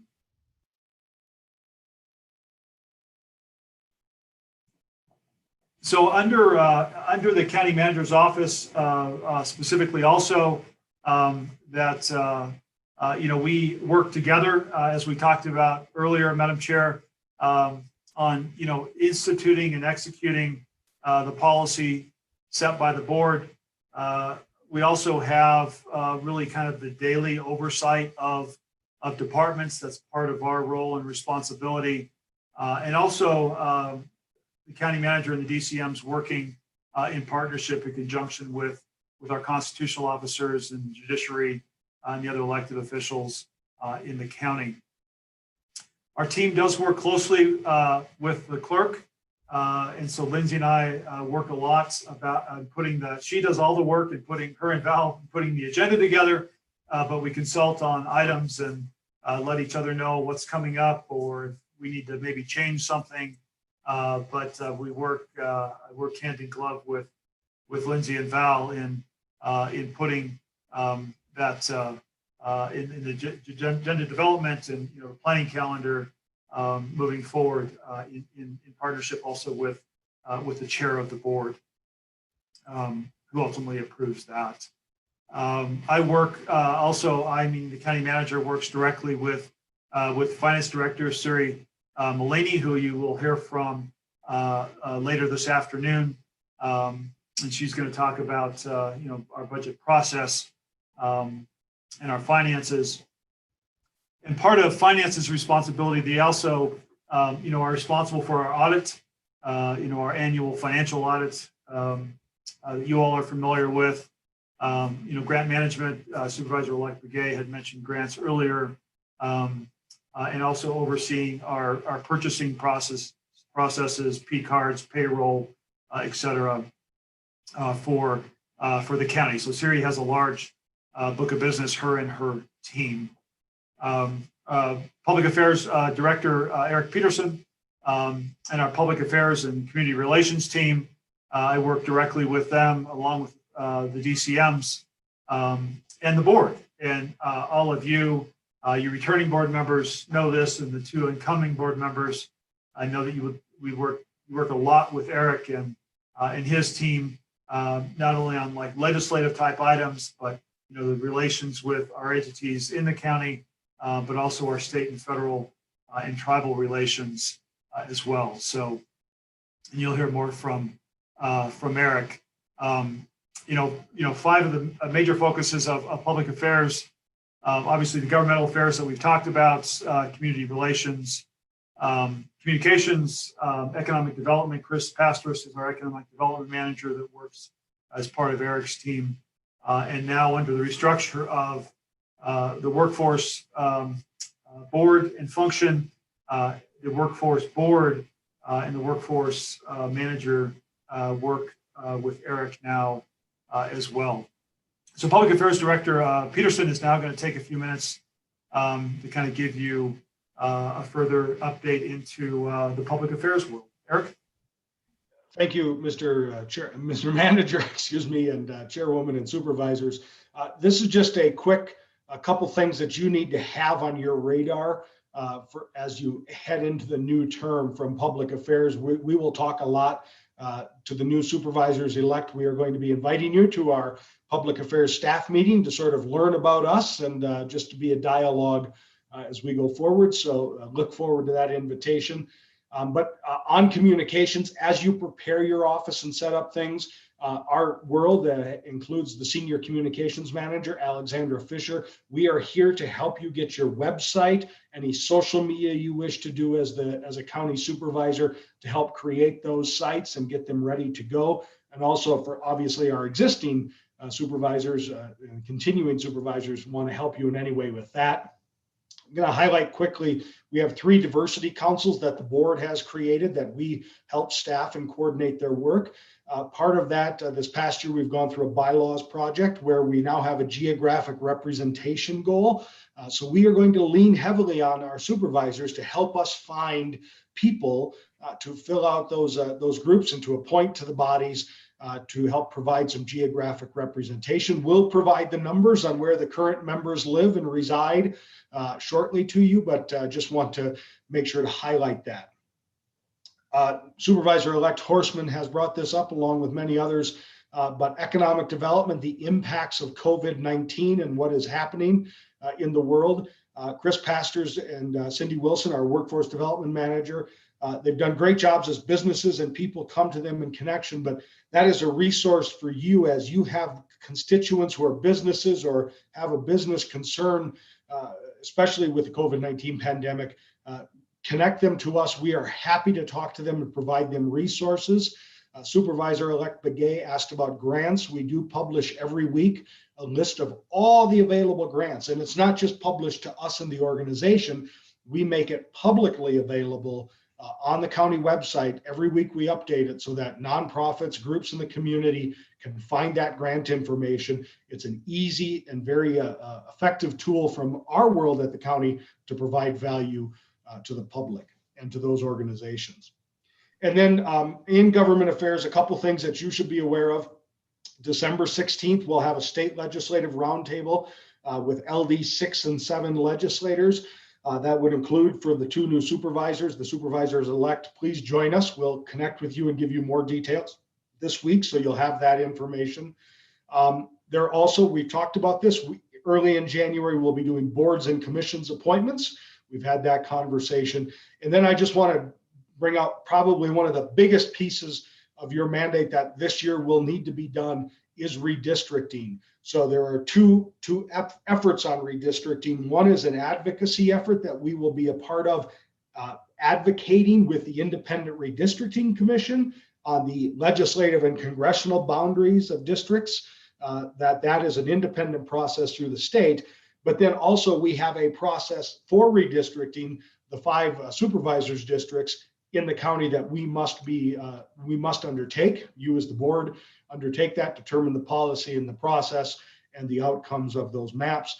we are here to help support that. But I really want to put that on your radar, that will come up quickly in your new term. That process will start. The goal is by the end of Q3 in 2021 that process is done, so that election maps and such can be created and precincts, all those things can be settled for the next round of elections. So those are just major initiatives that we want to put on your radar that you can start thinking about as we head into this the waning days of December. So I'll turn it back to the county manager. Thanks, Eric. And so the last part of this section, I want to turn a few minutes to Clerk of the Board, Lindsay Daly, who will provide an overview of the functions of the clerk's office. Clerk Daly. Thank you, Jimmy. I just want to start by saying that Val and I get a front row seat to the board meetings, and we understand the important decisions that the board has to make with limited resources, and decisions that can keep supervisors up at night, like going through this pandemic, the museum flood, the Schultz flood. So it's important to us to support the board in helping you get the information you need in that decision-making process. So we're always working to support you in that, and we're here for you. I just wanted to start by saying that. This is just briefly a list of some of the responsibilities in our office. Like I said, the clerk is appointed by the Board of Supervisors. Currently, it's just Val and I, but like I said, we're going to recruit for our admin support position.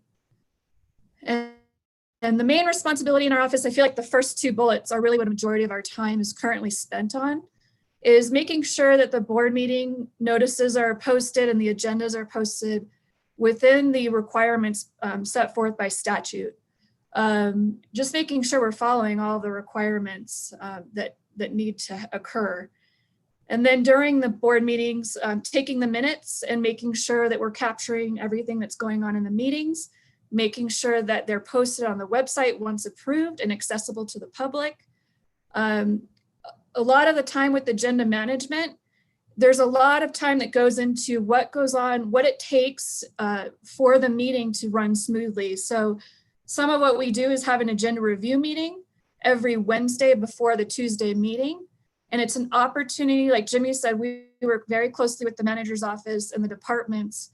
So look at the items that are being proposed to be on the agenda and make sure that the agenda title captures what's needed. We know if it's an action or just a discussion. We know if it's a public hearing that it needs to be posted in a sufficient amount of time to let the public know. So working with the departments on that, we work closely with Rose. Rose and I are constantly in contact and communication, to run things by her if we're not certain on something. Not only that, it's been a pleasure to work with each of the supervisors on our board to see as supervisors transition into chairmanship, what the preferences are for that chair. We went through when Vice Chair Feller was chair, looking at adjusting the days that we hold our meetings, whether it's, the third Tuesday or the fourth Tuesday. So seeing what, how we can improve in that way too. And also what will help the chair in their position to ensure that the meetings will run smoothly. So a lot of our time is put into the effort to prepare a smooth meeting to go for the decisions that need to be made by the board. Some of the other things we watch closely, Val and I, Val is very good at this with her experience, is when she sees an item and she suggests, I think this needs to have a resolution with it because it's something that we need to retain permanently. And having a resolution will ensure that it is retained permanently because we record those. So just looking at items like that to ensure that these decisions that you are making become a record, and that we're monitoring that closely to ensure that that is maintained. Same thing, a lot of time too goes into the contracts that the board has before them. During board meetings, you'll see all the contracts, on the consent items. And so we work with the departments to make sure that we get those contracts and then we route them for signature by the chair, by myself, and by Rose.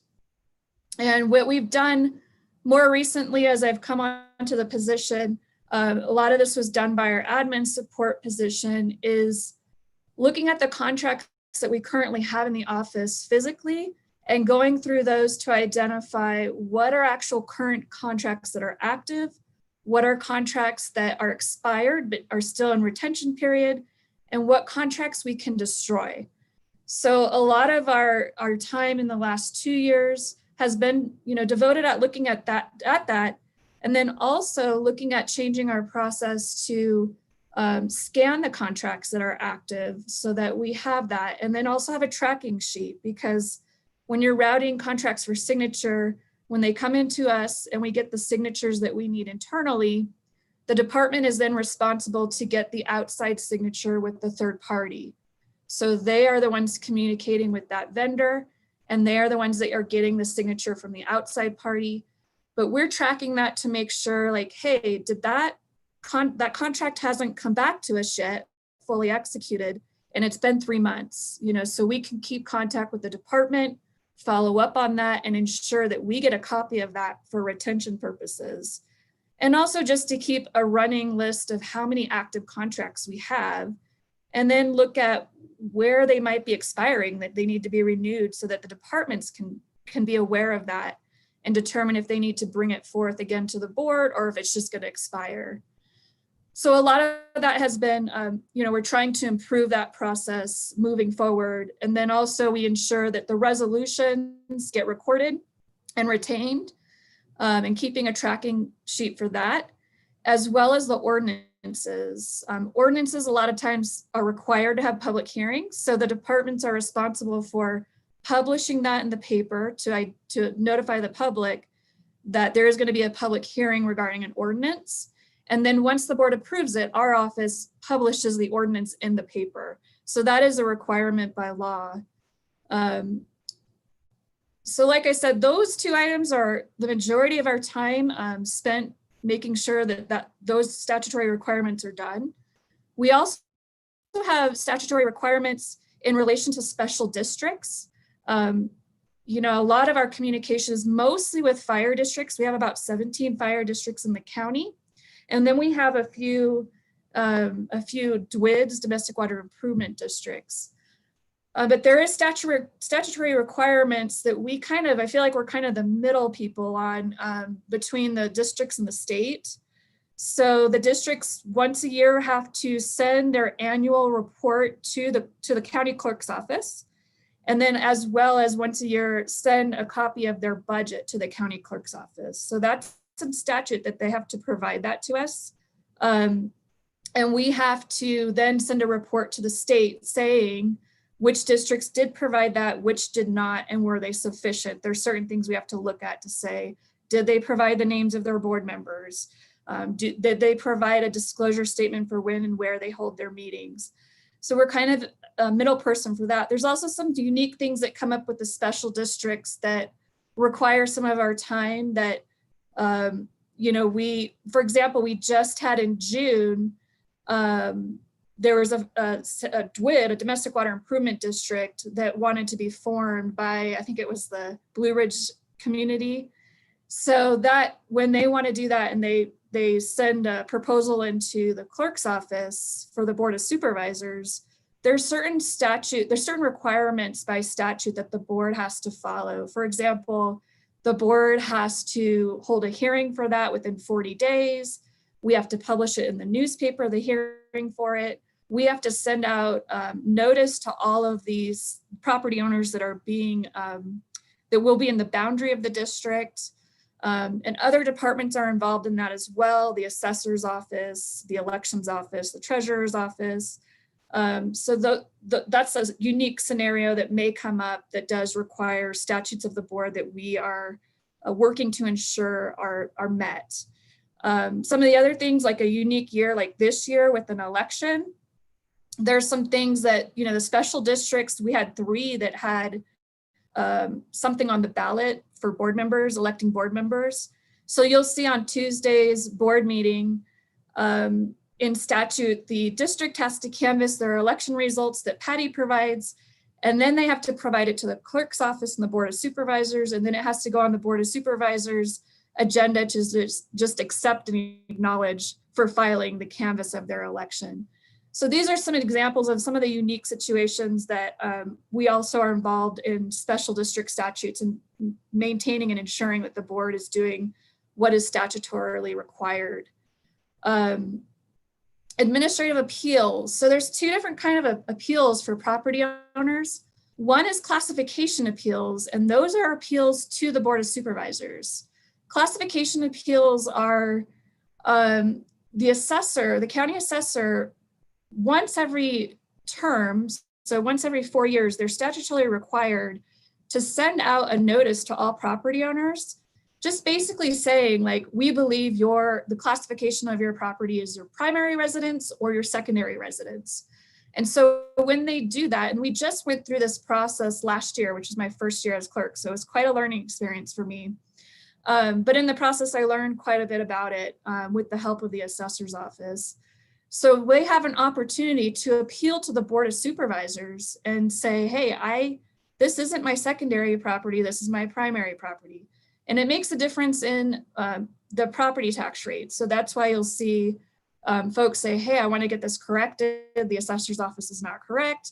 And then there's some certain steps that they have to do and provide documents to show that it is their primary property or secondary property. So our office is heavily involved in that. I think last year when Armando did it, we had about 60 to 70 appeals. So we really try to make an effort to be proactive, and when people call, just kind of do outreach to ensure that they're aware of the process and what they need to do, and provide so that it's a smooth result for the board and for the person appealing too.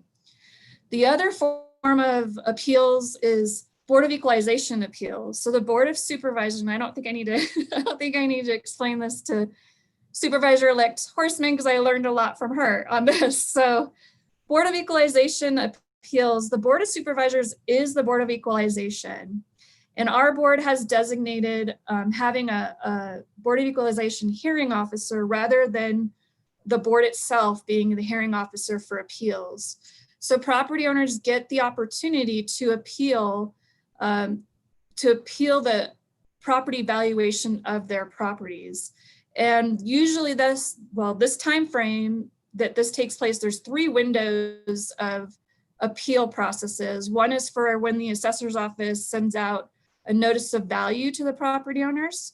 One is for when they send out a notice of value for personal property, and then a notice of value for a change in their property. So like if they did an addition or they split the parcel into 2 parcels. So that will prompt the assessor to send out an evaluation notice, and the property owner has the opportunity to appeal to the Board of Equalization. So I serve as the clerk to the Board of Equalization, and I help the property owner in that process as far as making sure I set up and coordinate a hearing time and opportunity to go before our hearing officer.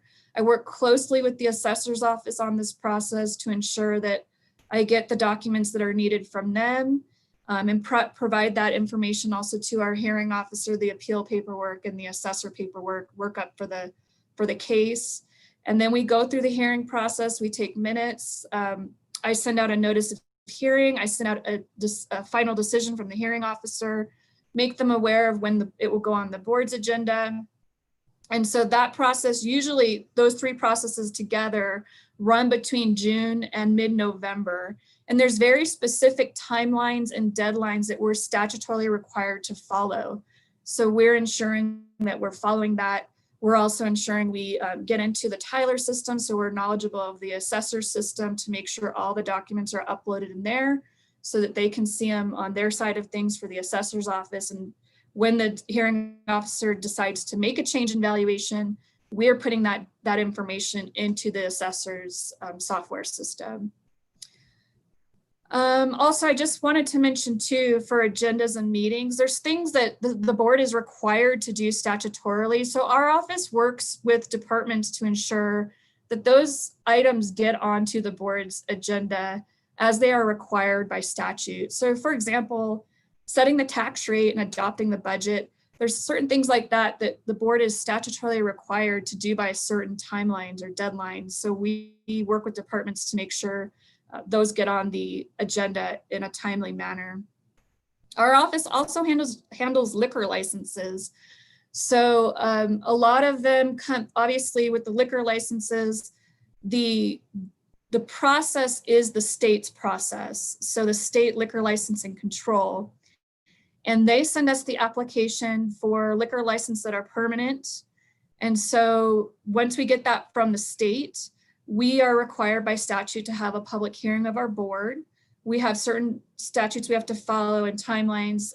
We work with the sheriff's office to ensure that the posting of the public hearing is posted at the site for 20 days before the public hearing.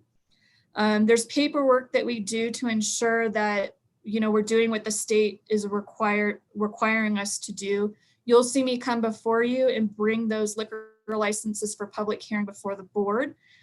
We reach out and we have different departments review those liquor licenses. So we have the sheriff's office look at it, community development look at it, health look at it, as well as our risk manager, Margaret. And then also inform the supervisor for that district, because they, a lot of times know some of the history that's gone on in the community. I will say that since I've been here the last 2 years, I've only seen one controversial liquor license, which was a proposed liquor license for the Family Dollar store in Tuba City. That liquor license was withdrawn. So other than that, I'm sure Lena, Matt, and Liz have seen, some being here so long that they've seen there may be some that have been controversial, and the type of things that may cause controversy is how close it is to a school. So these are the things that the board would look at when this comes before them. And the board does not issue the liquor license, the state does, but the board is required to provide a recommendation to the state. So the board can recommend approval of the liquor license or disapproval or offer no recommendation to the state. So once that action is made at the meeting, I then fill out the paperwork and provide that to the state. But that is a lot of contact and outreach with their liquor license applicant to ensure that our processing fee is paid, and also to make them aware of when the hearing will be. I give them a heads up if there's any controversy, which, like I said, a lot of times there isn't. And just so you know, I think we also have special, usually between in the summer to fall, we get a lot of special event temporary liquor licenses. With the pandemic this past summer, we didn't see any at all, obviously, because the state shut down some of the process for that. What we did see occur, which is interesting, and I think we'll see a lot of this in the future, is bar establishments submitting expansion and temporary expansion or patio permits to increase their occupancy, as far as if they're going to be limited to only allowing half of what their usual occupancy is, they can expand that out to the patio. So we did see 2 of those where, establishments really trying to maintain their business and keep a steady flow of business coming in. And I think we may see that too this summer as we are still in the pandemic. Idea of the liquor licenses, it's $330 for the county's processing fee for a permanent regular liquor license. And then for a special event nonprofit, it's $75. So we, those are fees that then we work with the applicant on too. And then legal claims, statutorily, the legal claims need to be provided to the clerk's office.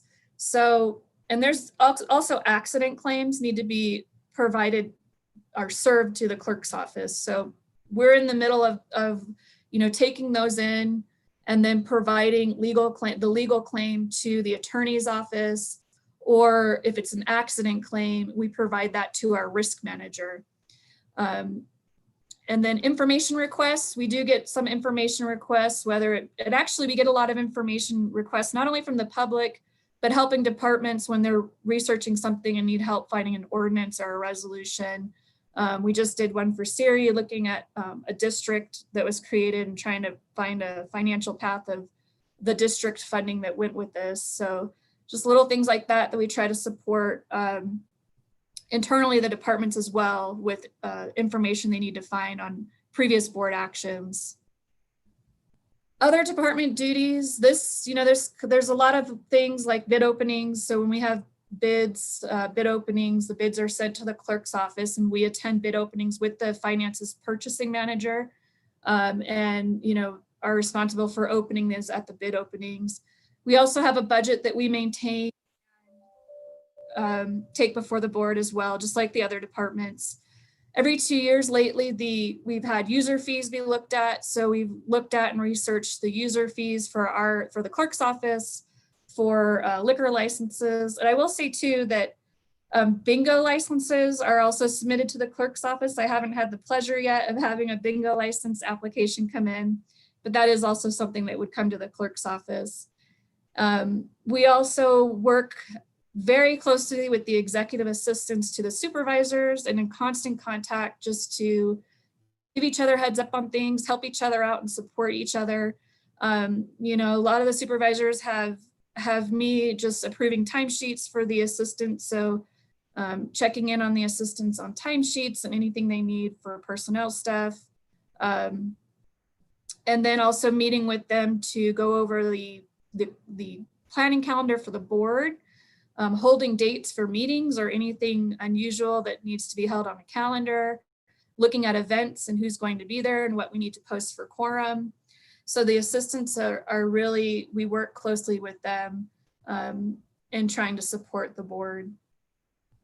And I think that covers a lot of it. I'm sure there's so much more unique things like the transition of the board and new supervisors, swearing in for the board and different documents that the board, like Supervisor Ryan was saying, helping to ensure that the financial disclosure statements are turned in and the oath of office are signed and conflict of interest forms as well. So we're here for you and we're here to support you. And any further questions, I look forward to meeting with you one-on-one and getting to know you more. Thank you. Thank you, Lindsay. And I just want to echo comments to say thank you for your partnership. You and Val are amazing, and there's so much that the clerk's office does that isn't, necessarily on the surface. You all are super busy. I just appreciate what you do. I know we're at 2 o'clock, but Madam Chair, members, I don't know if there are any questions for Clerk Daly, Mr. Peterson, or I. Before we move on to our first Deputy County Manager presentation.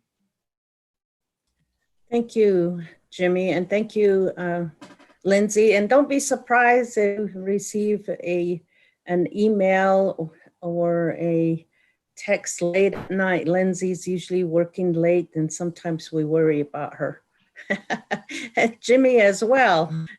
So I just want to open it up to the board to see if there's any questions.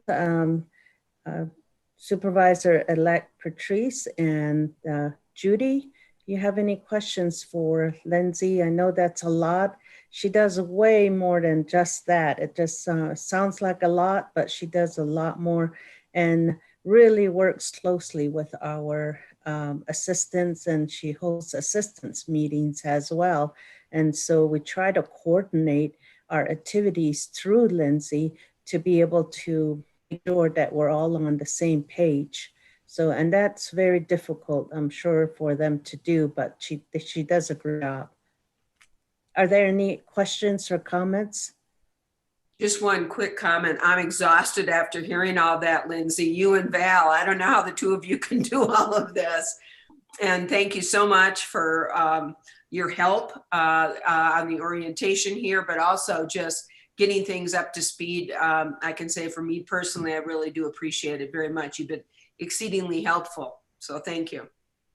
Thank you. I just want to thank Lindsay when I first came on, and when I won the election, she was one of the first ones to come forward and, been very helpful thus far. And just want to say thank you. The position is somewhat like a board secretary and all of the areas that you went over. And I was fortunate enough to go work with a board secretary for a little over 16 years. So I know what she had to go through. Even on weekends, they were doing things and making copies and making sure everything's posted and amendments were done and going back and forth. So I just wanted to say thank you for all your work, both everyone in the office here, the county. And I just want to say, yeah, you know, and I was a board secretary too at one time. I mean, my head was spinning and trying to shuffle my kids around when they were small. And I mean, and then kind of taking classes at the same time and tending to my ranch and stuff. It was so hard. And I just want to say it is a lot of work, and I've been there and done that. So I just want to say thank you, James, for all your staff, you know, for stepping up and helping us, you know, get orientated and stuff like that. Yeah. Lena, if I can. I'm trying to get to, can you hear me now? I'm trying to I get can. to, I can hear okay, you. yes, Can, please do so. yeah, so along that line, and actually that's neat to hear, Judy, in understanding. Lindsay carries a workload that, as Lena noted, she's working into the evening and way beyond the hours. We used to joke when she worked in my office that I would be the early morning riser, and she would. It's almost like we crossed over about 2 or 3 o'clock or 4 o'clock in the morning, somewhere in there. She would be finishing up, but we do have our assistants that actually are there for us to do a lot of the research and that kind of work. Lindsay's doing enough on the broader level of keeping all these records in place that's not her role. Her role, our assistants perform our research, help us do a lot of stuff. Doesn't mean we can't go to Lindsay and ask her for pieces, but it's one of those that for any staff member, we want to think of their capacity and what they have the ability to do, and or do we have our own assistants that really could accomplish that one. If you two haven't gotten assistance yet, it probably would make sense that you know, they're good at math, they're good at recording information, using computers, understand the county, or are a quick study that can understand the county. So something to think about on that.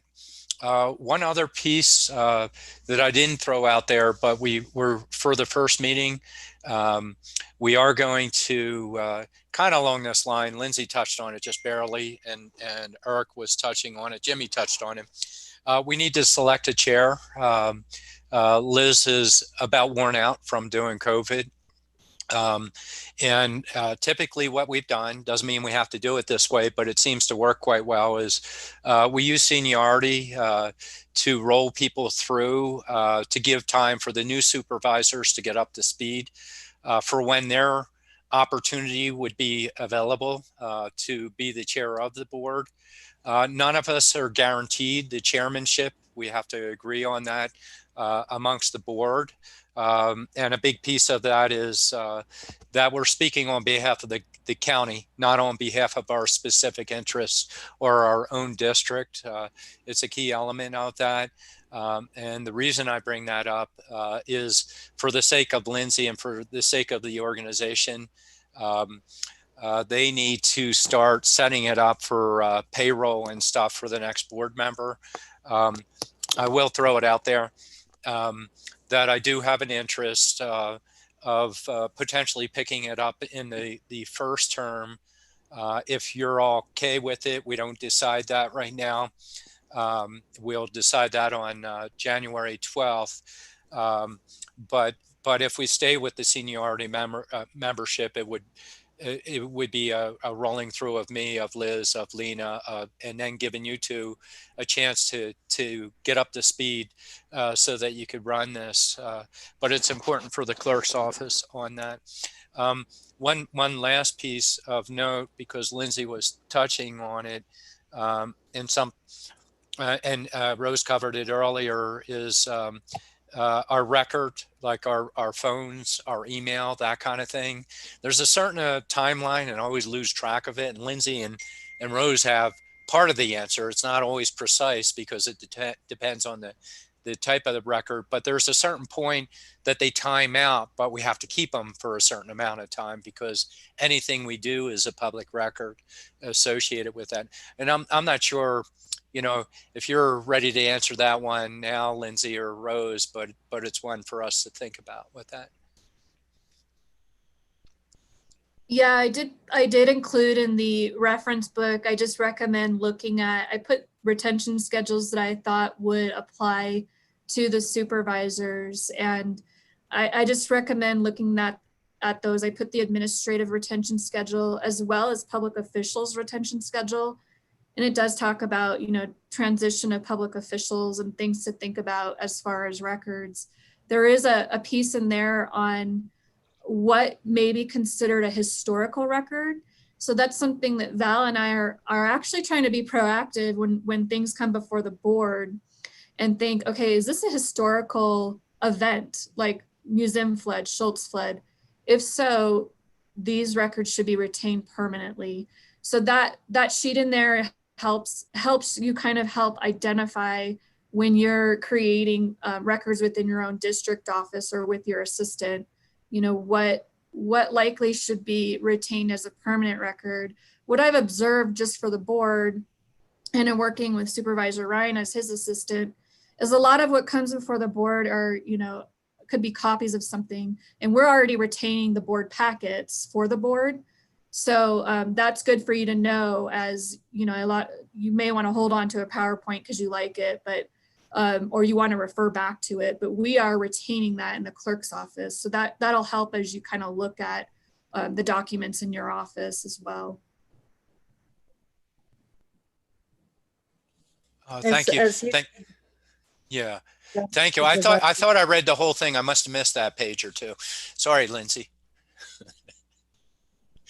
So as you can see, there's a lot of communication between the various from our staff, ourselves, our assistants, and between these various staff members on a daily basis, moment to moment, and all the time through text, email, phone calls, Zoom. And it's just really important to be open and working with everyone. So, so thank you, Lindsay. And now are there any other comments, questions? Okay, thank you, Lindsay. Thank you. And Rose, thank you. Thank you. Jimmy? So, Madam Chair, Madam Vice Chair. Yes, go ahead. Yeah, thank you. And again, thank you, Lindsay. And the briefing book was referenced earlier, and Eric worked with Lindsay, but Lindsay largely put that together. Again, in partnership with Eric and others. So again, thank you, Lindsay, for all you do. And as we transition, Madam Vice Chair, if I could, I see that Sue Brown has joined us, and I just want to wish Sue a very happy birthday tomorrow. So happy birthday, Sue Brown. Grateful for you. While you're with us, I just want to say, send the birthday greetings to you. So thank you, Madam Vice Chair. We have DCM Joanne Keene next. Yes, thank you. Happy birthday, Sue. And Joanne, you're up next. So go ahead and with your presentation.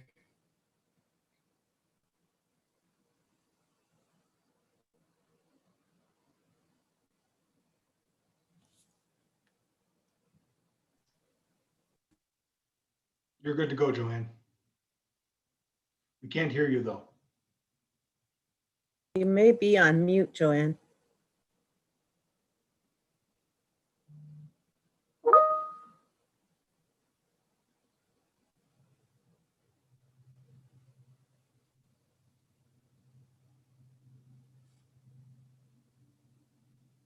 This is Liz, but sometimes if you go from speaker, having a speaker plugged in, the computer to then going to no speaker, you have to go to your microphone and adjust. You have to let it know where You have to select a speaker. Joanne, if you click the up arrow next to the mic, you should be able Okay, to see well, it. Supervisor, our board chair has returned, so I will let her take over now. Thank you, Madam Chair. Thank you, Vice Chair Fallon. I might need your help a little bit later on as well, so thank you. Okay, that'd be fine. I'm here. Yeah, this has happened to me before, like where I have a headset plugged in and then I unplug it, but then I have to tell the computer literally that I'm now unplugged, and it has to then recognize just my regular computer or my regular laptop.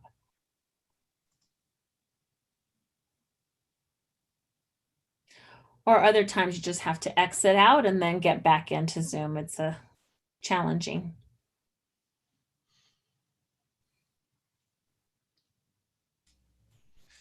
So Liz, you're going to be IT for your next career. Is that what is going on here? No, it's called Horror Stories, or what is that book, like IT for Dummies or something like that? That's that's what it's going to be. It's going to be like tales from someone who's been through it before. Okay, can you hear me now? Yes. Gotcha. You know, I tested this about 5 times before. I'm wondering if it's my screen sharing. So let me try this. It's Murphy's Law.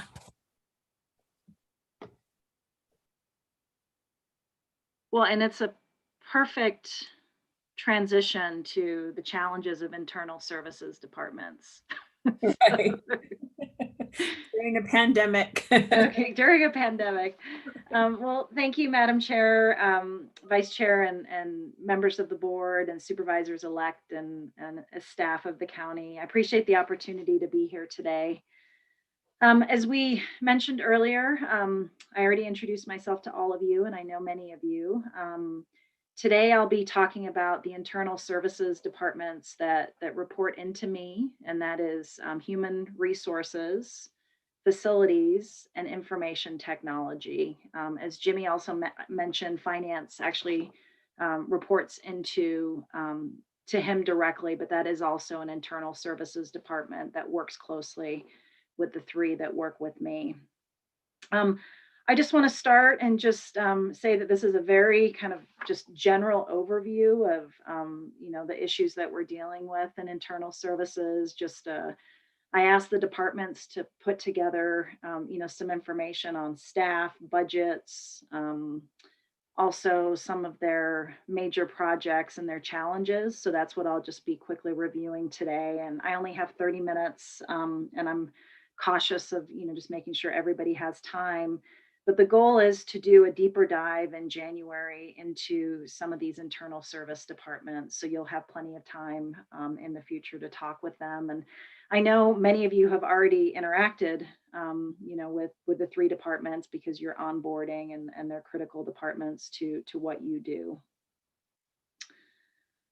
So I guess I'll just start. You know, when I first started at the county, as I mentioned earlier, it was at the beginning of the pandemic. And, you know, the first day that we went virtual, which was March 23rd. And really what I can say about my experience since I've been here at the county is that these three departments that I'm working with specifically and the county as a whole, that it's a group of individuals who just really care. It was amazing for me to just walk in and you know, we had the conversation about moving to a virtual workforce, to closing buildings. How are we going to manage that? How are we going to staff those? And it was just amazing how seamless everything was because our departments work so closely together. So I just want to start with that today.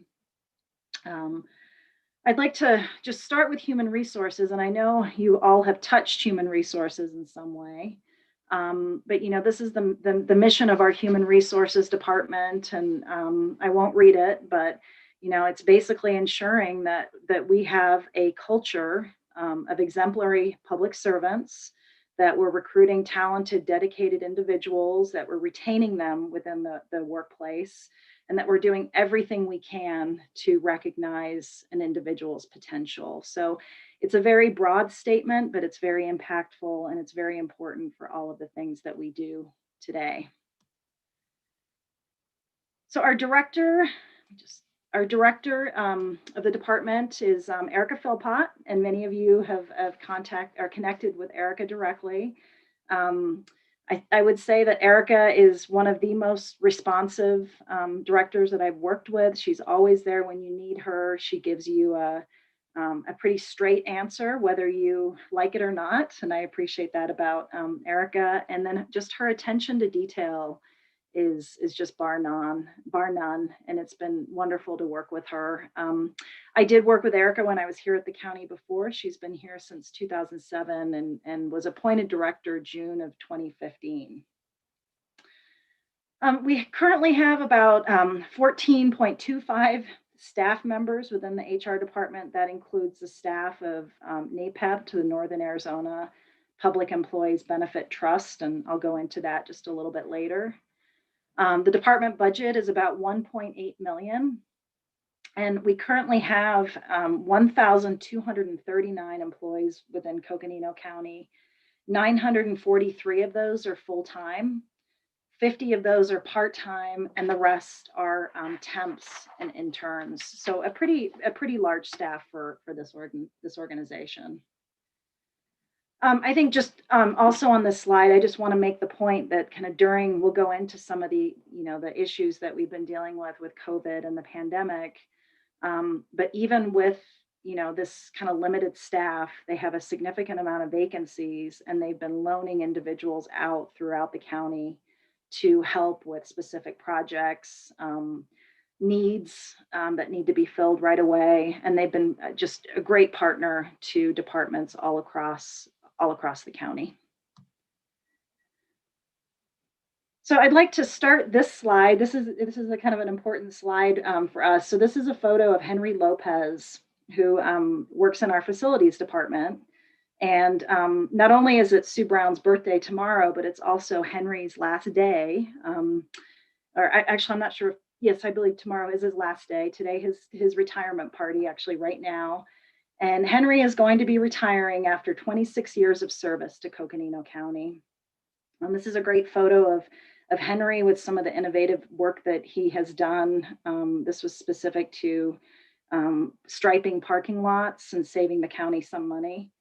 But he's just been a phenomenal employee, and I thought it was fitting to use this photo of him today. One of the as I mentioned earlier, the main initiatives of HR is to attract and retain a high quality, diverse workforce, that we deliver programs and training that develops and retains our staff. And that's always a major initiative for HR. So how can we develop those programs? How can we work with departments specifically on their individual needs? And how can we put that together within always a constrained budget? Another initiative that the department is working on is maximizing and leveraging modules of the Tyler Munis software. And you're not familiar with this yet, the new supervisors, but your assistants will be. About 2 years ago, the county transferred their financial software, and it's been a pretty big undertaking of the county. And there are quite a few modules that just have not been implemented yet. And HR and finance are currently working together right now to use some of those modules, to better leverage the work at the county. So that's a big undertaking for the county right now, or for county human resources. And then finally, this, you've all touched the onboarding process, but really improving our employee onboarding process. So an employee that is hired in any department will see the exact same onboarding process in any department. And this is a partnership. It's with IT, with facilities, and finance staff is also involved in that as well. But just making sure that every employee is treated the same way, that they're given all of the same resources, that, obviously they're going through their, new employee orientation, but, just kind of helping with that checklist and onboarding that we may have missed in the past, and we will not miss moving forward. So some of the challenges, and these are big ones. It has been a challenging year, as we all know. Obviously some of the biggest things that HR is dealing with right now, they're constantly tracking and watching changes in state and federal law.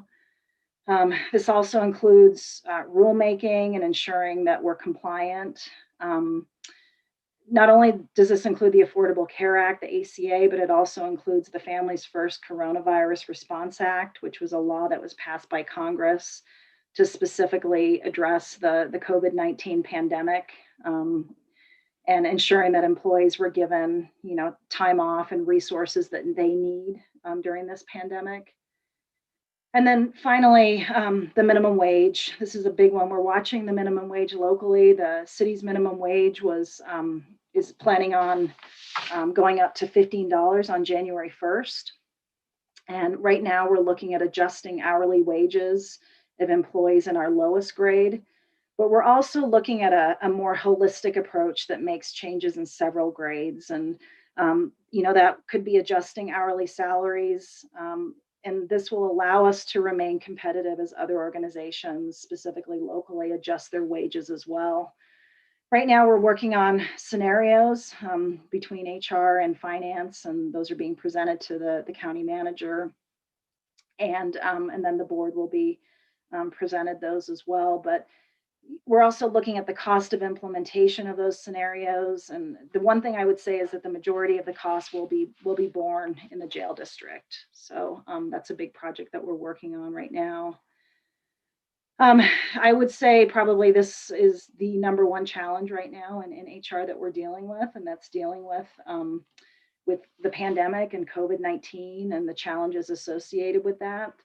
We have a significant higher number of leave requests for employees, individuals that need to take a leave, either they're sick, they have family members who are sick. There's a large request for accommodations for individuals who aren't comfortable, or they have, a need for an accommodation to not come back to the workplace. And HR is working through all of those. We have an increased number of retirements that we haven't actually seen before, a large number of people deciding that they need to retire, for various reasons, that they want to move closer to family, that they want to move closer to family to take care of their grandchildren, for example. They just see that it's a good time for them to retire. We're seeing a lot of temporary worker hires, and a lot of that is within the COVID-19 response. So, within the epidemiology team, making sure that all of those individuals, all of that paperwork is done. We've also put in a process for out-of-state hires as well, because some of those are individuals who don't live within the state of Arizona. And then what does that look like? And then just kind of the overall burden of, turnover and just employee stress as a whole. It's something that, is really challenging our organization as a whole, but definitely HR, they're on the front lines on this specific issue. And then finally, one of the biggest challenges, and of course there are many more challenges, but I asked, the departments just to kind of narrow them down to a few, are rising benefit costs, and really what does that look like moving forward? We're part of the NAPEP Trust, and that includes the City of Flagstaff, the Coconino Community College, Flagstaff Unified School District, and Mountain Line. So, while we're a part of the NAPEP Trust, these decisions on benefits are not always made by us alone. So we're part of that organization. And Erica Philpott is very involved with NAPEP, and really wants to just make sure that we continue to provide an affordable and robust benefit offering for the organization, but also ensure that it's a good package for our employees as well. So our second department is information technology. Again, many of you have already touched IT with your, need to get an email address and, ensure that you have the right equipment to do your important job. Our director is Matt Fowler, and Matt was appointed in November of 2018, and he was with the county since November 2017. Matt came to us from NASA and brings many relationships to Coconino County, and we've definitely seen the benefit of Matt's kind of broad experience, not only in the security field, but also beyond that as well. Within IT, we have 26.25 staff, and with a few vacancies, and I actually just attached the org chart here. You can see kind of there's 2 vacancies on here. We currently have our lead security administrator that's vacant right now, that we're currently in the recruitment process. But so far, right now we have a pretty good team with IT, and we've been able to fill positions in there. The department budget is about 4.2 million. And I would say that the board in the past has invested funding in IT. They specifically provided about $250,000 for Microsoft Office subscriptions, and then also about $250,000 for upgrades in the IT upgrades in the sheriff's office. But I would like to point out that the sheriff's office IT department does not report into our IT department. So you can see here they're not included in that. But the board has definitely prioritized IT, and we appreciate that very much.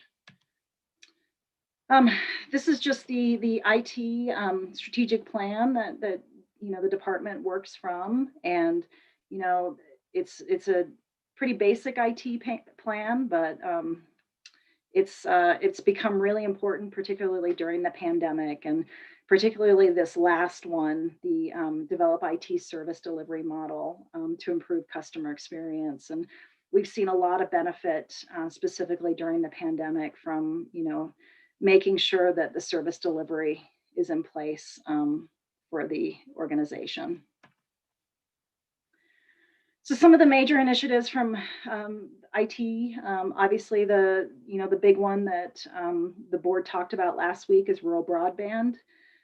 Last week, the board specifically had a presentation on opportunities to fund the last mile broadband project. And the board actually provided direction to our IT director, Matt Fowler, to pursue grant funding for phase 1 and phase 2 of this last mile project. So right now we're working on grant applications. We're actually going to bring in an outside grant person to help with this process. But we're looking at submitting a $26 million grant application for a state grant, and then 48 million for federal, and both of those are connected to CARES Act funding. So that's something that we will be doing in early January, that will be coming, or actually probably by late January, I think we'll be submitting, but we'll be bringing that back to the board for an update. And I would just like to point out, excuse me, that Supervisor Fowler has been significantly involved in rural broadband and has been just incredibly helpful, kind of helping navigate and helping with needed letters of support and things that we're going to need moving forward. So I just wanted to express that appreciation. The digital transformation, obviously, as I mentioned at the beginning of the presentation, we moved very quickly into the digital virtual world at the beginning of COVID. And while it went smoothly, we definitely have had some challenges. And I think what is, has been pretty evident is that we need to continue this digital transformation. There are things that we can continue to move to virtually within departments, and IT is definitely helping to navigate that for the county. So part of that is just making sure that, software that we own, just very basic software that we own, that we're using that software to its absolute potential. IT security, as I mentioned, Matt has a strong background in IT security and has done some significant work that has helped the county, and he continues to bring that expertise. We do have a lot of security upgrades that move forward at the organization, and you're constantly being asked to verify your password. And I would just tell you that this is for the best interest of the county, and we have not had any significant issues under Matt's leadership. So appreciate your support. And if you ever have any questions on IT security, I believe our plan is to do a briefing to the board in January on an audit that we've been working on with the State Auditor General's office. And that will provide some background on things that we've done to ensure that our security is strong.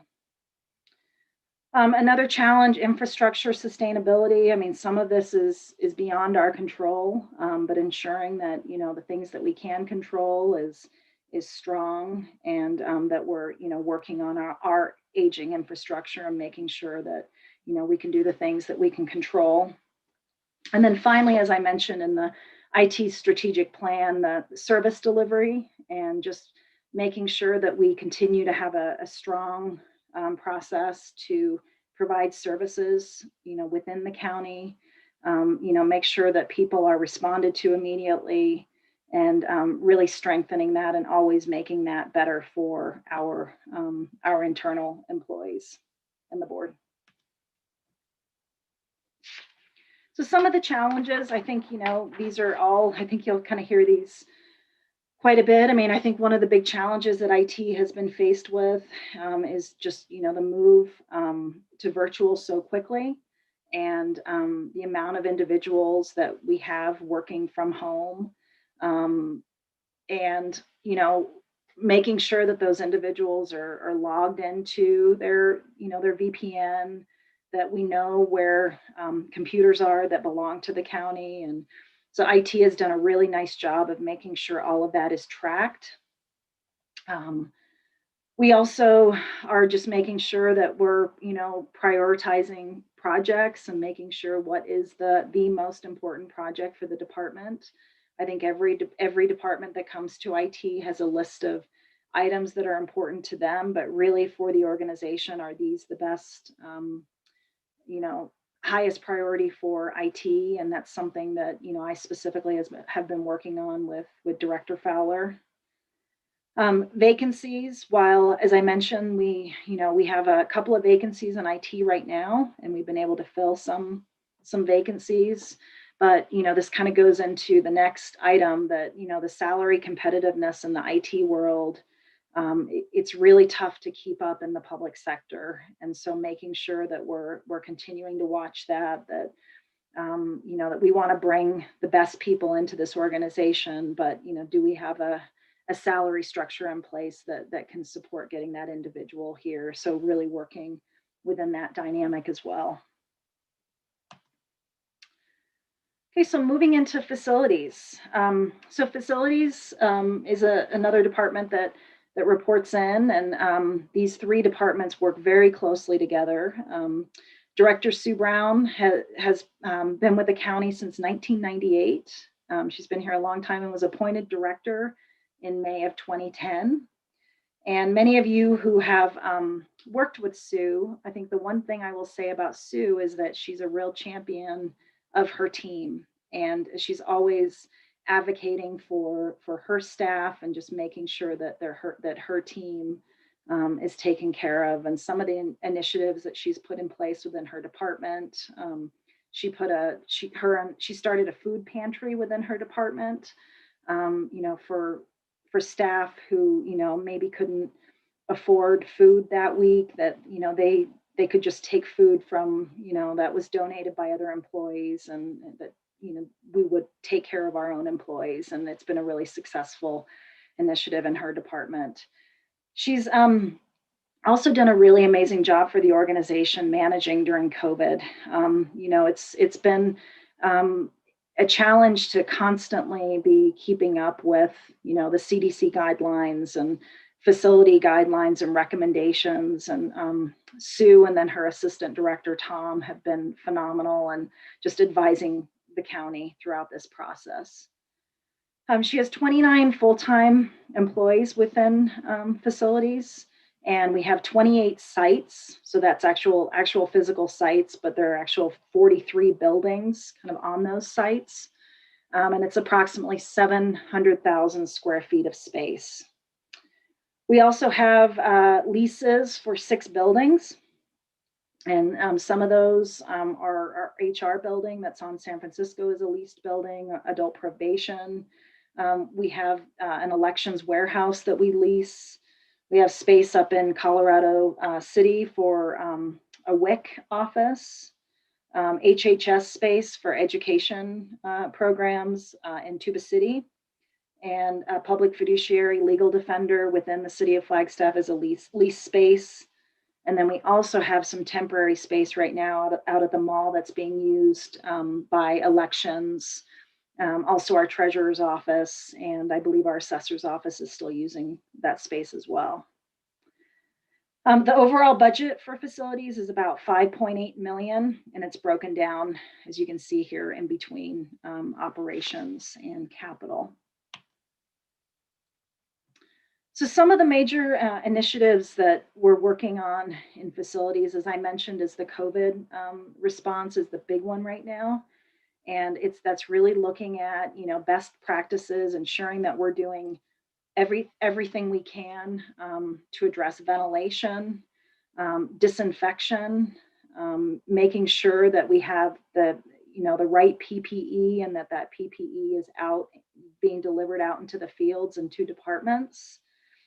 And then a lot of things that they're doing is working on specific space concerns. And you're in the admin building now, so you can see some of the signs that say one person in the elevator, no talking. I think that's what that sign says. One person in the restroom, for example. So making sure that all of our buildings are labeled and our spaces are labeled, and that workstations are properly spaced as well. So that's something that they've been working on, and that all of that, no talking. Well, especially one person in the elevator. Please don't be talking to yourself. I'm worried about the bathroom. Yeah.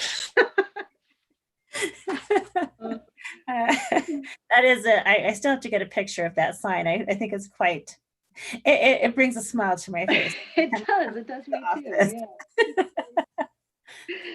yeah. So just making sure that everything we're doing is abiding by CDC guidance, which is something that we've done, ensured from the beginning of COVID that's what we're doing. We have facility projects all over the county, and some of the ones that I asked Sue to highlight. We're currently working on an electrical vehicle charging station, and we're working on that with Public Works out at King Street, which is exciting. We have the space adaptations during the pandemic response, again, just making sure that departments are adequately spaced. And then space moves. Right now we're in the process of looking at moving. We're actually moving departments right now. Just to give you a little background, in beginning of the summer, we moved our IT department out of space that was on Birch Street, and we moved them out to space on the Fort Valley campus, kind of just a more open concept space. That gave us an opportunity to get rid of our lease on the IT building. We got rid of that lease. And then it also opened up some other space in other buildings, in the building that you're currently in right now, in the administration building, and then also in the human resources building. So what we're doing right now is actually doing more moves. And we're moving emergency management out of the third floor of the administration building over to King Street. And that'll be done by the end of November. And then we're going to be moving human resources out of their building and then putting them on the third floor into kind of some remodeled space on the third floor of the administration building. So they'll be in the same building as us. And then the plan is to move adult probation, which is another lease that we have, a pretty expensive lease, and moving them into the human resources building. That's at 420 San Francisco. So all of those moves, while there's a kind of a small cost at the beginning, kind of the savings that we're going to have from getting rid of those leases is going to be pretty significant. And then I would say that the adult probation space, specifically their current building that they're in right now, is just not adequate space. And we've had significant issues there. So it'll be nice to get them in space that, is just better for the work that they do. And then finally, just the reimagining county workspace in a COVID and post-COVID environment.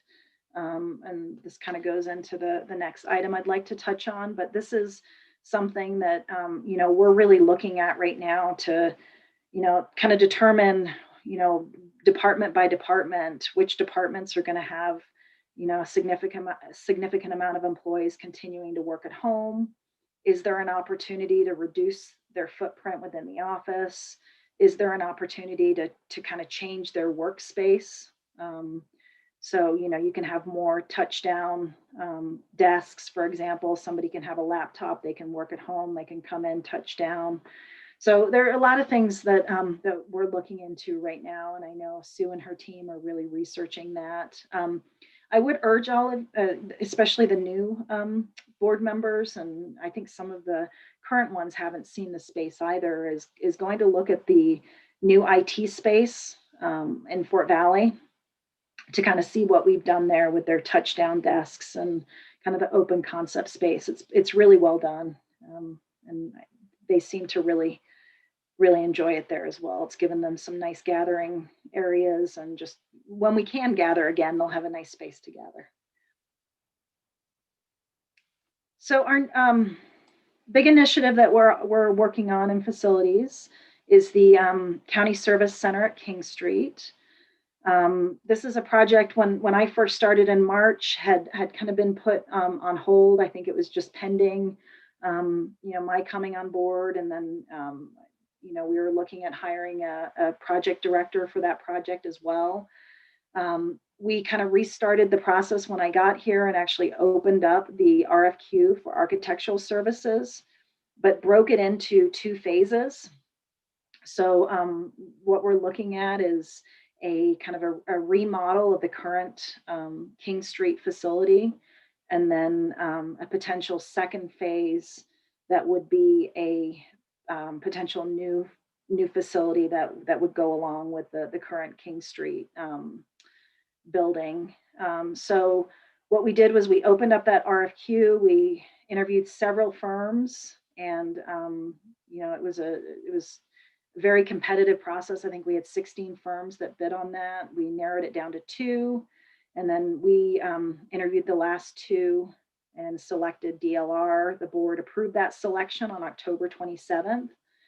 The actual cost of that architect is included in the current fiscal year budget, and that's about $1.1 million. That's been budgeted. And right now we're in the planning phase.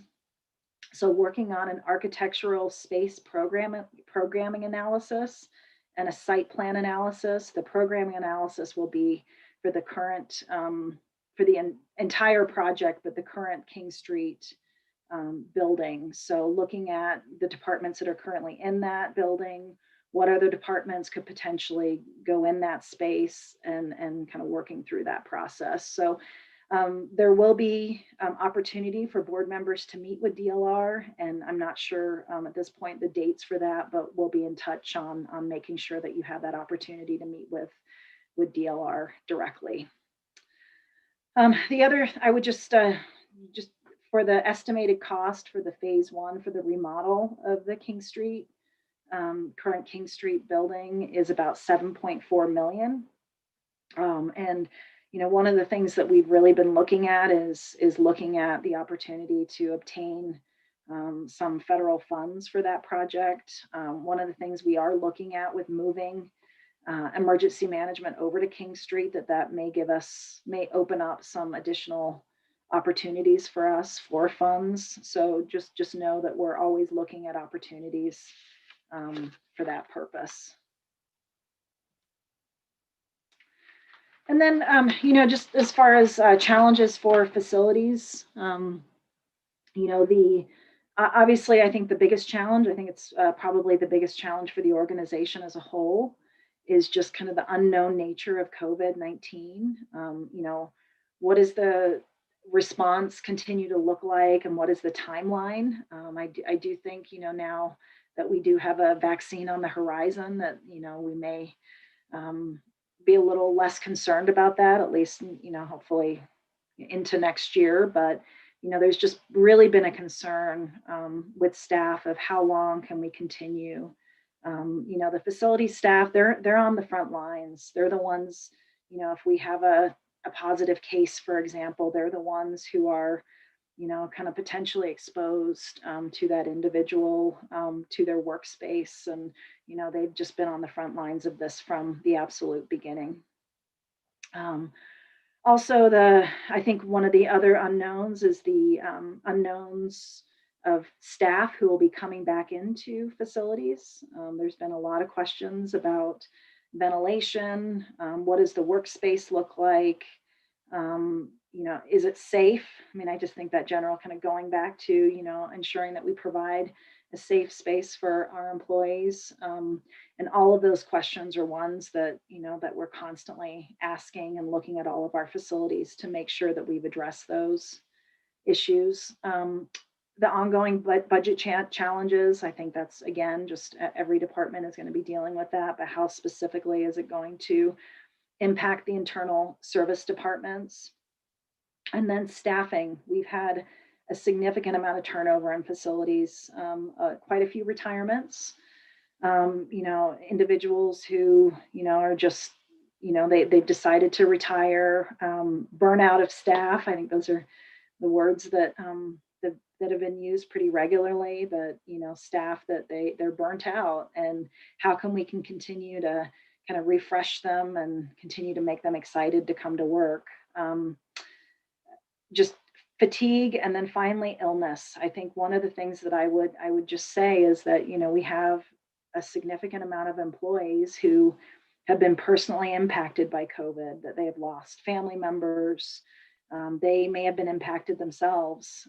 So it's something that, we're dealing with. I know facilities has had a significant amount of employees that have been impacted. So Madam Chair, I think that is the end of my presentation. I don't want to end on such a sour note. So I will just say that it's a pleasure to work with all of these 3 departments that I work with, but all the departments within the county.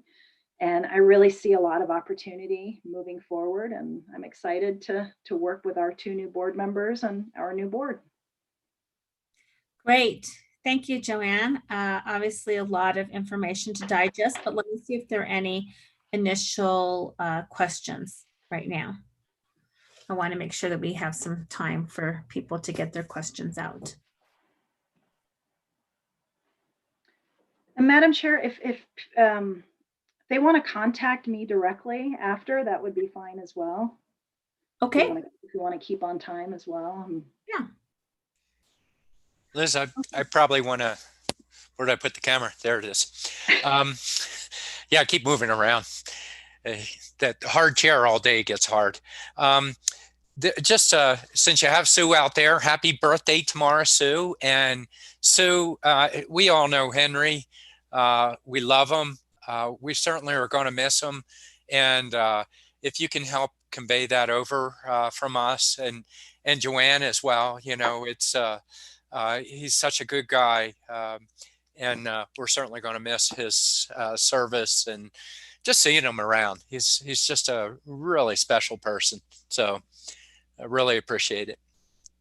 Well, thanks, Matt. I did pop off just for a moment and joined the Teams meeting super quick just to let him know that and let him know the whole board was involved in an orientation. But exactly what you said, he's this real gentle giant who has had numerous contributions to the county. But I think what I most enjoy about him is just like he loves his job at the county, and you can tell he just has this wonderful smile on his face and has just been, so personable and going about his work. And so it's been great. So I did communicate that, and he did understand that we're in a meeting today, but I did pop off just for a minute to tell him that. Thank you for doing that. Sure, absolutely.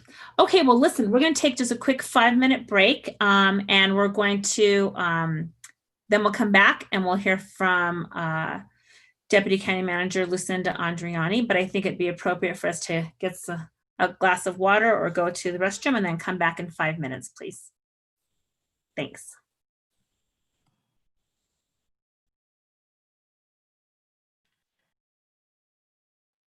Eric, can you see that? And is it looking okay? And can you Yes. hear me? Yep. Okay, We're good. super. Thank you. I can hear you, Lucinda. Good, That's so right. frustrating. I know, God. I checked it right before. Ah. No, I've been having so many issues. I called Eric during the last break and said, walk through this with me to make sure, this thing's gonna work. And because I haven't done that much screen sharing on Zoom, done a lot on Teams. So I'm yeah. gonna try to get into Henry's thing quickly too. Yeah, good. Yeah, I'll email him later for sure.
Hey, Eric, are you there? Yes, I'm here. So it says that when I try to advance the slide, Yep. it's telling me that I can't share until somebody else stops sharing. Is Joanne still sharing? That's me. It's the recess Oh. slide. Oh, okay. Sorry. Didn't even So once I realize stop, that. you'll have- Yeah, once they I all stop- look the same. Okay. So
Well, we are back, and we are now going to move on to our next presentation of departments by Deputy County Manager Lucinda Andriani. Lucinda? All right. Can everyone see this presentation? Yes, we can. Okay, excellent. And hear me all right? Great. Thank you. All right. Well, good afternoon. I'm excited to be here and really look forward to working with the board, as I mentioned earlier. And welcome, Supervisors Horstman and Begay. You may not have noticed yet, but I've got about 23 slides. They are dense slides. I will not go over every bullet, don't worry. But wanted you to be able to share that information with you. And this is really an introductory glance at these topical areas that are shown here. And I'll weave in the departments that I work with that influence these areas. You know, as we go through this. So, okay. So let's see. So Eric, it is not letting me advance. You go to the bottom left corner of the PowerPoint, you should see the buttons down there. There we go. Thank you. So just a little bit about my background. I'd mentioned earlier that I've got about 16 years with the county. Prior to that, I worked in the energy industry for about a little over 30 years, actually. And after working in the finance department for a fairly short period of time, I moved into the county manager's office.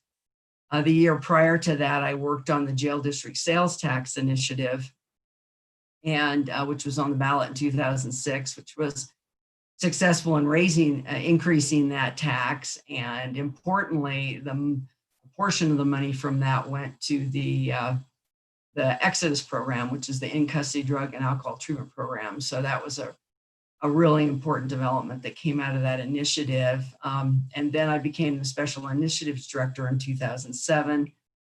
I moved to Public Works as Deputy Director in 2011 to lead the Schultz flood mitigation effort, and also to bring forward to the board consideration of an initiative to fund road maintenance. We had sustained cuts over many years, not just during the Great Recession, but going back to 2000, we sustained cuts, and the state had cut the gas tax, which really at that time solely funded the road maintenance operation for the county. And so we brought that forward beginning in 2012.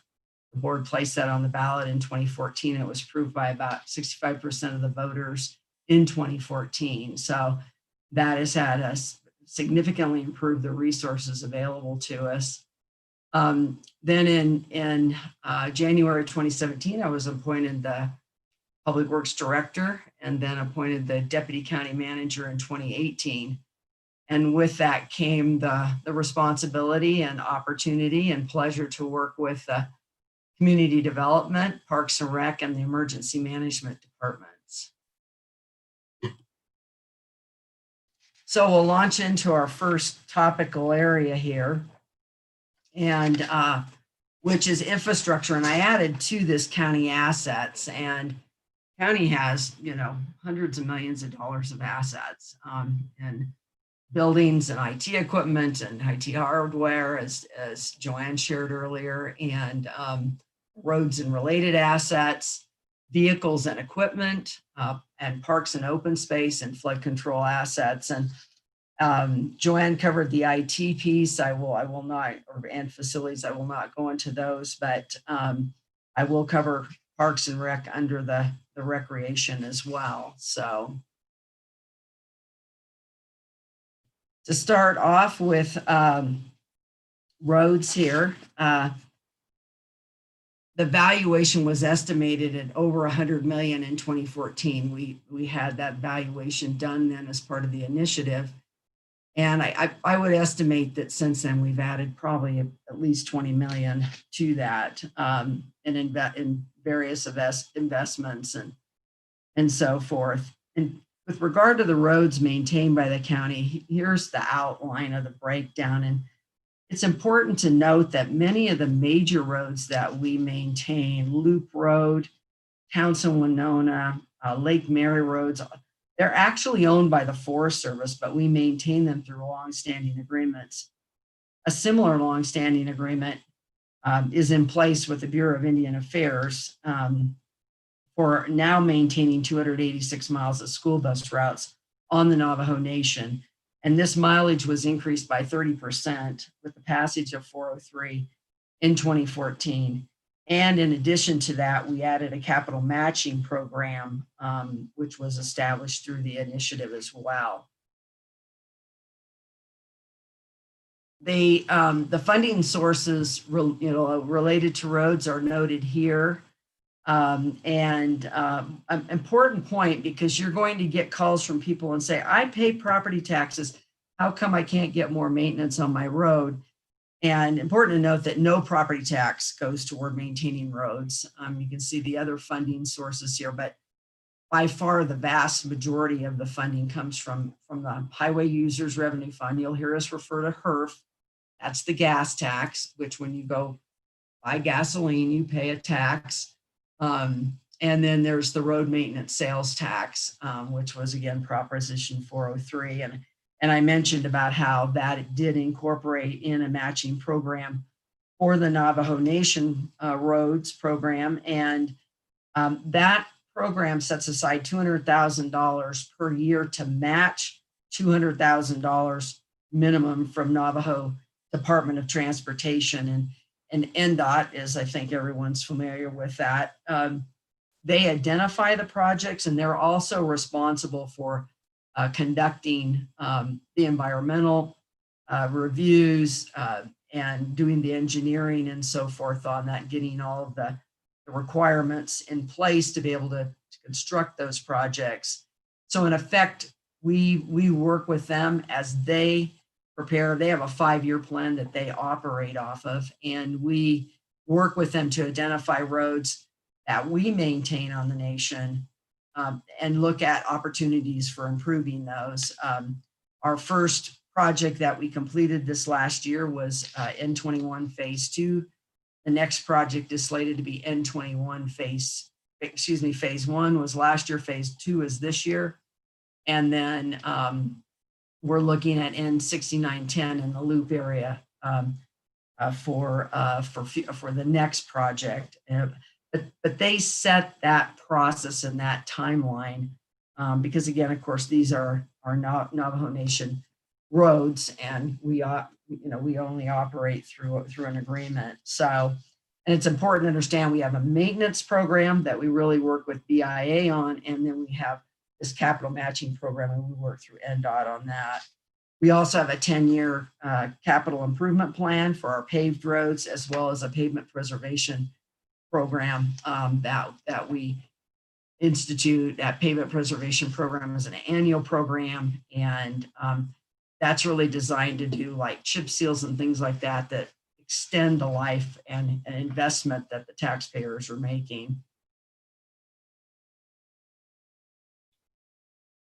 So another area of assets that the county owns is our fleet, and basically the county provides vehicles to all the departments to use for conducting our business, and those vehicles total 275. And through the Fleet Services Division at Public Works, those vehicles are purchased, they're maintained, and they're fueled. And we call that segment of the organization mechanical services. And mechanical services is an internal service fund, and it basically charges the individual departments for those services. And the two largest customers, well, the largest customer for mechanical services is the Sheriff's Office. For fleet overall, it's the Sheriff's Office and Public Works. Next up, we have the Flood Control District. And you will be sitting as the board of directors for the flood control district, which is another role that the board of supervisors takes on. And in terms of the flood control district assets, as I mentioned earlier, largely those are in the Schultz flood area. We invested over 30 million in those mitigation efforts. And so largely it's in that area. We did recently complete a very important project in the Mountain Dell area to establish a better drainage system there. They had been impacted significantly by flooding over many, many, many years. This has been a project that had been on the books for what, Supervisor Ryan, probably for over 20 years. We completed that project earlier this year. It's important to note that many of the older developments in our county, which is the vast majority of developments we have, frankly, were put into place before there were any real regulations or required any drainage plans. And so you will get a lot of calls from constituents saying, I live in this area, I have this drainage problem, and I need the county to come out and do something about it. And what you'll find is that in many cases, there is no drainage plan. There was no infrastructure. I mean, that's the vast majority of the areas. The more recent developments, now we do require drainage plans, and those facilities that are installed, they're maintained by a homeowners association and owned by those. They're not owned by the flood control district. That's the developer's responsibility, and then it becomes a homeowners association to own and maintain that. So with that, we're going to move on to development, permitting, code enforcement, and the flood control district.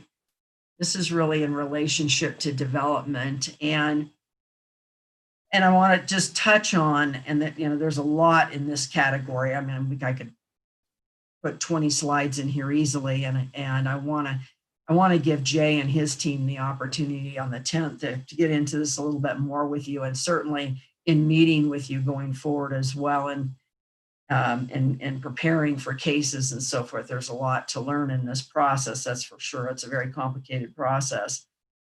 The Community Development Department is responsible for managing the development, the building permitting process, and zoning code enforcement. The county, though, has a planning commission, as was noted earlier, which hears cases, and those involve proposed developments, conditional use permits, and they then make recommendations to the board. And the P&Z Commission, is a set of individuals that the board appoints. And when Jay does his presentation on the 10th, he'll talk about which appointments and what the timing of those appointments will be, so you're aware of those. We've been experiencing a building boom over the last year plus. In the last year, I got the current figures. We had 557 new homes permitted this year versus 384 last year, and a lot of development activity, which I'll come back to. An important point to understand in relationship to code enforcement has been the philosophy that the board and the department have held for many years, which is that we do not proactively really pursue code violations. We respond to complaints. And then lastly, the flood control district, through a delegation with the Federal Emergency Management Agency, FEMA, really, we're responsible through our delegation with FEMA to regulate development in FEMA special flood hazard areas, of which we have several in the county. And we also manage, within the flood control area, a number of both within incorporated areas, particularly specifically Sedona and Tucson, and then in special flood hazard areas, of which we have several that are unincorporated areas. This is the outline of a process, the whole development regulatory process that Jay and Jess put together, that I just wanted to quickly share with you. Again, this is a key role of the board, is land use planning and land use decisions. As I mentioned, significant development is underway. We have a major cases coming forward this Tuesday. One case is at Two Arrows. There's a fairly large, I'll call glamping operation that's proposed for that location. Both looking at, I believe, various types of different types of facilities, cabins and RV spaces and so forth. And then also the Happy Jack Lodge expansion, which was mentioned earlier and is a very controversial case. In addition, coming forward at the beginning of the year will be a case in another controversial case in the Kachina Village area. It's called Kachina Highlands. And then we have a case that so far has not been controversial. In fact, I think it's a pretty exciting case for the Marble Canyon area, where there's some renovation and expansion of the Marble Canyon Lodge there for that area. We also have several more glamping proposals coming forward, cases coming forward that will be heard next year.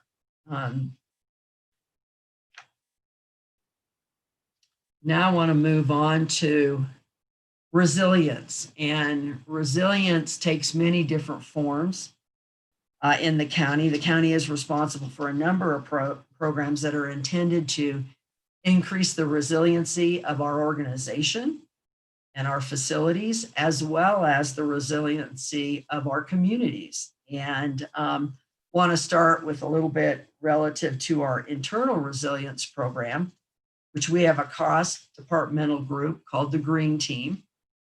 And that Green Team is facilitated by facilities management. And they make recommendations. They're really responsible for identifying and supporting, implementation of measures that increase our sustainability and resilience by reducing energy use, increasing the reuse and recycling, use of renewable energy. And you can see some of the projects that are listed here. This year, the county, I think this was noted earlier, we purchased our first fully electric vehicle that, again, is part of that mechanical services effort. And as was noted, we'll be constructing our first electric vehicle charging station at King Street through a program that we worked with through APS.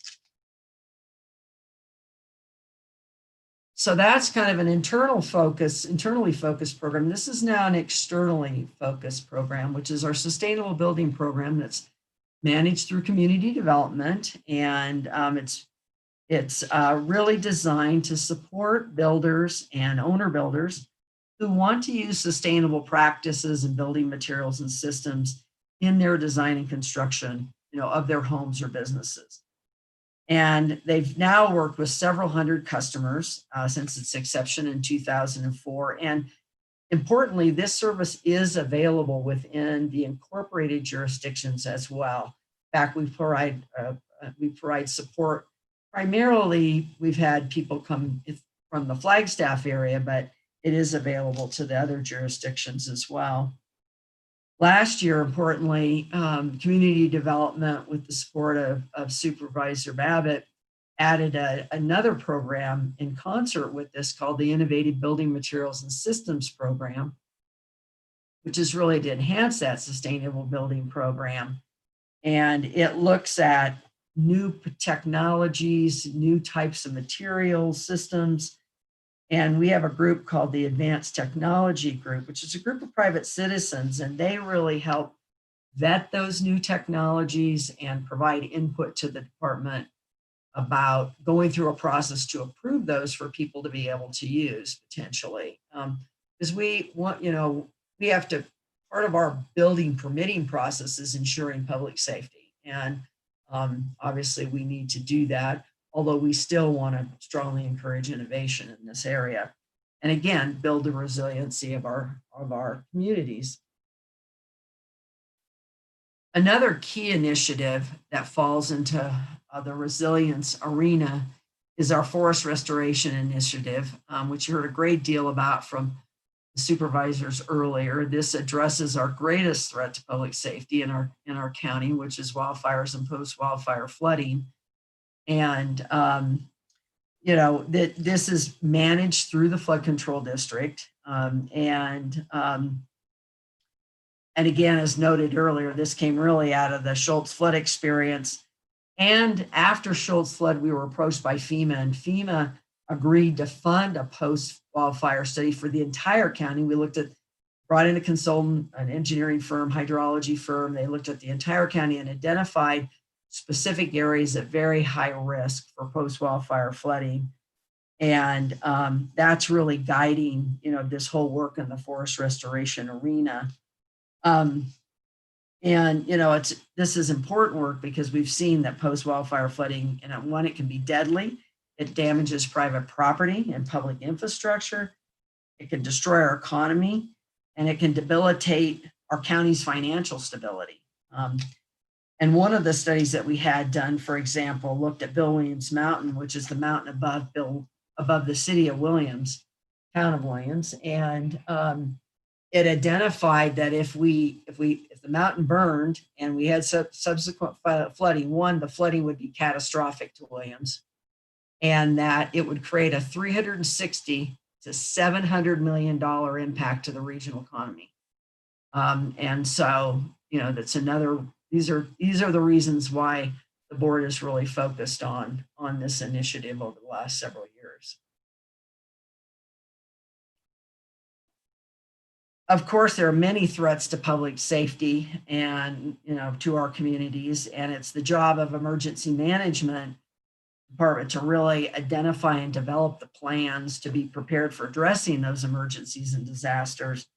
Those plans, again, enhance our communities, resilience, and you'll be seeing soon in this first quarter of 2021, they will be bringing forward a revision and update to our hazard mitigation plan. And that's very important for the board's consideration because that is the mechanism by which we're authorized to get reimbursement if in fact we do have a declared disaster. And it's also important to being able to access certain grants through FEMA. So that's a really important process, and that will be coming forward to the board, likely in the February-March timeframe.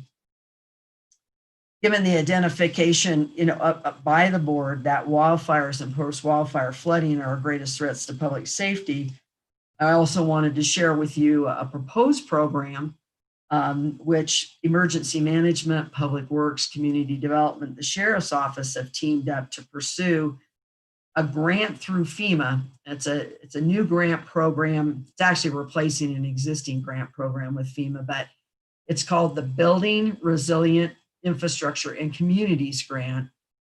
If we are successful in securing that, we pass the first level, which we go through the Arizona Department of Emergency Management. The first level of, I put approval in quotes because it's really FEMA who has to ultimately approve this, but we are allowed now to move to the phase where we do submit directly to FEMA. This program is really focused on looking at communities that are very high risk, for wildfire and potentially post-wildfire flooding, to reduce these threats and build resiliency through the support of building community leadership. And we're looking at using the asset-based community development model to build leadership within these communities. And this is important for the long-term communication and engagement with these communities as well, not only to deal with wildfire and potentially flooding, but other issues that the county may need to address within that community, or issues the county has that it wants to bring to that community for input. So we're excited about being able to pursue that. We hope we'll be successful with that grant. We will see. It's a very competitive national process. Now moving on to recreation, and this is actually probably one of the most positive set of programs and services that the county provides. And and I think about right now with what we're all experiencing, and we've just seen, as was noted earlier, just the explosion in use of outdoor areas now, and parks to some extent. Some of our parks unfortunately have been closed due to COVID, and some certainly amenities have been closed, but but certainly many of the open space areas, our biking trails, those types of things are getting very, very heavy use these days. The Parks and Recreation Department, manages 9 parks and open space areas, natural areas. The board and department are supported in this role by the Parks and Recreation Commission. This is another commission where the members are appointed by the Board of Supervisors. And when Cynthia Nemeth, who's the department director, when she presents on the 10th, she will identify again, what appointments are coming up in the future. She'll share that with you. Commission, like the Planning and Zoning Commission, makes recommendations to the board. We also have a nonprofit organization called the Friends of Coconino County Parks that provides support through fundraising, advocacy, and volunteering.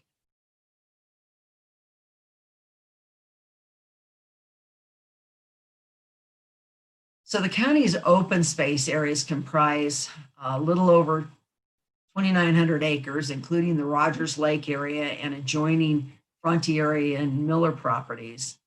It also includes 220 acres of open space adjacent to Fort Tuthill County Park. And these areas are spectacularly beautiful. If you've never been out to the Rogers Lake area, certainly, set up a time. Right now, the road is closed. I don't think we can get out there right now, but when it reopens in the spring, I strongly encourage you to get out to the area. It's just spectacularly beautiful. Most of the county's parks, such as Louise Yellowman County Park in Tuba City, the Peaks View Park in Doney Park, and most of the open space were funded through the county's Parks and Open Space Sales Tax Initiative, or what we call CPOST. And that was approved by county voters in 2002. The initiative was written to raise a specific amount of money, $33 million. And that money was raised over a 12-year period. And it was specifically for a set of projects that were in the initiative. For the most part, those funds have been invested for that initiative. However, we do have one project that's underway right now, which is extending the sewer system, the city sewer system, to Fort Tuthill. Fort Tuthill is operated off a very, very, very outdated septic system for many, many years. And we're really excited about getting that extended, and that will help support a lot of the activities at Fort Tuthill. The next slide here, this is a slide showing those natural areas that we have. We have other natural areas, the Pump House County Natural Area is another one that I did not mention. And we have other county parks that I did not mention as well that you can see here on this map.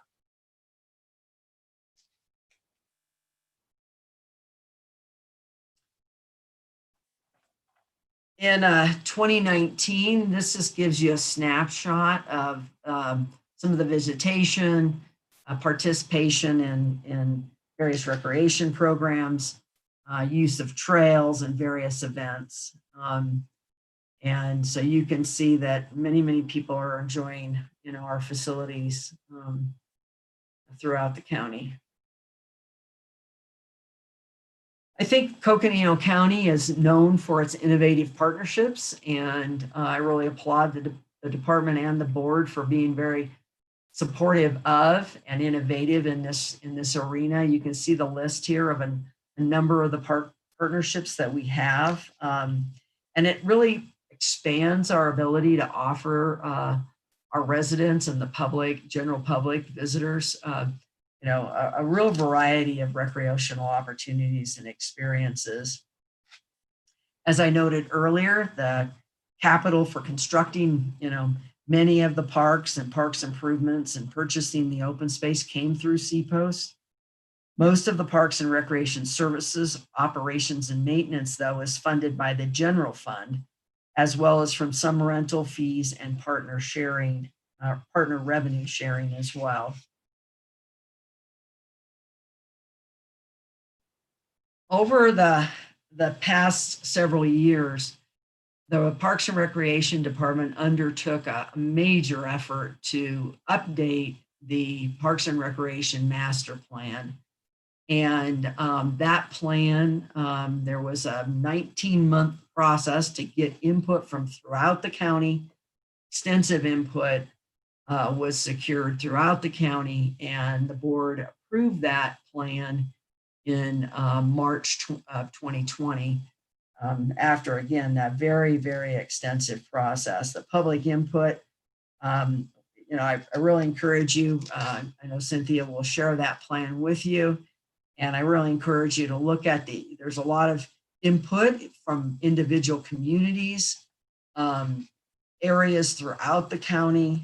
There were meetings with all kinds of different groups and constituencies out there, you know, and several mechanisms, all these mechanisms listed here, a countywide survey, lots of meetings, you know, over 700 participants. So major effort undertaken there. And importantly for our new supervisors, that the whole discussion now and this next year will turn to how do we go about implementing that plan, and how are we going to fund that plan going forward. So just wanted to highlight some few issues, you know, in this arena of Parks and Recreation that'll be coming to the board in 21.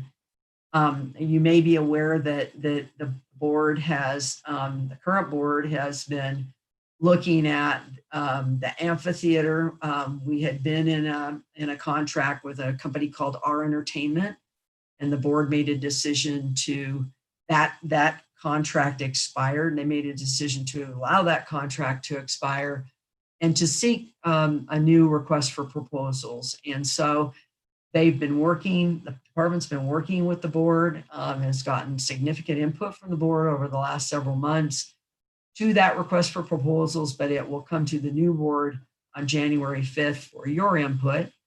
And, you know, excited to share that with you, get your input, and then, you know, get that out on the street and move forward. We are hearing a lot of interest, and we know there's a lot of excitement that as we, you know, employ the vaccine and hopefully turn the corner at some point in the future, you know, with COVID, that there's a lot of interest brewing. We're hearing across the state, across the country, to get back to being able to use our parks, be able to get back to having events and so forth. So also be bringing forward a discussion about establishing a separate fund for the partner revenues. That's been funds that have basically just sat in the general fund, and really identifying and separating those. And we'll go through a discussion about that. Also bringing forward, looking at constructing our first restroom to be connected to our new sewer system. We'll be bringing that forward to the board. We've got some additional funds coming out of CPOS and some other funds that we're looking at pulling together to be able to fund that important investment, and want to have that conversation with you. And then, as I mentioned earlier, funding the master plan and that implementation and looking at that. Obviously, you know, these are things that are going to be challenges given the COVID dynamic and the amount of money we've had to invest in the COVID response. And then there's some, you know, other things that we'll be bringing forward as well. So lots of activity this next year in the Parks and Recreation arena. So with that, kind of turning back internally, earlier there were some comments relative to organizational renewal. And this has been an effort that I want to take just a couple of minutes to talk about how this evolved, the evolution. I think it's really important to hear the history of this and for you to understand this. And certainly we can have a lot more discussion about this at another time. Our quest for organizational renewal really began with Supervisor Archuleta back in 2017, when she discussed the need for committing to creating transformational leadership across the organization. And that came out of a strategic planning effort that the board had at that time. And then then several of us began really looking at that and what could we do, and looking at transitions and looking at leadership philosophies and other kinds of things. And a colleague of mine who is now over at NAU, but Ali Stender and I really kind of began formulating this organizational renewal concept and brought it forward in a board meeting that was held, as I recall, in the fall of 2017. And it was the board meeting was actually at the mess hall at Fort Tuthill. And a number of, we had invited in the leadership, elected officials and leadership team, which is all of our elected officials, as well as all the directors of the departments. And we ended up having a really robust discussion about this whole opportunity of organizational renewal.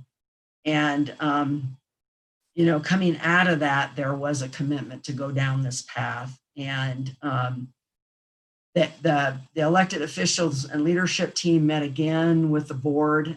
We had an offsite meeting in that next January and formulated a set of principles and values and kind of goals of organizational renewal.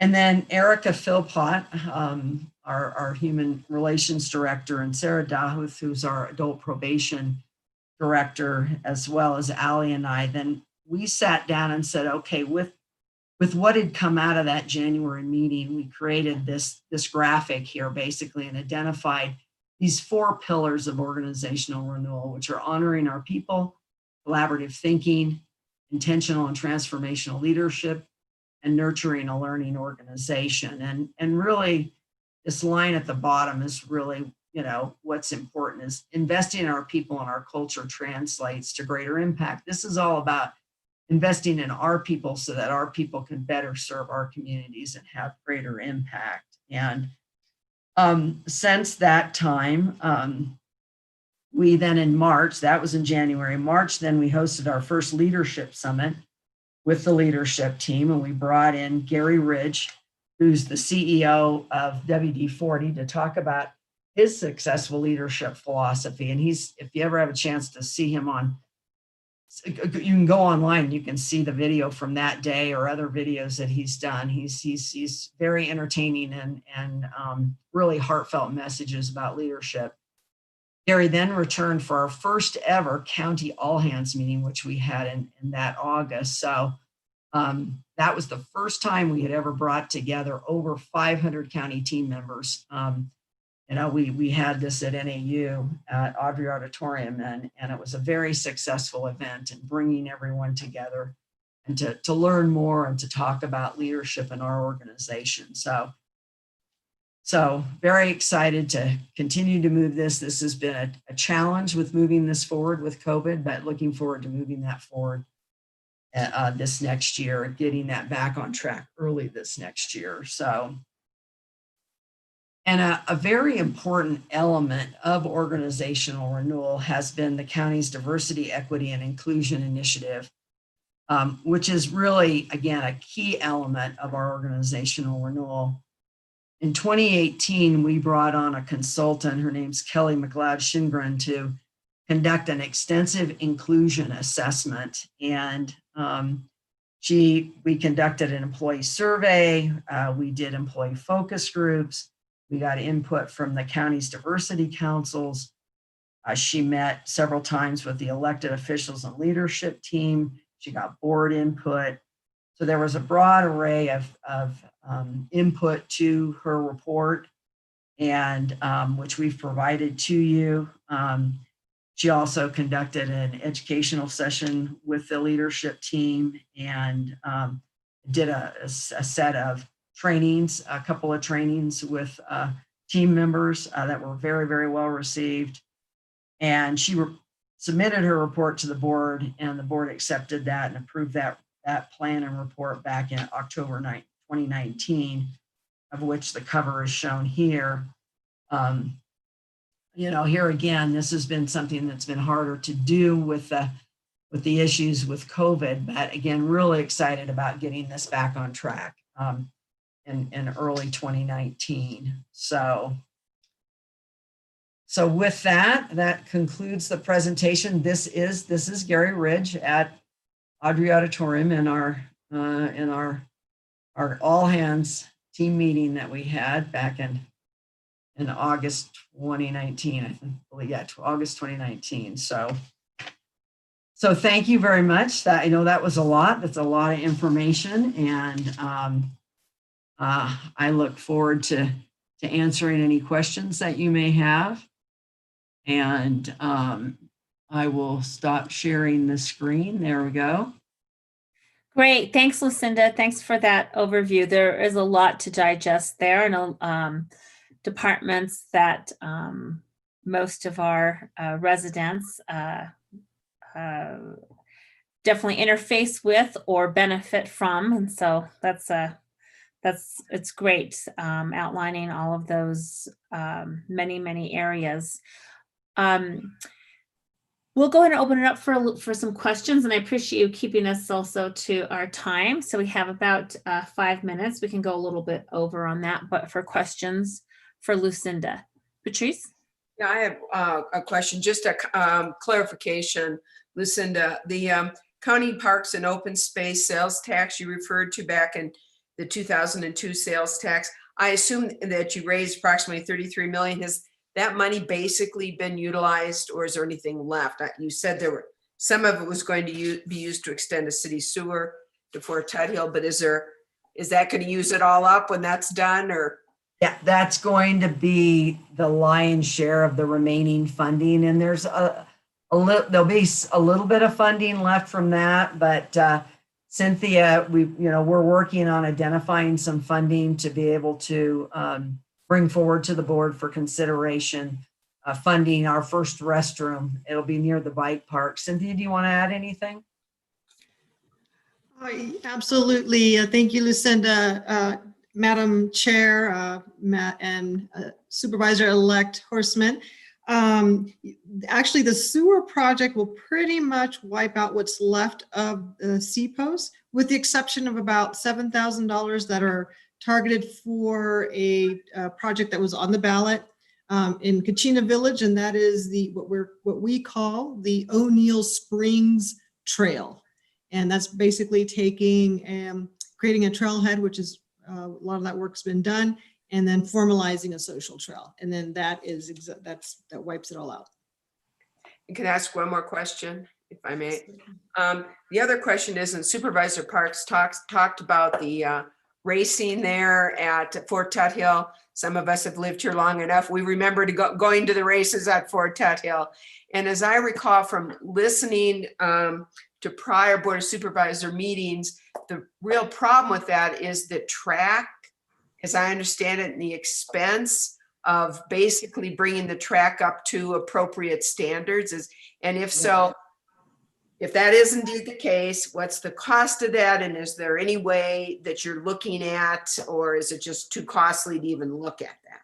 Yeah, I can start, and Cynthia can add if she's got some other points, but that is a issue that underlies that. However, more recently, the party Turf Paradise that came forward with those initial set and initial proposal to bring back racing has withdrawn that proposal in effect, and they're not moving forward at this time.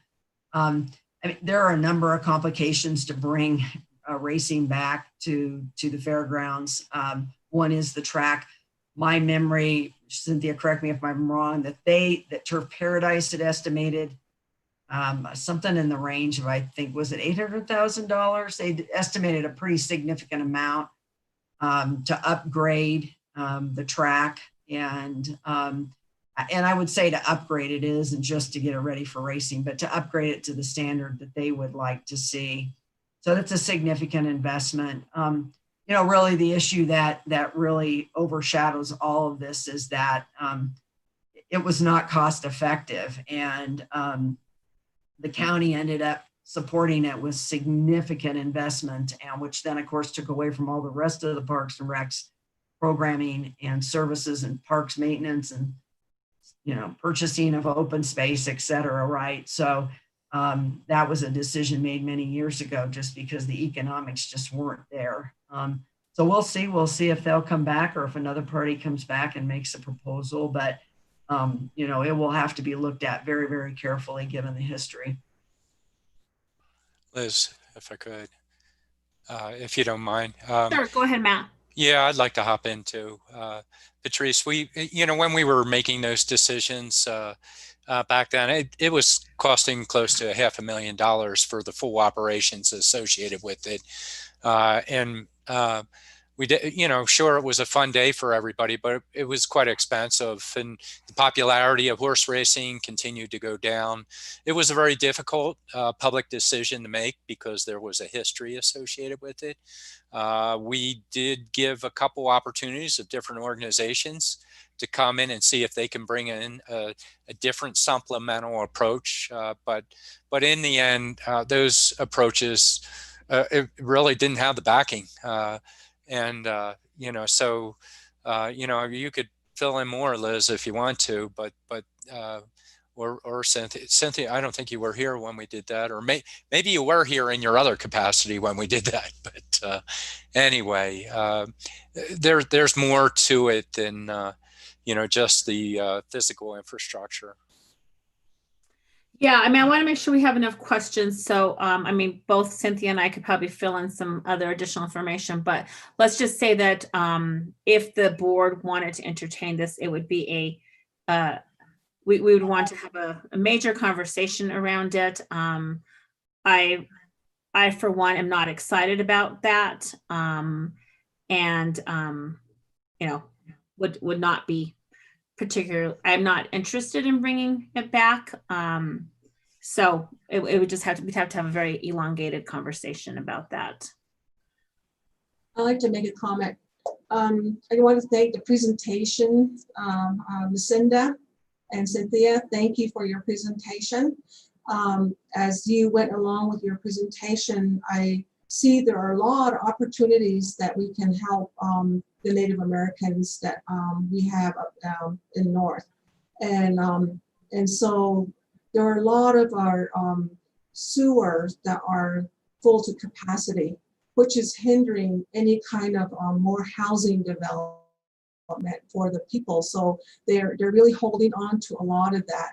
And I think that in some way, since they're county residents, there's an opportunity for partnerships, and also like the Tuba City chapter, Coal Mine chapter, people that live in those chapter areas are facing this. And the bottom line is I want to see if we can get more houses built for these families, especially Navajo Housing Authority. They have, they build homes, and now they're told that they can't build anymore because of the water sewer is up to capacity and they cannot, you know, build any more homes. And I think it is important, and I know that these projects are ongoing for the last several years. So I see this opportunity from here forward. And as far as, you know, the getting involved in a lot of projects, you know, with the road from Loop to Tuba City, you know, that type of road. I know they're planning on it and stuff like that, and, you know, so I see a lot of opportunities that can happen. There are trails in our areas too, and they're just man-made trails, and, you know, those are opportunities for, you know, I see in the northern part of our district.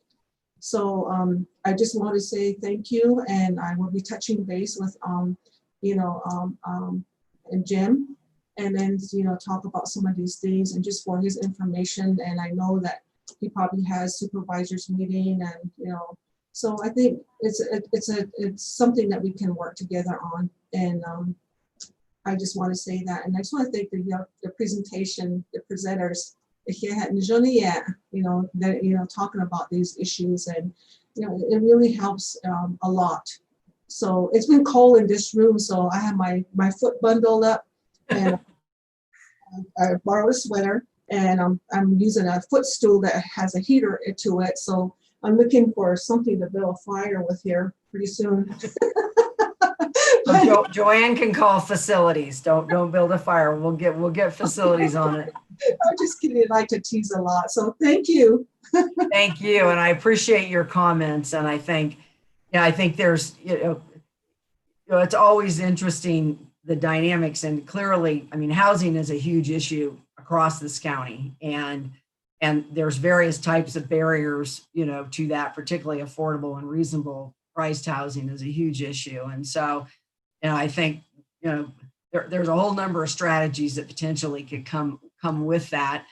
And wastewater and water, particularly, the county's pretty limited in its authorities. It's pretty, interesting. And, the state has really retained a lot of that authority, which is pretty interesting. So anyway, but certainly, we'll look forward to having those conversations and look forward to, I know each of the departments wants to meet with you and do an individual briefing and go through, their book of business and talk to you about their issues and where they're headed and their plans.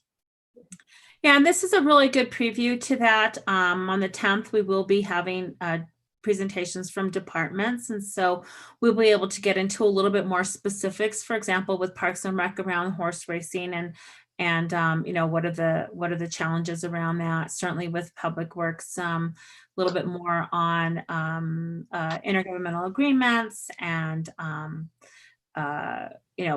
respecting sovereignty issues, as well as what opportunities exist in that department for intergovernmental collaborations. And so we'll be able to get into a lot of that, and then we'll also be able to get into, as we have our board retreat, we'll be get into like our powers and authorities and what we can and cannot do in terms of county functions. And so this is just kind of a broader overview that we wanted to provide the two of you, kind of see what questions you had. And then when we get to the departments, we'll be able to get a little bit more into the details of each thing. Go ahead, Patrice. Just one on, I'm sorry, because I know a strict timeline here. And that has to do with the amphitheater RFP, which I know is coming quickly. And then both Supervisor-elect Judy Begay and I will have to get up to speed on quickly. And is that going to be something we'll discuss during the departmental meetings?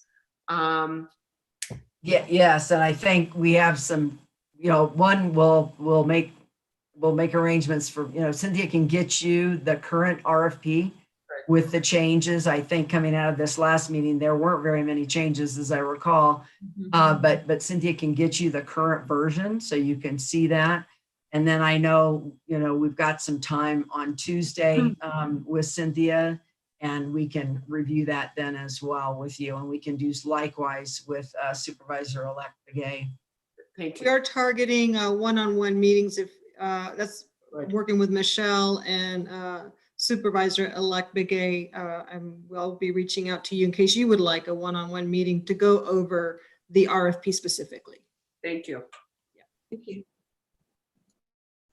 Yeah, and I think in the meantime, if there's any assistance that's needed in setting those up, I know that Lindsay Daly, the clerk of the board, would be happy to help support scheduling some of that. I would be happy to help, lend the assistance of Arena right now, who's filling in for my assistant, to help out you, Supervisor-elect Begay, if you want to have any support until you can bring somebody on board to assist you. I'd be happy to lend support so that you can they can help look at calendars and schedule meetings that you might need. This, I could probably help out. I can probably help out quite a bit too. We have my assistant's Greg Nelson. Liz's Teresa's gone through a tough time with her family, so you have some support, Liz, but yours is sparse too for everything that you're doing. Greg's out there, and if we can help, some of those gaps, that's a heads up to you, Lindsay, too. For the sake of either of you, although it seems like Patrice is moving and getting assistance through Michelle, which is very helpful. But Judy, with you not having an assistant, if there's any way we can help out in that way, we'll try and help you out too. Okay. And I know that Vice Chair Fowler has also reached out and said that she'd be happy to assist as well. And so, Vice Chair Fowler, did you want to make a comment? No, I think there's a lot of support for the two elected supervisors coming on from the departments, all the staff, and then ourselves as supervisors and from our own personal assistants. So anything we can do, we're always here for that. And I just really have enjoyed all of the presentations. Thank you. Great, thank you. Okay, anything else on this area? If not, we're going to move on to the next one. Thank you. Okay, super. So now we're going to go, thank you, Lucinda. We're now going to go to our Deputy County Manager, Marie Peoples, and she will share the departments that she works with. Hi, good afternoon, everybody. Thanks for hanging in there. It's been a full day. So I am going to share my screen. Give me one moment.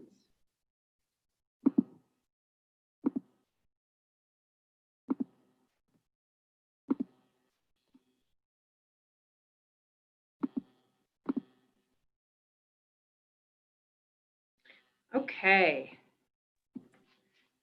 And oh, there you guys are. Yeah, we can see this. We can see the screen, and okay, looks excellent. Great. All right. Well, I will get going. So again, I'm Marie Peoples, and just really pleased to be able to do this. So I'm over Health, Human Services, and Justice departments. And one of the things that's really unique about these departments is all of the intersections. And you'll see with my picture there that I've got the justice gavel and the stethoscope. And the reason for that is because, again, there's overwhelming intersections between health and justice. And as the supervisor-elects dig into the services provided by each of these departments, you'll find it's rare to discuss justice without health or to discuss health without justice. And so for me, serving in this capacity has been incredibly rewarding.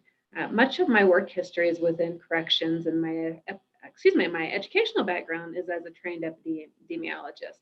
And so working in this capacity in many ways has just been a dream come true. And it's been terrific because many of the board members also have a keen interest in health and justice. And so when you consider the challenges facing the departments holistically and from a social determinants of health perspective, I believe it's helped advance many of the initiatives and to really just help further the goals of each of those departments. So the first department I'm going to share is Health and Human Services. And so Health and Human Services is 3 integrated departments, and that integration has occurred over the last couple of years. And the integration has been slow, but that's been purposeful. We have been very mindful and thoughtfully considering services, how staff are situated, how we present changes to the community, how we're marketing changes to the community to make sure that we're doing it in a way that is a way that fits community needs. That really has been the impetus of integrating the departments, is so that we could capitalize on the services that we provide and for them to be more effective and more efficient. So a lot of that work to bring the 3 departments together, again, has been slow, but again, it's been intentional. But that's been cut short with the pandemic. And when I say cut short, we had several departmental teams that were working on looking at different things, that were, again, working with different community groups. And so those items have really stopped since the beginning of the pandemic because it's been all hands-on at HHS. However, if there's any benefits to the pandemic, it's been that these teams, who previously were in different departments, have worked together in cross-cutting fashions that we would have never imagined. So it's actually been incredibly helpful. And then I'm not going to spend much time talking about the COVID response because you'll hear about that in other updates, and I'm happy to answer any questions that you may have about it. But as everybody knows, Health and Human Services, the Emergency Operations Center, as well as other county departments, Public Works, IT, Human Resources, everybody has been integral to the one county response. And oh, I'm sorry, the interim director is Kim Musselman, who previously served as a special initiatives director, but Kim has been in the interim role for a few months now and also serves as the deputy incident commander for the response. So Coconino County Health and Human Services is focused on empowering people, confronting inequities, influencing policy, and bettering lives. And I won't read all of the bullets, but that is just an array of some of the services that are provided. It is not an exhaustive list of what's provided across the 3 combined departments. And then, of course, service locations. We provide services within Grand Canyon, Williams, Flagstaff, Tuba City, Page, and Fredonia.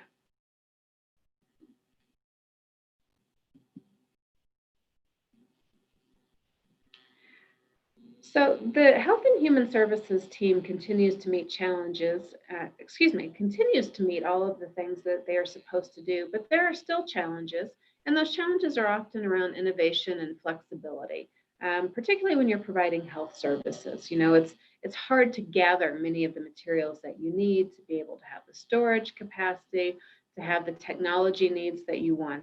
But in spite of those challenges, the teams do an amazing job. And then just real quickly, with the COVID response, which I know that you all are familiar with, we, as Supervisor Archuleta, I believe, shared earlier, we were first in the state in the testing space.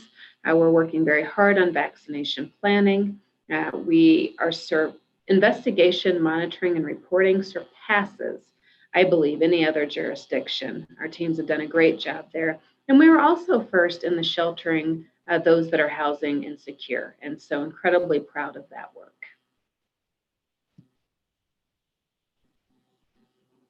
So then I'll move on to the Office of the Public Defender. And so Sandy Deal is the director of this office. There's 25 employees, which are comprised of 16 attorneys, 2 paralegals, 1 chief investigator, 1 administrative senior manager, and 5 support staff. And they're also, they work with many interns, which is a great experience for the interns and also helps build that pipeline of future employees. So who's represented? There's a list there of who's represented for you, but it's primarily adult defendants facing felony and misdemeanor offenses in Justice and Superior Court, and then children in delinquency cases. And then there's a fair number of dependency and severance of parental rights cases as well. And it's important to know that these attorneys, it's not a Monday through Friday or 8 to 5 role. They are in court 7 days per week and every day of the year. And it's not just focused on, it is Coconino County, of course, but for instance, if there's clients that still have ongoing cases or they move to other counties, particularly children, they still continue to serve those clients as they're required to do. So it really is a full hands-on deck operation.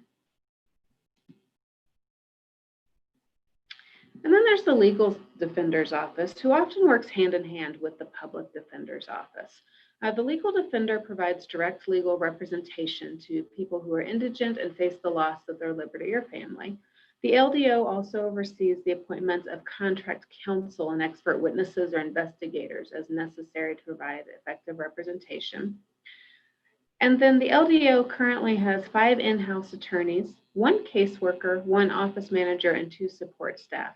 So it's a pretty small team, but they are definitely mighty. And it's also important to know about this team that they take overflow cases from the Public Defender's Office when there are not conflicts present.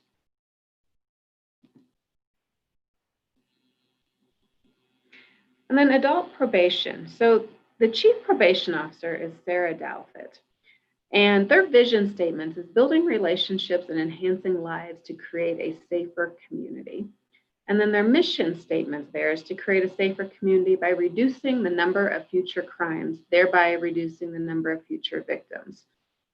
And one of the most critical, important things about adult probation that for me sets them apart from other adult probation offices, whether it's across the state or across the nation, is that under the leadership of Sarah Douthit, adult probation does not only just focus on the punitive. Of course, they have jobs to carry out, but they really focus on redemption, compassion, and helping people find a way to do better. I'm really excited for you all to be able to spend some time with Sarah Douthit. She and her team are just phenomenal at what they do, and it's an incredibly hard job to do. They have a total of 62 employees, and their average total caseload is around 956 individuals.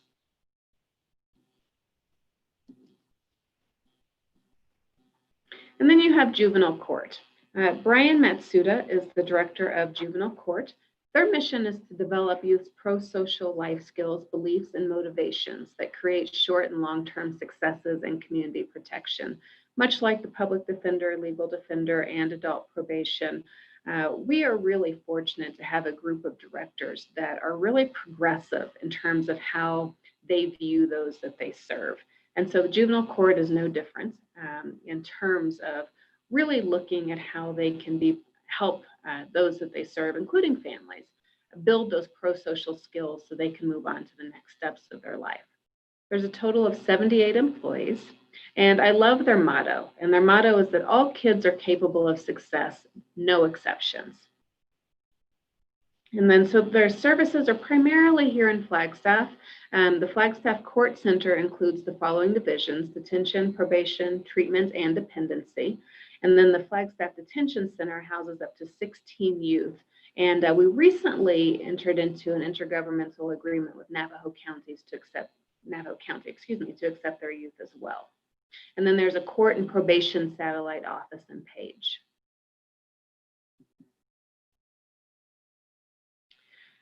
And then we have the Public Fiduciary's Office. In my mind, this office often doesn't get talked about as much as it should. And part of that is because the director, Rashida Saminsky, does a phenomenal job. And often when things are going smoothly, we don't talk about them as much.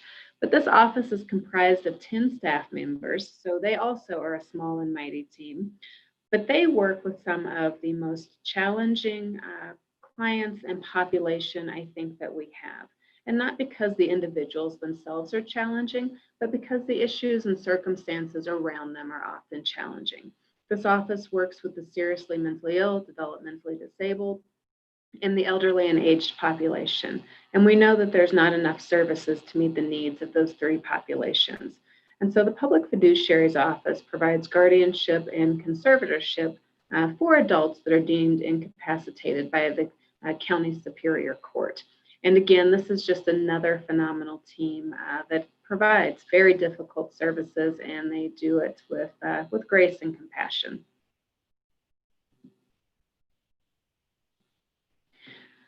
And then we have Stronger as One, which is not a department, it is an initiative. And it's an initiative that I'm incredibly proud of. We've had a lot of board support and advocacy. Both Chair Archuleta and Supervisor Babbitt have been strong advocates for Stronger as One. County Manager Jane, as well as others. I'm always remiss that I'm going to leave out names, but there has been a great groundswell of support for Stronger as One. Stronger as One is a grassroots coalition that's open to the public. It now spans 5 counties of northern Arizona and committed to building a culture of knowledge, compassion, and action for mental health and well-being. And so the impetus that started Stronger as One is that sadly, Coconino County has high suicide rates compared to the rest of the rest of the state, and unfortunately compared to the rest of the nation. And there's a lot of factors that go into that I'd be happy to share offline and or to connect you with Erica Shaw, who is the program manager for Stronger as One. But there's also an executive leadership council.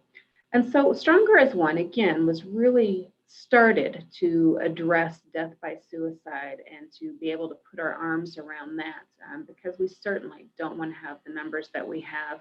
And we lead from the belief that suicide is preventable. But it has morphed into other items, and really, while it still focuses on death by suicide, really looking at well-being and life holistically and looking at mental health. And there's teen initiatives and adult initiatives, and it's really grown into probably bigger than what we imagined it would be in such a short amount of time.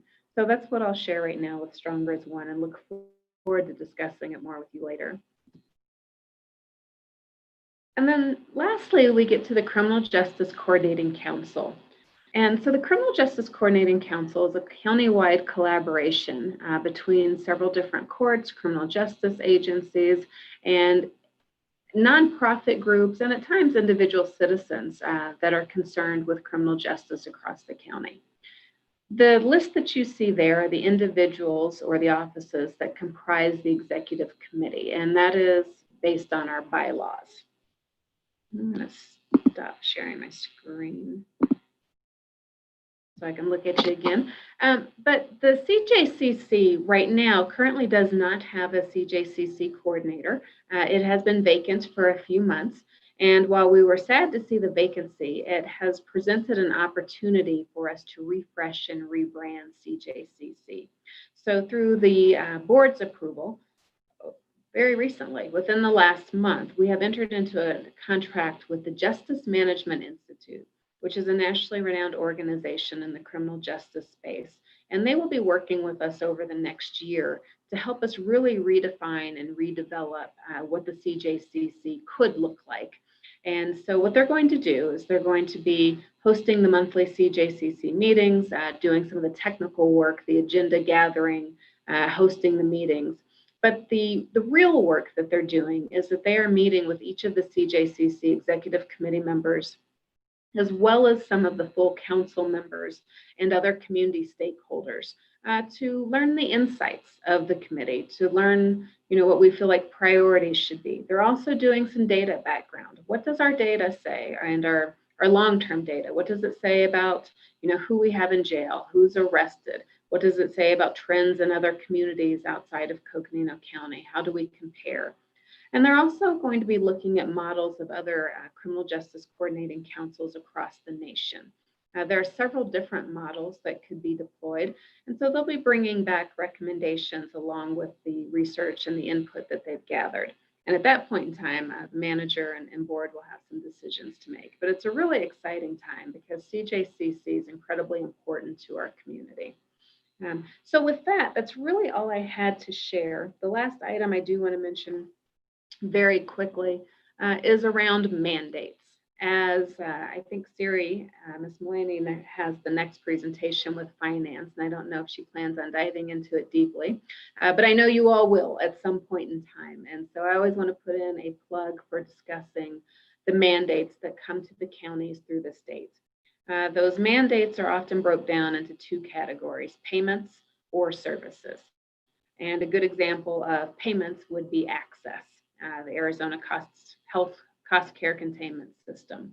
And there's a formula that is determined for each county and how much we owe, and we get the bill and we pay it. And it's, of course, a necessary thing to have, but it's not an area where we have an opportunity to influence how much that payment is very often, since it is decided at a state level and is incredibly complicated. But I share that because it's passed on to the county, and it's hard to keep up with and to pay, and it has increased over the last several years. And then there's other mandated things that are passed on to the counties, such as services like Title 36, which is the care of those that need to be involuntarily committed because they may be a danger to themselves or others. Those costs have also increased quite a bit over the past few years. We do have a little bit more opportunity to influence those costs because we contract with service providers and have some other opportunities. But I share those things because they become strains on the budget, and they will be important as we have future conversations. And Supervisor-elects, as you meet with legal defender, public defender, health and human services directors, and the courts, those are issues that they will bring up and will want to discuss in more in depth as well. So I'm also happy to meet and provide any additional background on those. So lots of information in a rapid hurry pace. I'm happy to present it to you, and I would welcome any questions.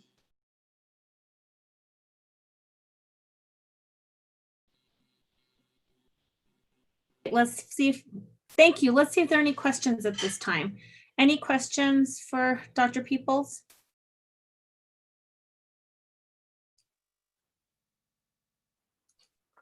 I have no questions, although I look forward to talking more with the departments on this. And thank you, Dr. Peoples. Great to see you.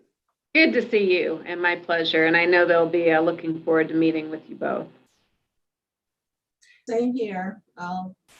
We can meet. Thank you. Okay, excellent. Thank you. Wonderful.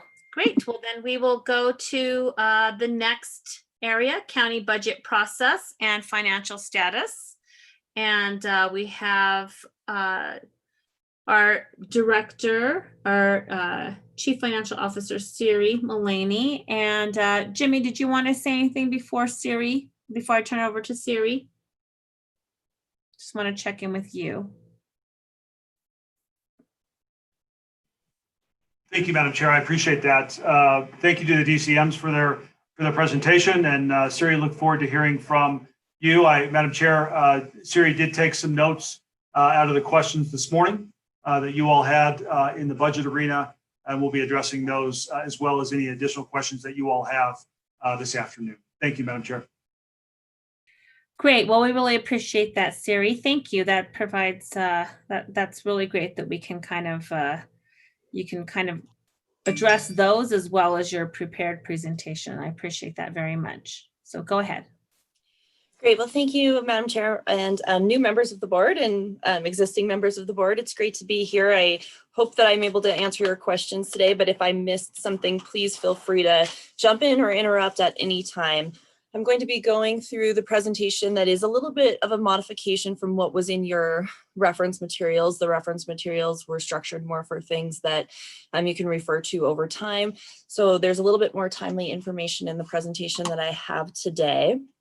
I'm going to go ahead and screen share that.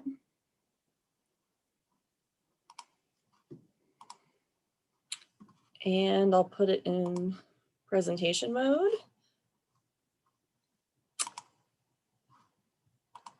And hopefully, are you seeing the presentation? No, Siri, we see it in the. Sorry, I was on mute. I see the presentation, but I see the notes. There you go. Now All right. Great. Good. All right. So first of all, thanks for the time today. I look forward to working with you all in the future. If you have any questions on any of the materials, please feel free to email me afterwards or contact me. I believe you've had a lot of information today, and I don't know how I got lucky enough to go last and how you guys got tortured to have the finance piece last, but here we are. So I'm going to quickly just go over some background information. So county funds, we're going to talk about a lot, but I think the main takeaway is if you just think of them as little bank accounts, that's probably going to be the best way to equate it in your mind, but that's the terminology we use, and we use it throughout our discussions with the board when it comes to finances. We have several different fund types, and these are prescribed by accounting principles, but we really focus on the governmental funds. You'll see that the governmental funds are the ones that are included in the county budget. So when we do financial reporting, when we do our audit, we focus on all these funds, we track activity for all of these fund types, but when we work with the board and the budget, we're really referring to just the governmental funds. And primarily the general fund is where we spend the majority of our time, as this is our unrestricted resources. So these are all of the dollars that don't have some sort of purpose tied to them or some sort of restriction on how they are spent. Then they go into the general fund for the collective pool of resources. Our special revenue funds really do have some obligations with them. So maybe we receive transportation dollars that can only be spent on transportation projects, or if we have the jail district tax, for example, or grant funds, or different restrictions, those run through special revenue funds because they need to be kept separate and they need to be demonstrated that they're being expended for the purpose in which they were intended. We also talk a lot about our major funds. So general fund is our top major fund. It's got the majority of our activity. We also have special revenue funds that are considered major just because on their own, they account for so much of our activity. So our public health fund, our transportation fund, our jail district, those kinds of things are large enough on their own to be considered major funds, which is an accounting term, but we talk about them a lot with the board in more detail. We also have several hundred other funds, but if we were to look at them individually, they're not overly material, and usually you'll only deal with them if we get an agreement, say, to provide some sort of service. There's revenue, there's expense in those funds. We budget for them. You'll see the contract, but we don't talk about them individually as much. Oh, one other thing, I guess, of note, debt service funds, the county does not currently have a debt obligation on the books, so we don't have any active debt service funds.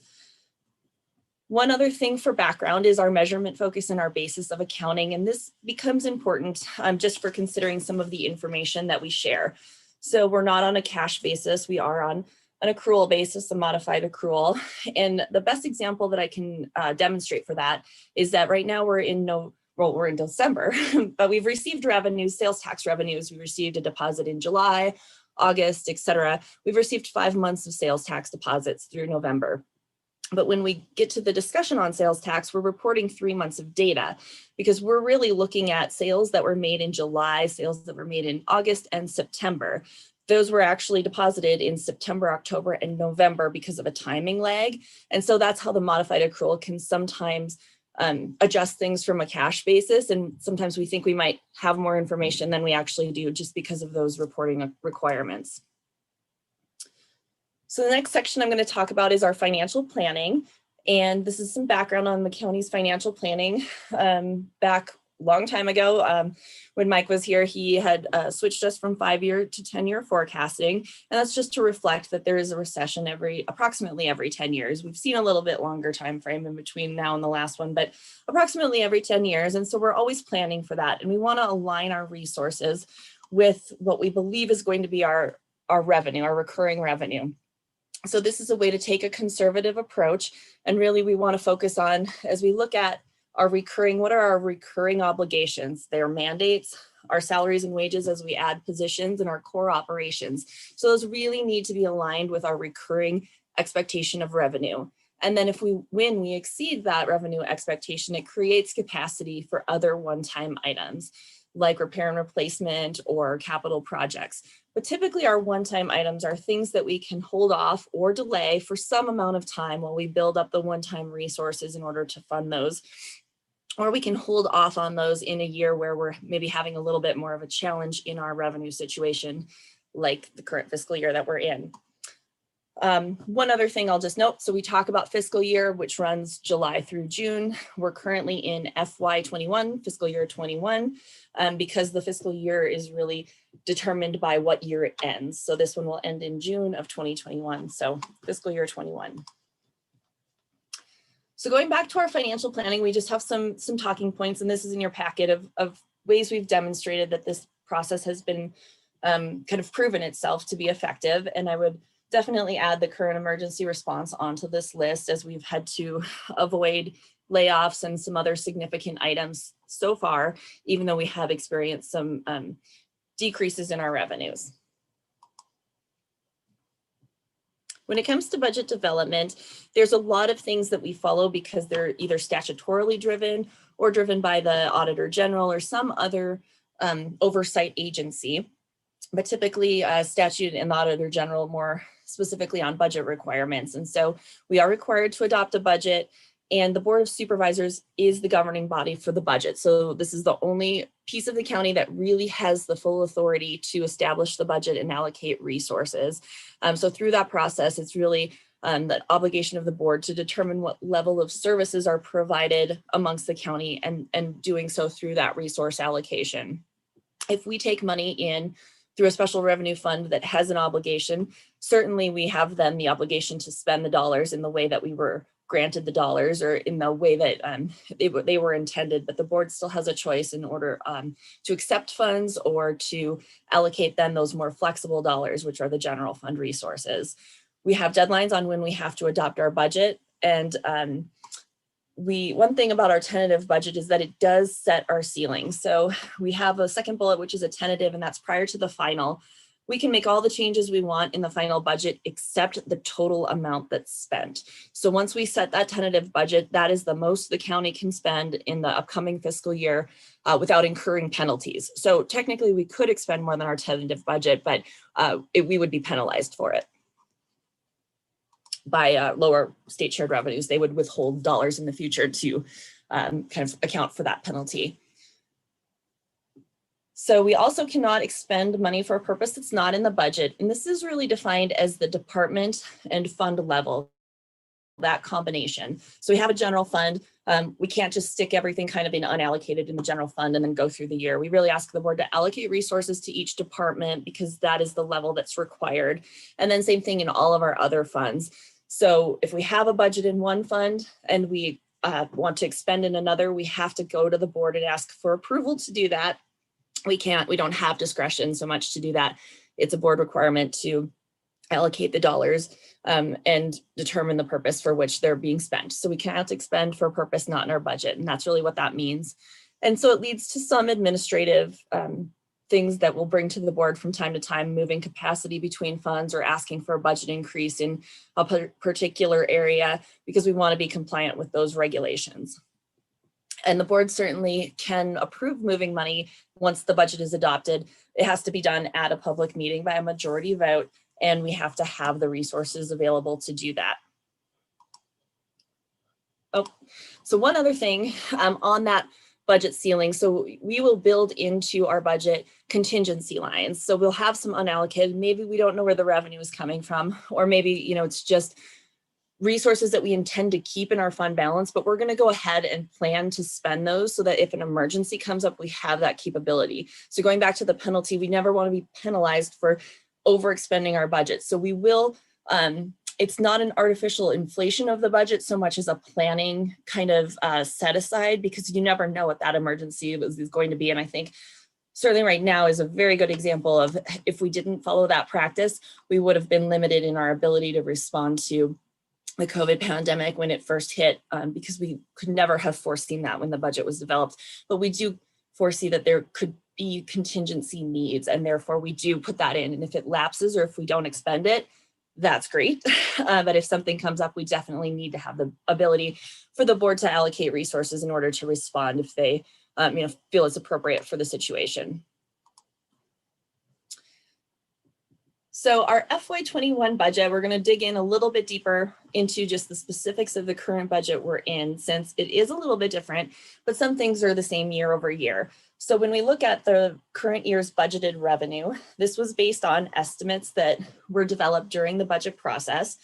And this pie chart looks a little smaller than it has in prior years, but it still pretty much looks the same if we were to take the categories. So we can see our largest piece of general fund of unrestricted dollars comes from state shared sales tax. That's this gray one right here. And then we also have county sales tax. So you can see that from an unrestricted resources perspective, we are pretty reliant on our tax base. And so we talk a lot about it. We focus on it a lot in our updates because it's very important to our resources.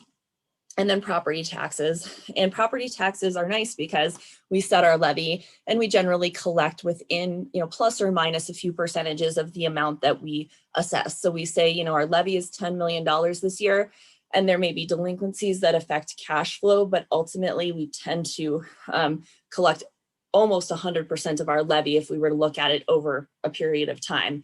And so on an annual basis, it really leads to a very small variance from what we budgeted that we would receive in property taxes and what we're collecting from the current year levy, and then any catch-ups for delinquency. So then the pie chart looks a little bit different from the all funds perspective. Again, it's a little smaller than in other years, but we do have those sales taxes. So you can see county sales tax actually grows as a percentage where state shared shrinks, because the state shared dollar amount, it only goes to the general fund, whereas county sales tax is also levied to fund some of those major funds and special revenue funds. So the jail district has a sales tax as well that goes into a special revenue fund, and the road maintenance sales tax is also a sales tax base. So that's based on our local county sales tax. And then property taxes also has a higher dollar amount because we have other special districts beyond just our general levy that's unrestricted. We levy for our flood control and our library and our health district. And so those are restricted resources, but they also come in through the property tax. We also have our highway user revenue funds, which is a state shared, but it's again, another tax base, and intergovernmental, which we'll also talk about a little bit. And that's a variety of things in that category as well, between some shared revenues and grants and some of the things that were discussed earlier. When we look at our expenditures in the general fund, so these pictures do look different again from the general fund versus the all funds.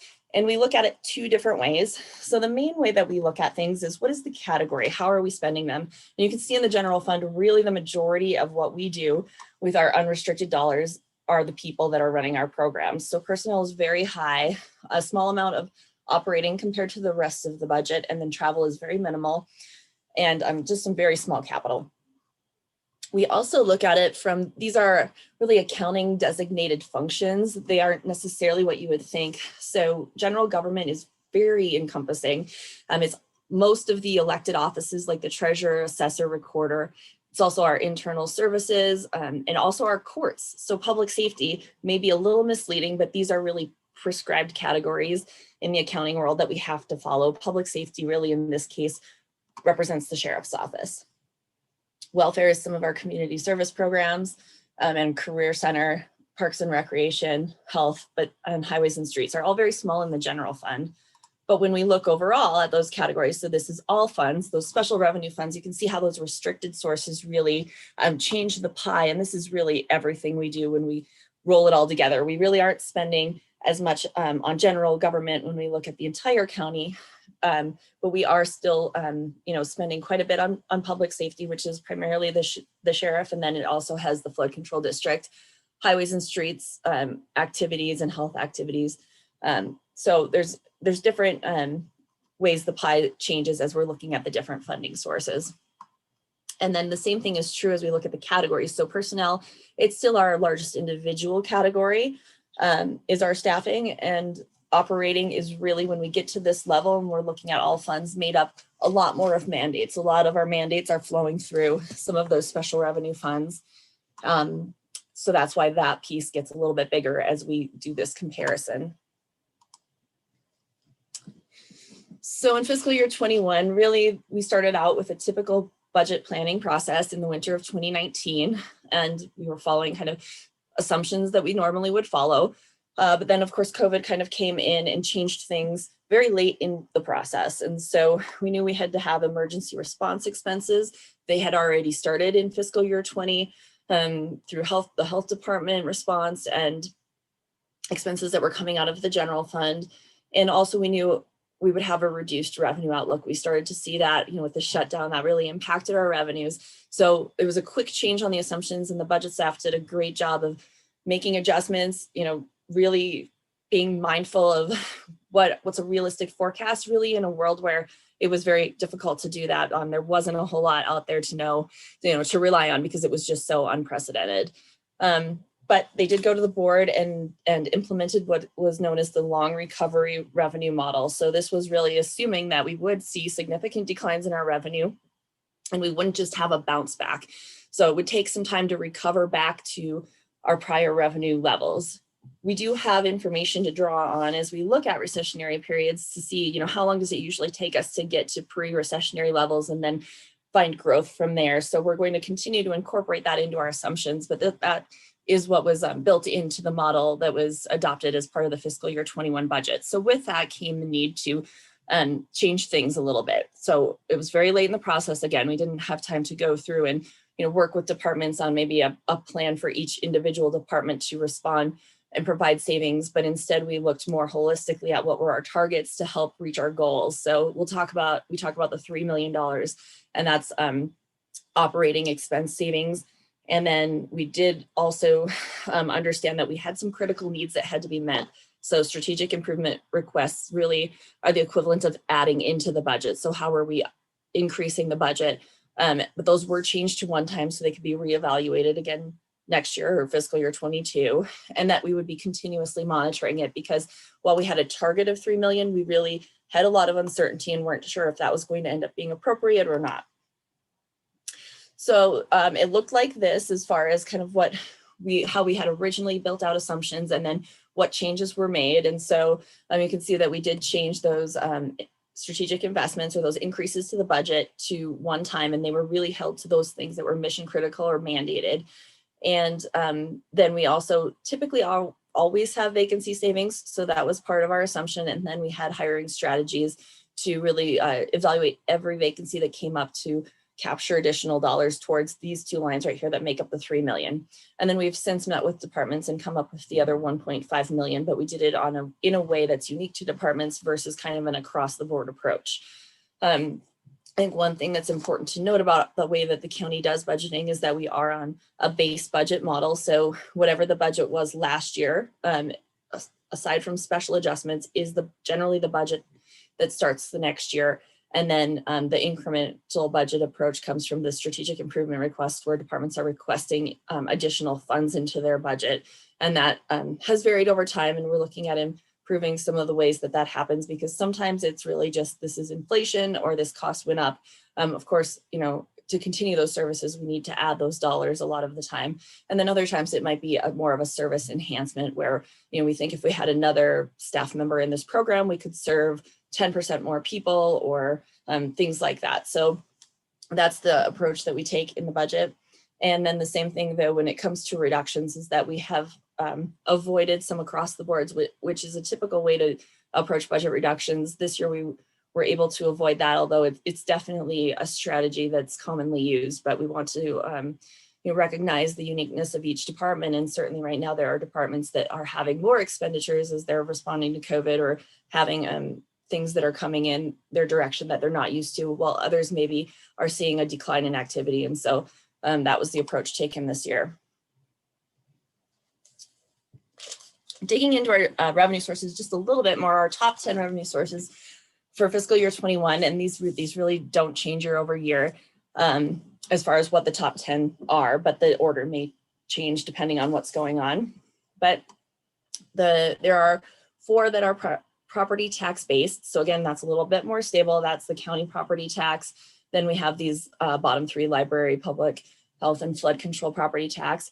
And then really the others are based on some sort of economic driver. Our state shared county sales tax, jail district, highway user revenues, which is primarily like a gasoline tax. We'll talk about that a little bit more. Road maintenance and vehicle license. So these are really all based on some sort of sales tax or excise activity that's happening in Arizona. So we are sensitive certainly to changes in what's going on around us. But talking a little bit about property taxes, one thing just to be aware of, because this is something that you may get questions or comments on. Once a year when we set our tax rates, we are required to publish it in the newspaper. So for every district where we have what is determined by formula to be a tax increase, we have to publish the truth in taxation notice and give our public an opportunity to come to the board meeting and speak publicly about the proposed tax increase. Now I'm saying tax increase, but if you look at the rates, so this year we published our notice of a tax increase, but fiscal year 20, our tax rate was 0.5413 cents.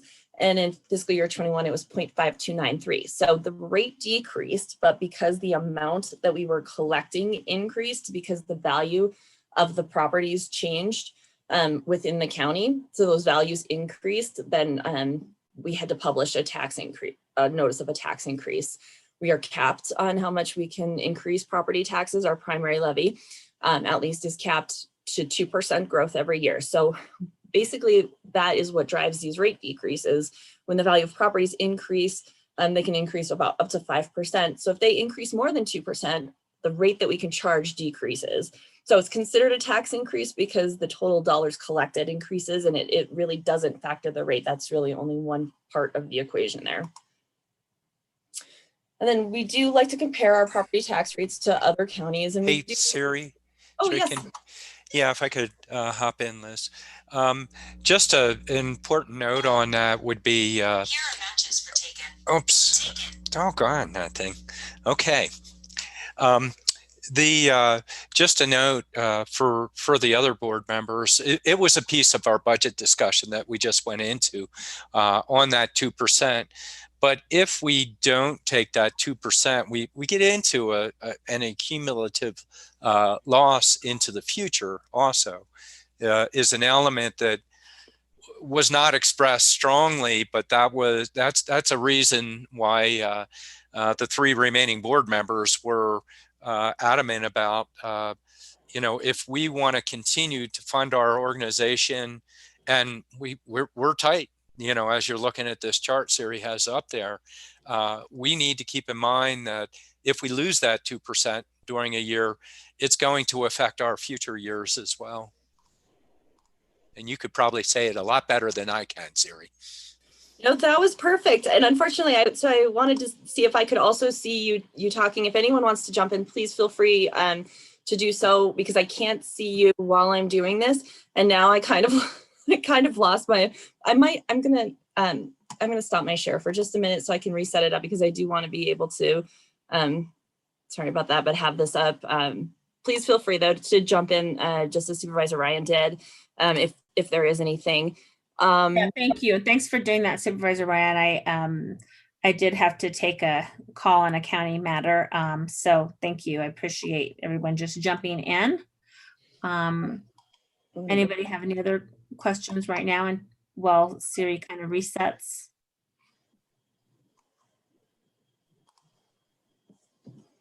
Okay, go ahead, Siri. We can see the county property tax rates, the primary rates. Okay, well, just to warn you, I lost my notes page, but that's okay. I'm going to wing it and it will be great.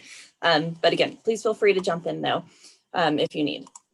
So actually, I'm going to go back one. But that was a great point, really on the cumulative effect. And one thing that we have seen historically also at the county is that when we haven't taken the 2% that's allowed, there from time to time has been legislative changes or other changes initiated that have taken that capacity from the county. And so for counties that had been really mindful and conservative in their tax rates, they were penalized by then having that capacity swept and then being frozen at the lower level. So it's a great point about, it can be a use it or potentially lose it scenario. And then from the secondary tax perspective, this is how it also looks by county. So I just wanted to point out that these are our current rates for the county property taxes and then the levy that's associated with it. So in total, the dollars that we get from property taxes. So then our sales tax based. So this chart, and we'll see a few of them like that. So I just want to kind of go over what it looks like. Down here in the black, the long dashed, this is fiscal year 19. So this was really our last kind of normal year of sales tax activity. And then the red line is fiscal year 20. So fiscal year 20 ended in June of 2020. So, we were kind of going along. There's definitely seasonality in these revenues. So we're going along, trending higher than we had been. And then we hit March. And this is sales that were made in March. And so we can see, we had about a half a month of a shutdown and then almost a full month of a shutdown. And so this is how things really changed dramatically as a result of COVID economically and how it reflected through sales. So all of a sudden, we'd been kind of creating this excess revenue from the prior year. And then now we're in this unexpected area of really much lower returns for our local sales tax. And you can see from the title, so this is the general fund component. And the numbers that you see really reflect the general fund over here. So the dollars are the amount that go into the general fund, but the same tax base is used for the jail district and it's at the same tax rate. And then the road maintenance sales tax is a smaller rate, but the same trends in the same tax basis. So what that means in terms of dollars, which I think was probably one of the questions today. So just for the general fund portion, but again, we could multiply this out and apply it to the jail district or the road maintenance sales tax, is that if we just compared March of 2020 to March of 2019, we were $290,000 lower in revenue in the general fund. And we were $505,000 lower when we just compare April to April. But again, taking a step back, we were actually trending higher. So this isn't the total effect of lost revenue. This is just, all we can do is kind of take that point in time and say, where were we in actuals last time versus this time? So this shows that comparison. And fortunately, it hit its low in April and we've started to see some recovery each month. We're getting a little bit closer to that baseline of just comparing to 1 month prior. But to date, that's 1.446 million just on its own. Again, not even accounting for any of this growth that we had been seeing. And then over here we have so again, fiscal year 21, we have 3 months of data. Sales that were made in July, August, and September are these orange circles. But there's always a but. There's one thing in here that really doesn't show the full picture. So the other thing we wanted to show on here is our categories, because we had a new revenue category. So going back to, we're always, so why were we up? Why is this red line higher than the black line earlier in the year? And that's because we typically every year have some growth in our sales tax revenue. Population tends to be a driver, and inflation tends to be a driver. That's always going to, all things being equal, have the next year be a little bit higher than the prior year. But also there's a new sales tax base. So it was even higher because of this new marketplace remote sales tax base where online retailers were required to remit taxes. And so that was new. That was also contributing to the higher revenues. And that's still a part of the formula because that tax came into place in November. And so once we get to November, we'll be comparing, similar data. We'll be comparing to a tax base that it was all inclusive of what's in there now. But when we look through this time frame, through kind of our COVID period of March through September, it was not accounting for that. So if we just look at this fiscal year, September to September, and we look at similar industries, we're actually down 5.5%. So again, I'm going to take one step back. So I had that September was down 1.5% when we compare to the prior September. But when we take out those marketplace sales and the impact that they were having, we were actually down 5.5%. And I think it's just important to know, it gives the picture of what's going on economically in the county. And so pulling that out is an important piece. And then for the fiscal year to date, same thing. So fiscal year to date, we're down 8.2%, then 3.8%, then 1.5%, but really cumulatively compared to the first 3 months of the prior fiscal year pre-COVID, without those marketplace sales, we're actually down 8.4%. And then we also have, the mix of how the categories had been trending. So again, July through February, this is compared to the prior July through February. We had seen growth in some of our, in a lot of these categories, in addition to this new marketplace and sales. So again, that gap was made up of growth in these industries plus this new marketplace remote. But then when we got to March and April, we can really see, it's no surprise, amusements, how they trended down and then, have started to come back up. Transient lodging, same story, restaurant and bars. So these are important to monitor to see, our case numbers affecting our revenues, are different things going on with COVID affecting things and how, and what can we expect that can help us inform as we forecast forward. So we have the same kind of picture for the state shared revenues, and these all go to the general fund. And you can see this gap was higher. It was stronger earlier in fiscal year 20. Couple things. So this is based on all sales in the state. Ours is very heavily dependent on tourism-based revenues compared to the state as a whole, as an entire market, but also then those marketplace sales. So ours were representing about 4% as a new base. It's a little bit higher for the state. The state tends to be higher on retail. And so again, when we look at, we definitely dipped, we had some big dips, but we're comparing to a prior period that didn't have that sales tax base. And so we've actually flipped positive. So if we compare August to August, we're up. If we compare September to September, we're up.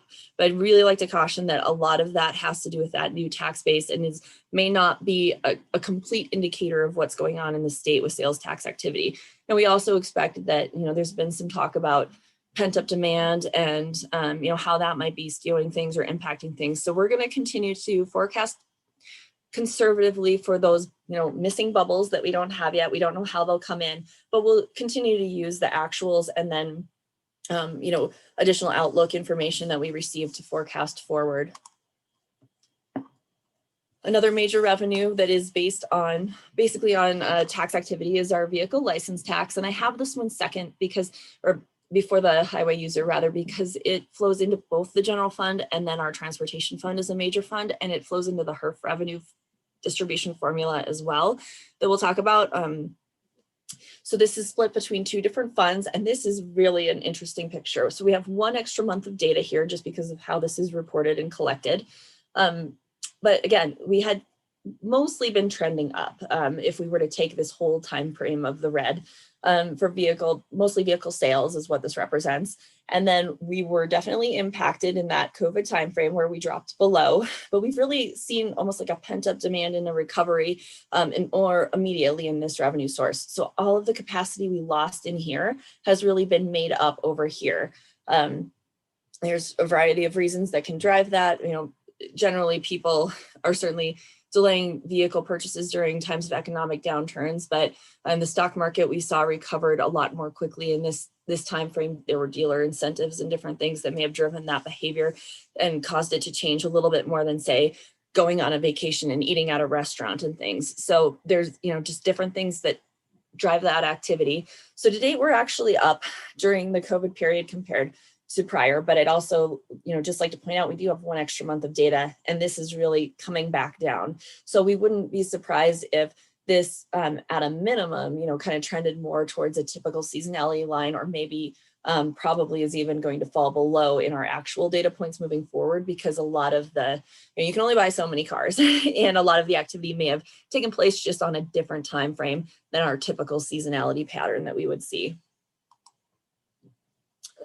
So vehicle license taxes are remitted to the county in 2 ways: through that vehicle license specific share, and then also into the state transportation formula. So we talk about highway user revenues, which is really a mix of things, and I have a slide on this, but one of them is gas taxes, one of them is a portion of the vehicle license tax distribution. So again, we also saw really a decline in both the vehicle license and the gas tax portion during COVID. But we've seen higher than typical because of those revenues that are flowing in. So to date, we are still down in total in our transportation fund revenue that's based on the HERF distribution, but we've had some more positive. Now, we're still a month behind here. So knowing that vehicle license number came in, closer to a typical trend, we're expecting our October numbers to fall down here because gas tax is also down. And that's really what this shows. This is a report from the state on the transportation fund as a whole before they're doing their distributions. But I would like to point out that in total, HERF revenues are 8.3% above their forecast and 7.2% above the state. So that's what we're seeing in total. When we roll all of that together, it's higher. But the gas tax portion of that has decreased 10.6% year to date compared to the prior year.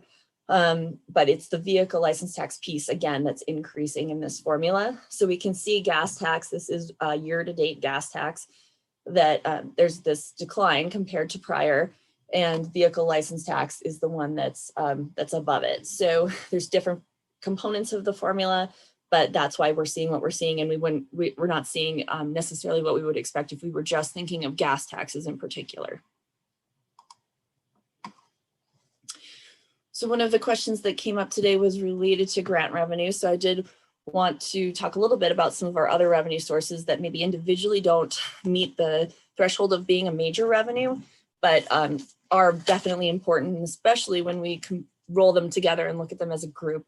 So we have some federal revenues in the form of our payment in lieu of tax and our forest fee or secure rural schools funding, and then grants. And so in total, our federal grants are typically between 6 and 7 million. We're going to see a higher number in fiscal year 20 and fiscal year 2021 because of some of the CARES Act money that's federal and the dollars that will be flowing through for emergency response efforts. So I would not be surprised if our fiscal year 2021 federal grants are in the neighborhood of 10 or more $1 million, but in a normal average year, I don't know that we've had any of those, but 6 to 7 million is more of a ballpark from federal programs.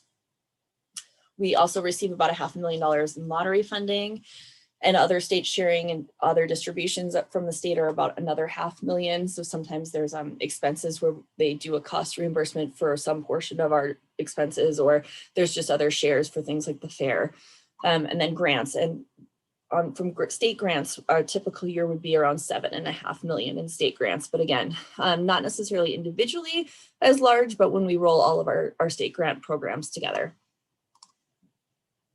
And then charges for services, license and permits, and fines, fees, and forfeits are some of those other categories that were on the pie chart that, we don't have any that stick out individually as being one really large revenue source, but they're definitely important as we look at them as a group.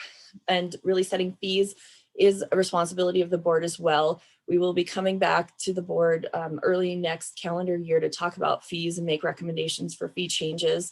We have fees that are based on voluntary activity that tend to reflect then the cost of the service. Our cost to provide it is then charged to the user. And then we have others that where it's more appropriate that we bear a portion of the cost or the burden. So for example, immunizations for low-income individuals might be an area where the board has decided to contribute to that cost and not charge the full cost because there's a public health interest in accomplishing the mission versus paying for the service. So we have a mix of those things. But in charges for services, we have indirect cost recovery from grants to cover a portion of the administrative costs. that the county contributes to the grants or to the restricted or special revenue fund activity.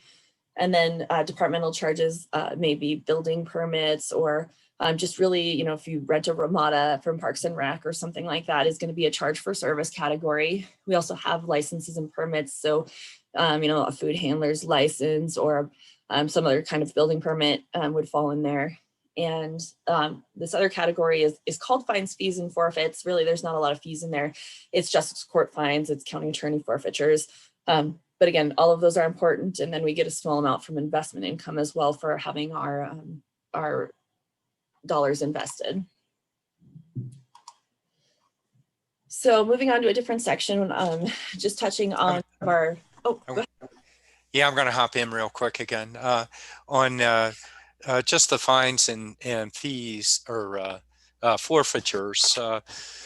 Most of them are statutorily established and very seldom actually pay per cost. And they're, you know, as Liz was talking about with objectives within social justice, you know, there's good reason for it, but it is an area of conversation that we get in with the state on when we get into financial pieces. They're always looking to tap a piece of ours or put over demand upon us, or say that we retrieve in a certain amount in a certain way. Well, we don't really capture the amount of cost that it is, and you know that's part of general government. We're going to have to pay for those services anyway. But you know, I just kind of throw that one out to think about. Thank you, Supervisor. That is a good point. That yeah, there's some limited control for sure in the amount that's charged for a lot of those items.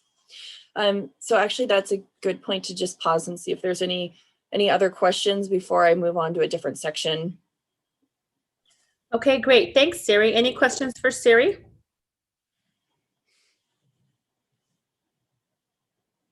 Okay, well, let's move forward. All right, I'm going to take that, meaning everyone's awake and ready to go for some more.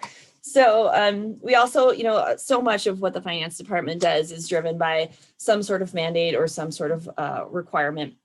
But we have so some budget management topics to talk about.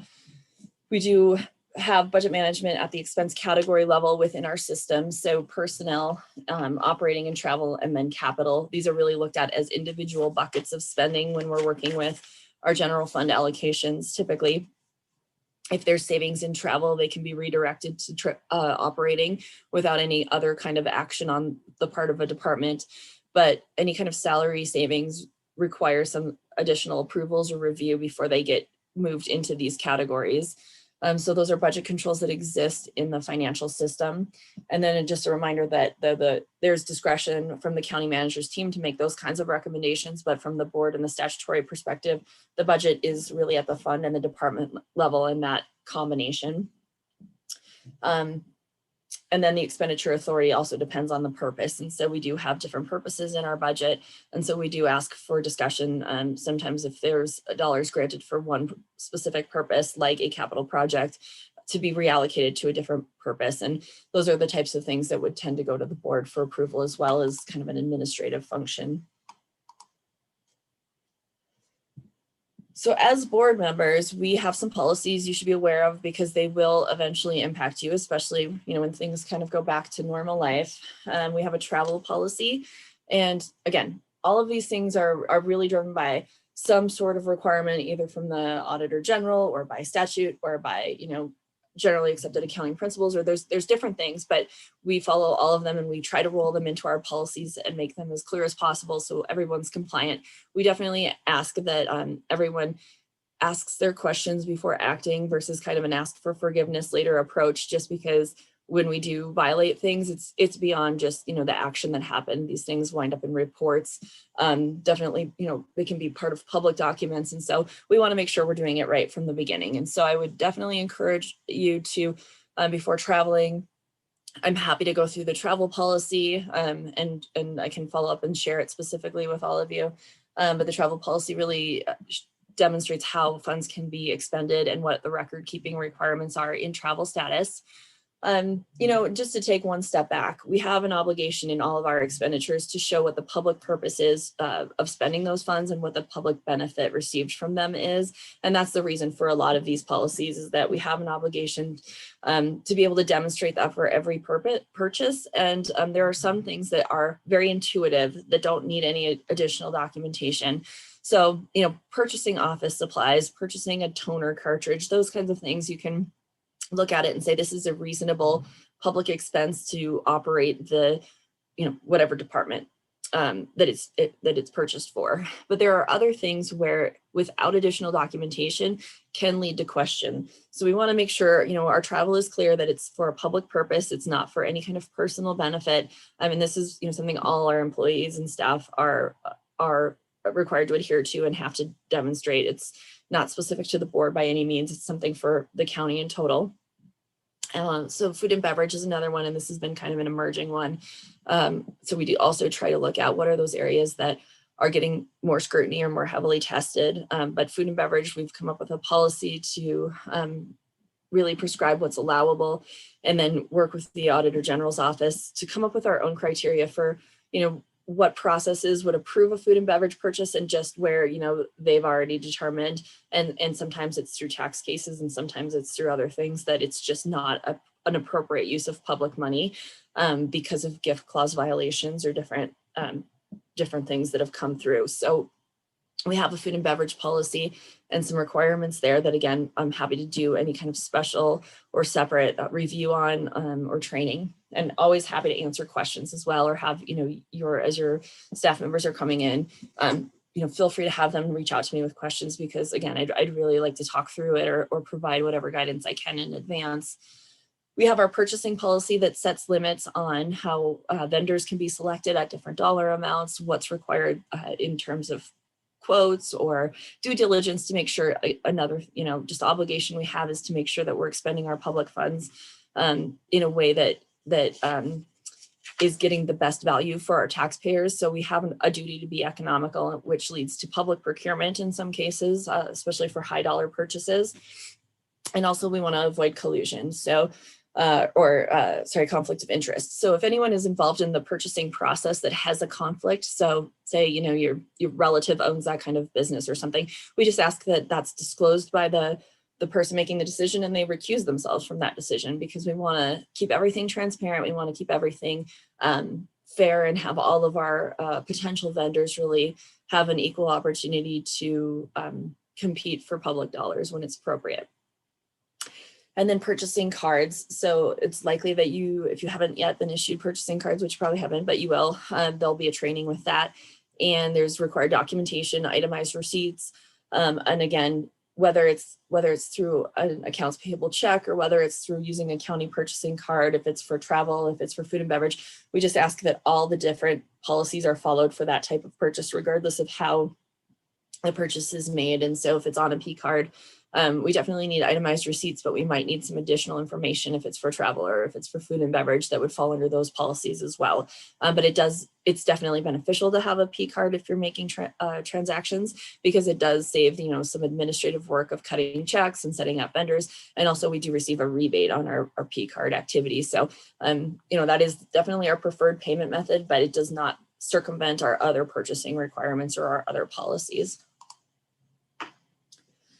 So a lot of regulatory guidance behind this, and this is just some of the alphabet soup of things that we're following, but certainly statutes and the gift clause and IRS are always top of mind. And that's really been more of an area of focus for counties and in the single audit test work that's done on internal controls. So again, going back to what is the public purpose and really showing that and having that additional documentation when it's required, when it's not something that's as intuitive of, an office supply or a computer or something like that, that we really do our due diligence to document it. And then granting agencies may also have restrictions if they're giving us dollars. We might have other requirements of documentation or reporting on that. And really we can get audited at any time from those granting agencies on how we've used their dollars. And then there are other federal regulatory guidance that comes in that impacts what we do. But we have to follow all of these things, because there's definitely a downside when we don't. Financial penalties and audit findings, our bond rating, and future revenue opportunities if we are continuously seen as a high-risk auditee, or if a granting agency has found that they don't think that we have sufficient controls to handle their money in the way that they want to grant it to us. You know, they can choose not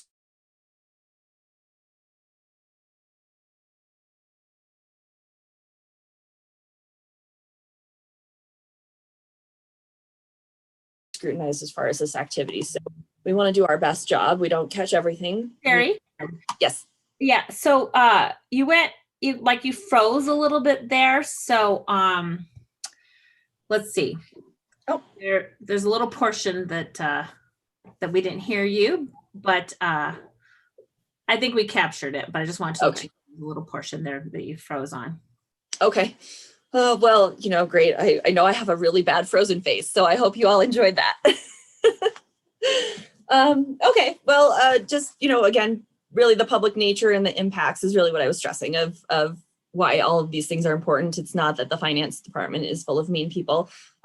We're all very nice and we want to help you. But these are some of the audits that we talk about and we present to the board and that we work on are just a typical financial statement audit, our single audit, which really dives into internal controls. Our Arizona expenditure limitation, which also is another way of even if we could raise all the money in the world, we are limited on how much we can expend and we have to report on that. And then, like I said, any other agency that has a hand in giving money to the county can do their own individual audits on those. And those do happen from time to time. Then the last thing I just wanted to talk about real quick is the district budgets. So as supervisors, each district has its own budget.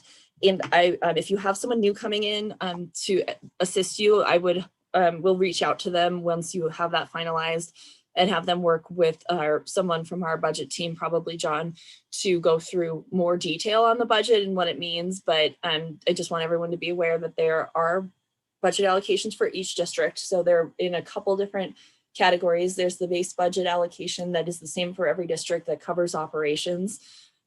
So again, office supplies, just kind of typical travel, those kinds of things. And they do carry over once they're allocated from year to year. So you'll start with a budget, and if you don't expend it all this year, that unspent dollar amount will carry over into next year. And then from time to time, we have seen some increases in special allocations to these budgets. So those go through our budget process, through that strategic improvement request kind of process. So what is the need? The board chair typically has a higher allocation because there's higher travel, sometimes being involved in certain committees that require travel on behalf of the county or something might be part of changes to that allocation. And then the next piece is community initiatives, which I'm sure the existing board members can speak a little bit more about too, to provide detail, but it's really allocations for additional support. It tends to be used more for external facing things. It's not the operating costs necessarily of just running an office, but support to community organizations or events or things like that within the county. And these all have flexibility in the expense category. So I know we talked about personnel maybe being different from travel or operating, but in the cases of all of these budgets, they're very flexible. It's just really a dollar amount that is up to each supervisor to determine how they want to expend through either maybe hiring temp wages or maybe, traveling somewhere. So there's a lot of flexibility in the dollars themselves.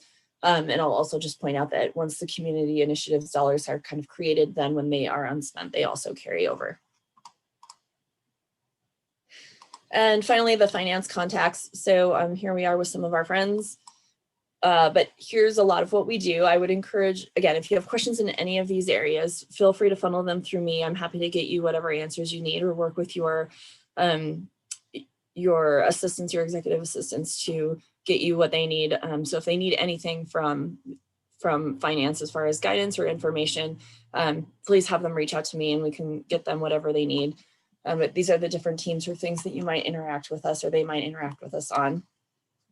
And then we also have on the website, the finance, this is the main county website where we have some information. And then our intranet site has more of the information that's geared towards policies, procedures, and things for employees or things for people who are working on behalf of the county. So this is where we find most of our information on those policies that we talked about, travel, food, those kinds of things. And then the Arizona auditor also, if there's anything else you're looking for, just counties in particular, it's going to be on that site too. So that is what I had. I also, I know that we talked about the 10-year plan a little bit as far as how we do forecasting and planning. And so we do plan to dive into that deeper in the January session. I'm happy to answer any questions though on really anything, if that's one of the things that we want to talk about. I also want to be mindful of the time. So I will let you guys decide how to, if there's other things for discussion right now. Great. Thank you, Siri. Appreciate that. Let me see if there's any questions for Siri at this moment. I know, again, a lot of information, but any initial thoughts or questions? Wow. Thank you, Siri. And, I listened to the last board meeting and the presentation was similar.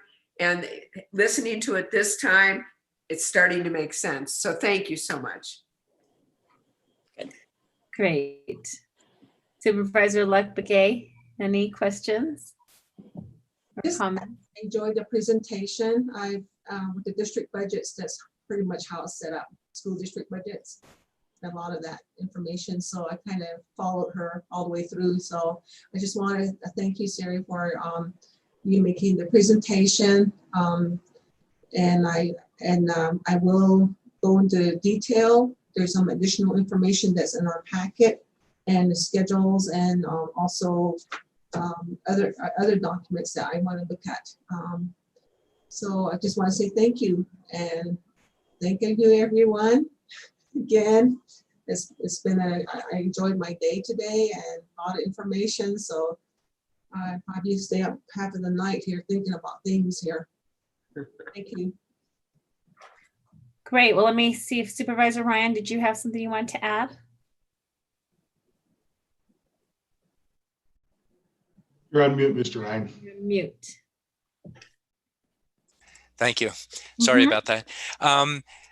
Siri, this PowerPoint, you said you updated it, so I don't know if it came with what Lindsay sent through, but if you could send it out to us, that'd be really helpful on that. And then in that last slide, did you have the finance policies? We developed that document, but it's changed over the years, and it's easy, for us to forget how it's changed and what we have in there. But that's a very helpful document for us. Also, was that in that last slide or not? So all of our policies, thank you, Supervisor, for the follow-up. All of our policies are on the intranet site that was listed, but I will send the PowerPoint as a follow-up, as well as some of the policies that I referenced, so that you have them just together in one place. Okay, great. Fantastic. Thank you. Thank you so much. Okay. Great. Well, if there are no further comments for Siri, then we'll go to our wrap up. And then we're doing great on time. We are actually ahead of time. So before we wrap up and adjourn, let me just ask if there are any questions in general.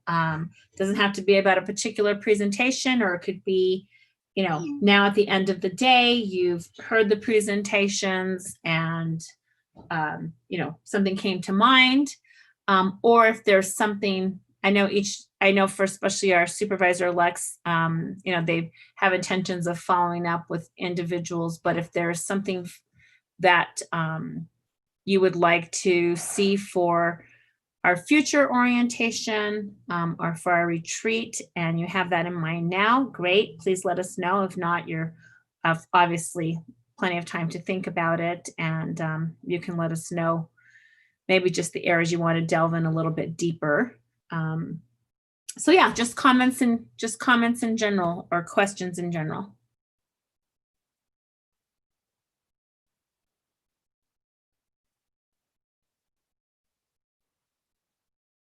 Okay, for any of the team members that are on, do you have anything that you thought of to add that you didn't get to during your presentation, or hearing something triggered a thought?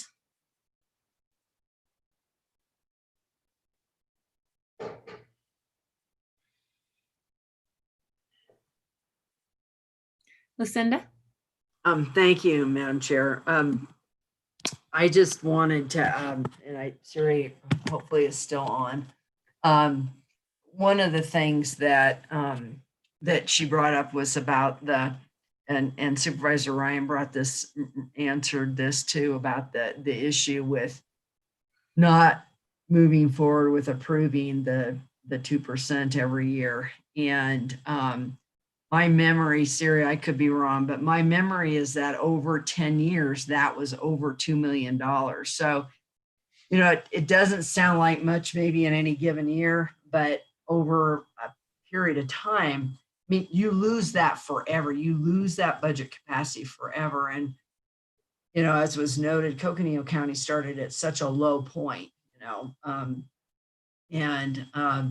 that to lose that kind of capacity over that long term is really, I mean, you have to understand there will have to be services cut. I mean, you'll have to cut services. I mean, that, you know, that's just the way it will translate. It doesn't mean we can look for efficiency opportunities and other kinds of things, but it'll mean some really tough decisions on how to, you know, deal with that. And you know, we get people that move up here from Yavapai County that has 4 times the property tax we do, and they fund some of their road work with that funding. They also get their gas tax, and they also have other taxes too that they put toward their road work. And people say, well, why don't you do this and why won't you do that? And when we just don't have anywhere near the same amount of funding, so anyway, I think it's really important to understand, you know, to really think that through. I know that's a tough decision when times are difficult, and it's a tough decision this year, I know, for the board members. So anyway, just a consideration. And I wasn't sure too that, and I sorry, I got pulled into a call. But if Siri, did you mention revenue smoothing? I think that's a really important concept that was introduced back in 2007, along with the reoccurring versus one time and the 10-year planning. Did you cover that, Siri? I didn't catch that, but I know I also got distracted by that call.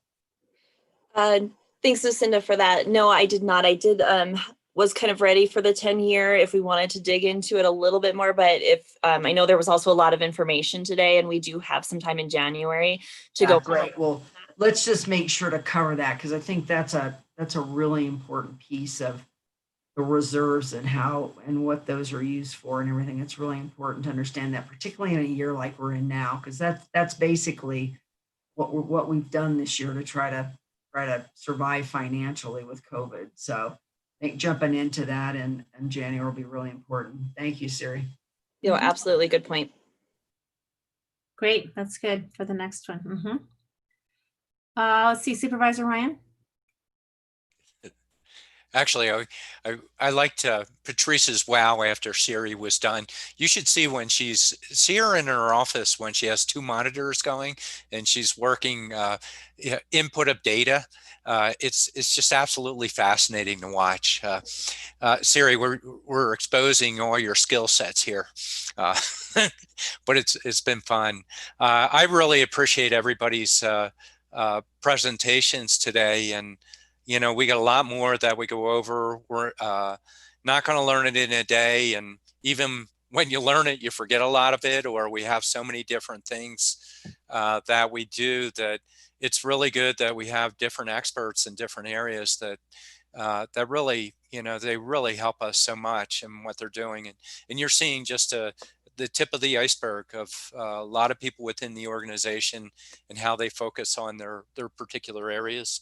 And Judy, you might have a fire going in your office, but I got a blankie for myself here to stay nice and warm. Great. So, Vice Chair Fowler. Thank you, Madam Chair.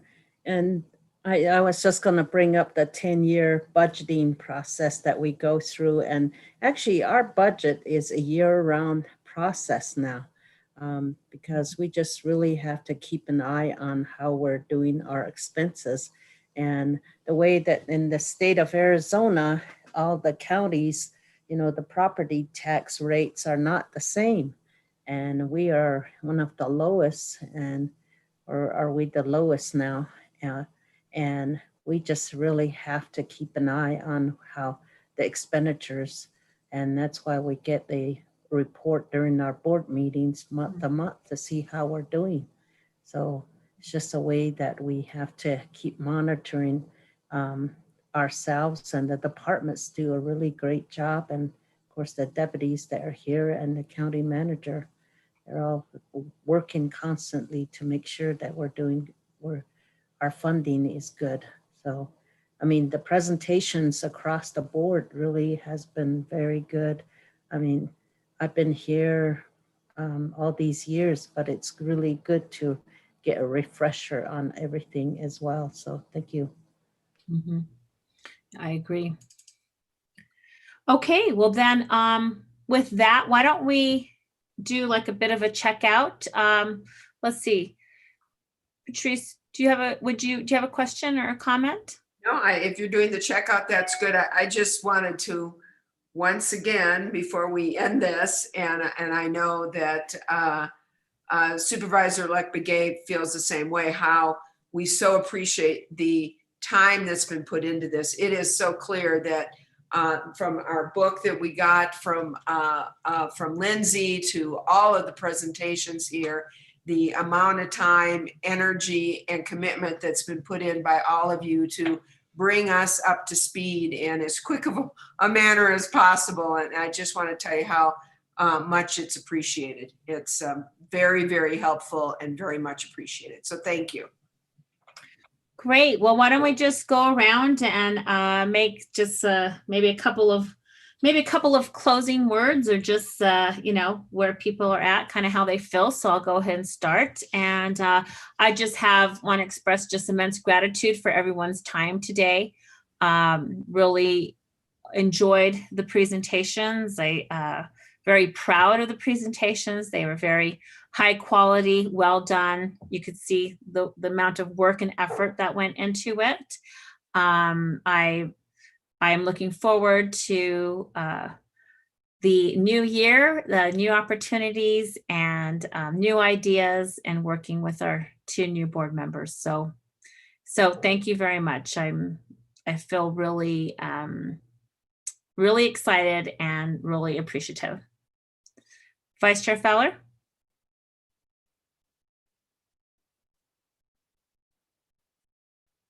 Thank you, Madam Chair. I am really impressed with the presentations that was presented today, and thank you to our county manager and the deputies, and Siri, just really, and Eric, just I thought it was very clear, and I think you gave a head start on the supervisor-elect, and just give us a refresher course, which we always need. I know I do. And it's really neat to really get a comprehensive look across the board of the county, all the things that we're doing, and just it shows just the amount of service that is being delivered to our citizens out there. So I just want to thank everyone. So that was very good. Thank you. Great. Okay, Supervisor Ryan? A lot of the same. I had said some, and you and Lena have expressed similar feelings that I have. The only thing that I do regret with this is not being able to sit in the same room with y'all and get to, it allows us more of a dialogue. Turning on the photos and turning off the photos, you don't get the same feeling as being there together with everybody. And, I look forward to the times that we can get back to that. We're doing all the appropriate measures from the public health perspective. Hopefully we can get there with the vaccines. But we're just launching into a beginning of a new journey, working together, and I so look forward to it. We're going to have challenges, there's no question, but how do we roll through them? How do we ask the right questions, try and figure out what we can and can't do, and it will be. I think it'll be a really great opportunity. As I think Liz was saying, that this is the new board. We have a new board. Let's see where we're going and what we do. So I look forward to it. Thank you, Madam Chair. Great, thank you. And I don't know if this is correct, but I see that Supervisor Babbitt may still be on. Supervisor Babbitt? Madam Chair, he's just logged in. He's not present. Logged in. Okay, super. Thank you for that. Then we'll go to our supervisors elect. So Supervisor elect Begay.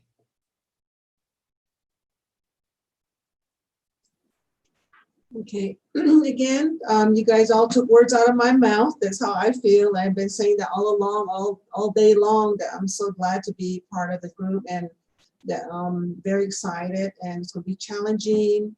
And then I just feel that there's more opportunities, a lot of opportunities that we can look on and see where we can go with that, or even if it's worth a try, you know, I'd be happy with that. But anyway, I just wanted, I'm very looking forward to working with everyone.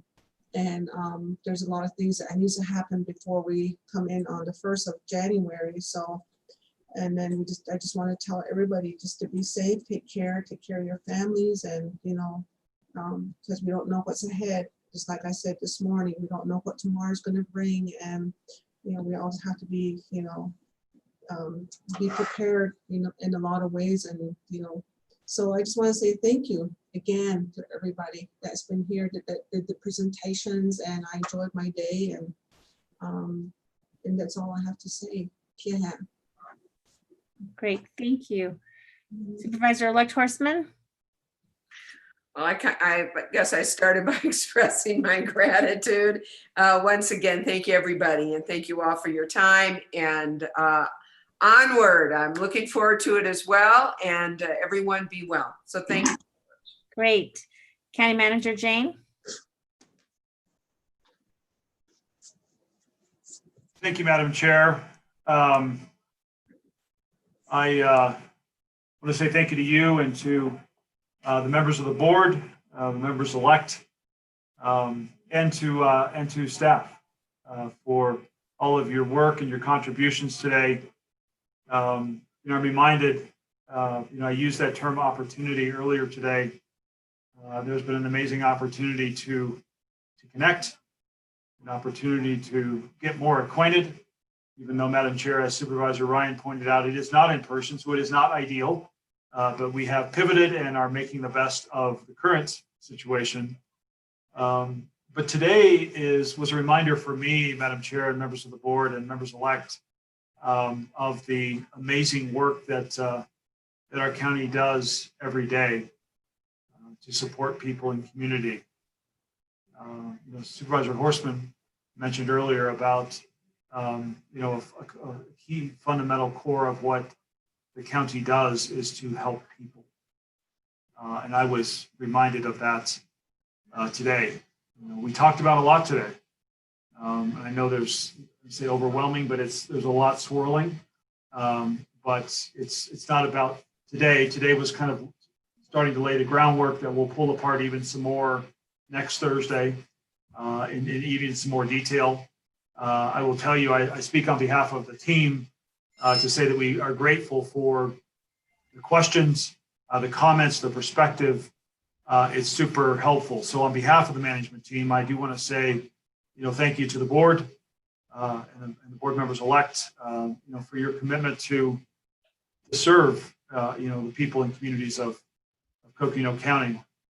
You know, the COVID-19 pandemic has, you know, has created some challenge, you know, for us personally and the community and for the organization.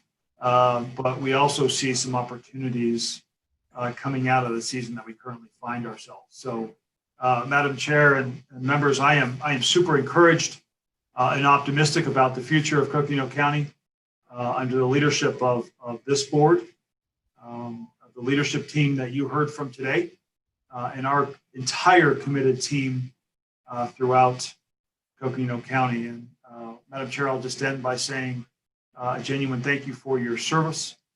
That public service does matter. Have a nice evening. Great, thank you. So you can see here on that we put up on the screen that our next orientation session is Thursday, December 10th from 8 to 4:30 p.m. So that's when we will see each other next. But of course, we will have a board meeting on Tuesday, December 8th, and invite our 2 supervisors elects to listen in on those on that meeting as well. But the next time this group will convene is going to be December 10th, 8 to 4:30 p.m. And with that, then wish everybody a good evening. Thank you for the marathon session, and have a good